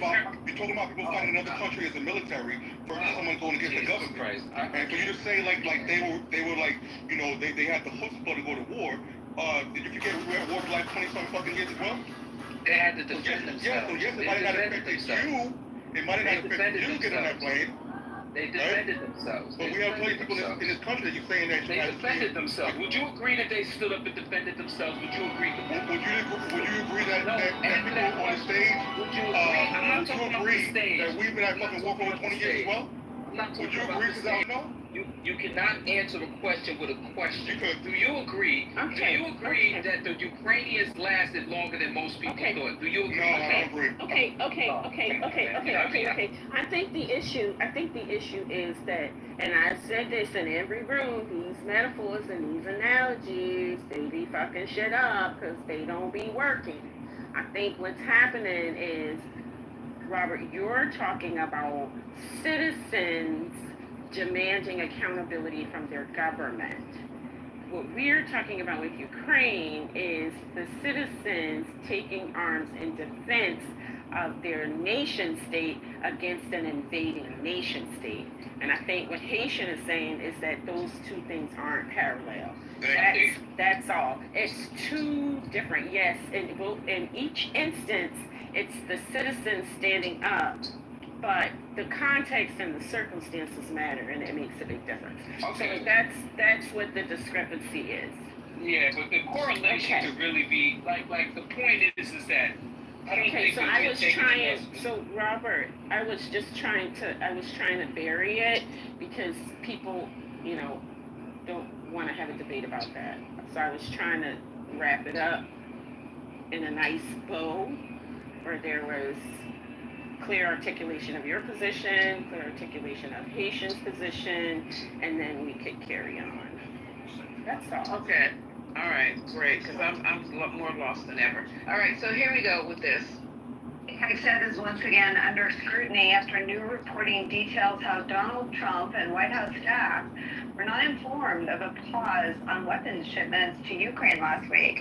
The Associated Press described Trump as being caught, quote, flat-footed by the announcement, reporting that Trump's decision to send more defense weapons to Ukraine came after he privately expressed frustration with Pentagon officials for announcing a pause in some deliveries last week, a move that he felt wasn't properly coordinated with the White House, according to 3 people familiar with the matter. The White House did not respond to questions about whether Trump was surprised by the Pentagon pause. Additionally, CNN is reporting that the U.S. Special Envoy to Ukraine, retired General Keith Kellogg, and Secretary of State Marco Rubio, who's also Donald Trump's national security advisor, were also not told about the pause beforehand and learned about it from press reports, according to a senior administration official and 2 of their sources. We're back with Charlie and Paul.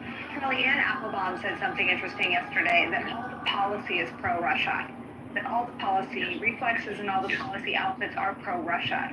Do you think it's that muscle memory, or do you think it's really a rogue Pete Hegseth? What do you think explains this? Well, probably both. I just finished doing a podcast with Ann Applebaum, and she, goes through all of the ways in which we are essentially changing sides in this war. So this is, runs deep in MAGA, and of course anybody who in this administration is trying to figure out what is the, directional arrow, would see the fact that abandoning Ukraine is very much a priority. Look, there's a lot of reporting behind this story, but I would also, I guess maybe I'll be the in-house skeptic once again, because something like this is of course deeply embarrassing to the administration, or ought to be deeply embarrassing to the administration. And I know that Pete Hegseth is capable of doing something reckless and rogue. But I guess I would also just put an asterisk. Look, why is the Trump White House so anxious to distance Donald Trump from this? Do we think that Pam Bondi decided not to release the Epstein files on her own without running that by Donald Trump? Do we really think that Pete Hegseth makes a major decision like this without Trump at least knowing something about it? Again, the reporting is pretty solid on this. But in this administration, you'll notice that Donald Trump is using members of his cabinet as a heat shield and then throwing them under the bus when he wants to change direction. Yeah. Okay, so that's what happened. Is that basically, did that sum it up for everybody about what happened? Yes. So Trump is, we all know Trump will throw anybody in front of the bus. You know that. We all have seen this countless times. How many people in this administration have been convicted and gone to jail? It's a long ass list. And this dude, Hescliffe, whatever, he fell on the sword. He had to take that for Trump. Unless Trump is telling us that he doesn't know what his subordinates are doing. Unless he's telling us that people just do what the fuck they want to do. Like, which is it? Are you a commander-in-chief?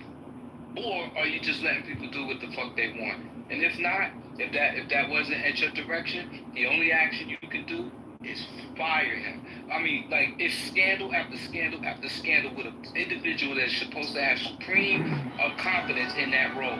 All he does is display clown-ass behavior and immature decision-making. He's a fucking buffoon, and he's in a place of power of which he should not be. Fire him. Fire him. Fire him.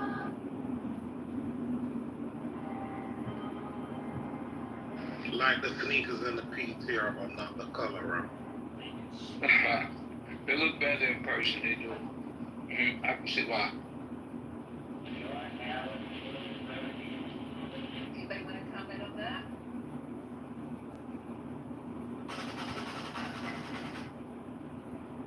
Okay. All right, so let's move on to the next news story. Anybody got any breaking news? Because I'm about to shut this down if I don't get, I got shit to do. I mean, I gotta cook. Anybody got any breaking news? Fetterman is on the record. He's saying that what he said Dami is not a real Democrat. He basically threw him under the bus today, and he also said that they shouldn't be attacking ICE plays a very valuable role, and nobody should be attacking ICE. I don't know. He just needs to change parties. Wait, who needs to change parties? Mandami? No, Fetterman. Oh, I told you guys a long time ago they need to get rid of Fetterman. I mean, really, it's something that's going on in his head. I don't know. It could be, it could be remnants of what happened when he had his mini stroke or whatever. But yeah, something has to happen with him. Yeah, he says he doesn't agree with virtually any of Zoran Mandami's ideas. He's not even a Democrat, honestly. He went on the record on Fox, I think, yeah, on Fox News. He was talking to some reporter, and that's what he was quoted as. And then he says, ICE performs an important job for our country. Any calls to abolish ICE are 100% inappropriate and outrageous. He tweeted that. Now, you guys, he may have forgotten, and I'm going to give him grace because he had a neuro injury. His wife was an undocumented immigrant for 15 years. Say that again? His wife, Giselle Barreto, Fetterman's wife, before she got a paper, she was undocumented for 15 years.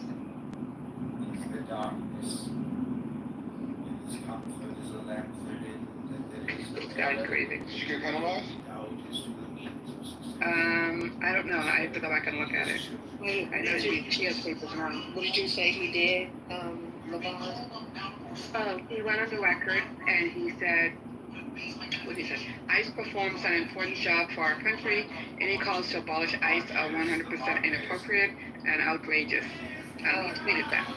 And then, that's on his Twitter feed. And then in an interview, he said he doesn't agree with virtually any of Zoran Mandami's ideas. He's not even a Democrat, honestly. Yeah, he just needs to, his red pill is almost complete. It's time for him to go, for real. I don't know. I'm not in his district, and there's obviously something going on with him, because every time he said something else, like really, really inappropriate, I would have to go pull up all of Fetterman's bullshit and read to you, but he's really been off the rails. Why are we talking about Fetterman? Can we talk about Donald Trump's dementia? Can we talk about that? Yeah, or must we just critique the Democrats? Let's get on. Can we talk about Donald Trump's dementia, how the Republicans are turning, how the Republicans are turning the country upside down, how Holly, I ain't heard it. We the whole... Please give me some classic signs that showcase dementia by Donald Trump. Some classic signs. The fact that somebody asked him a question about the immigrants in school, and he started talking about he live in Palm Beach. What about that? Is that dementia? Or the fact that, change the topic. No, he didn't understand the question. Did not understand the question, and the fact that there are people in his government that are making major decisions about which he seems to be unaware. Can we talk about that? See how this is? See how we say Donald Trump got dementia, and what his people do? They make all kinds of excuses for why he don't have dementia. When they said Joe Biden had dementia, everybody was saying, oh yeah, he needs to get out of there. You gotta stand by your people, that's all I'm saying. I mean, I stand by that man standing up there trying to make it. That man is out of his mind. they had another news conference. I cannot remember what they asked him, but he started rambling and went on to talk about how the planes got out of there. They skedaddled. He said, in the press room, he said, yeah, did you see how they skedaddled? And the reporter, another reporter, tried to follow up and basically saying like, what are you talking about? What plane? And the reporter from the conservative outlet said skedaddling, covering for the fact that he was talking pure nonsense. Like he's babbling. How was that different? That's how was that different? I don't. He was on campaign. I'm not saying anything comparative. I'm talking about what he's doing right now. He was babbling then too. He had signs of dementia then too.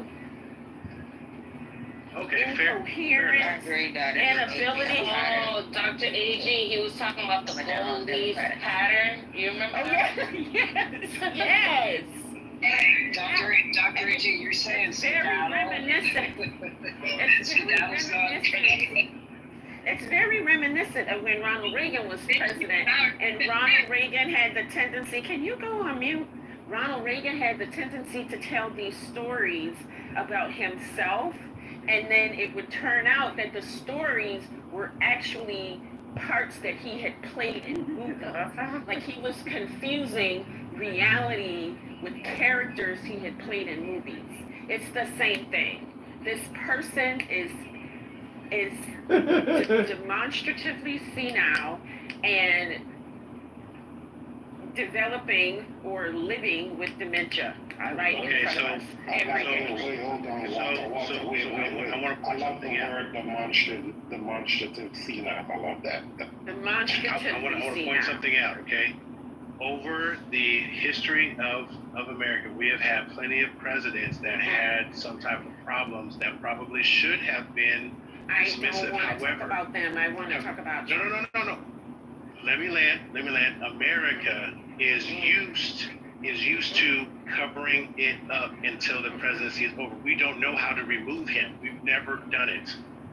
That's the I don't want to talk about that. I want to talk about the fact that this president is getting on the TV, the current president that we have is getting on the TV and babbling, talking incoherently in public press conferences and in diplomatic meetings. That's what I want to talk about. What are we going to do about that? Yeah, like, damn, I hear what you're saying, but to Dr. AG's point, we're going Buddha on this one. We're staying in the present, right? And for a president to get up there and say skedaddle, I don't think that's presidential vernacular. It's very concerning. He has dropped the F-bomb, he has dropped the S-bomb, he's grabbing this and that. I mean, I don't know. We don't get a whole lot more. It's a disgrace.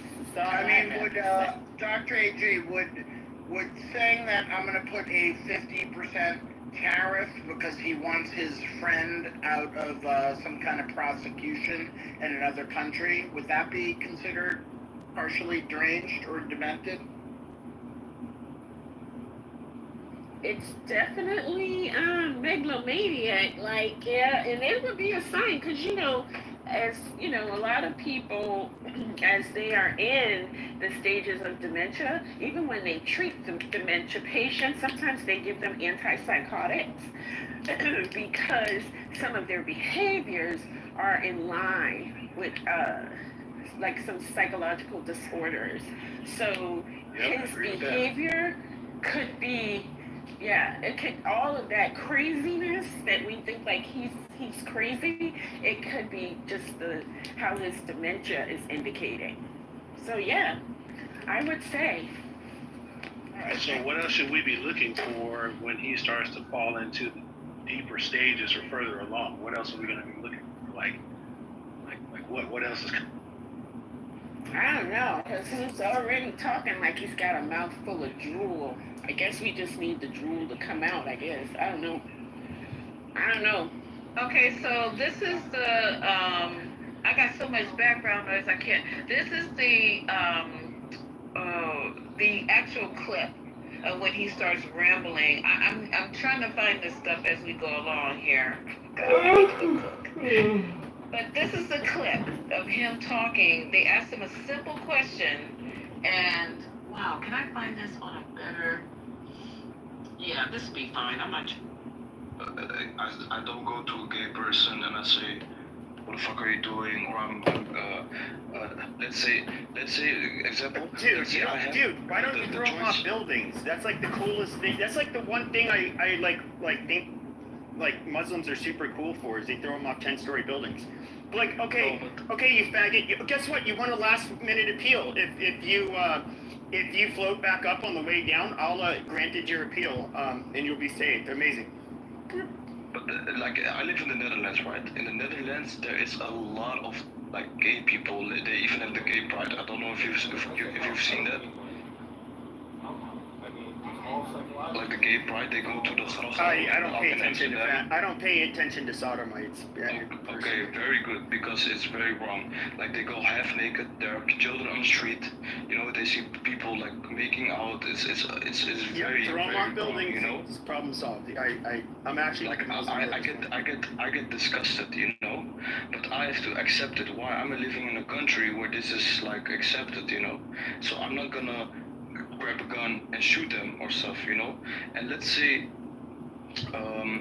I have the might or the power to kill those people. I will not kill them. I would just say like this is not. Let's say in a Muslim country, right? In a Muslim country, it's not allowed, you know.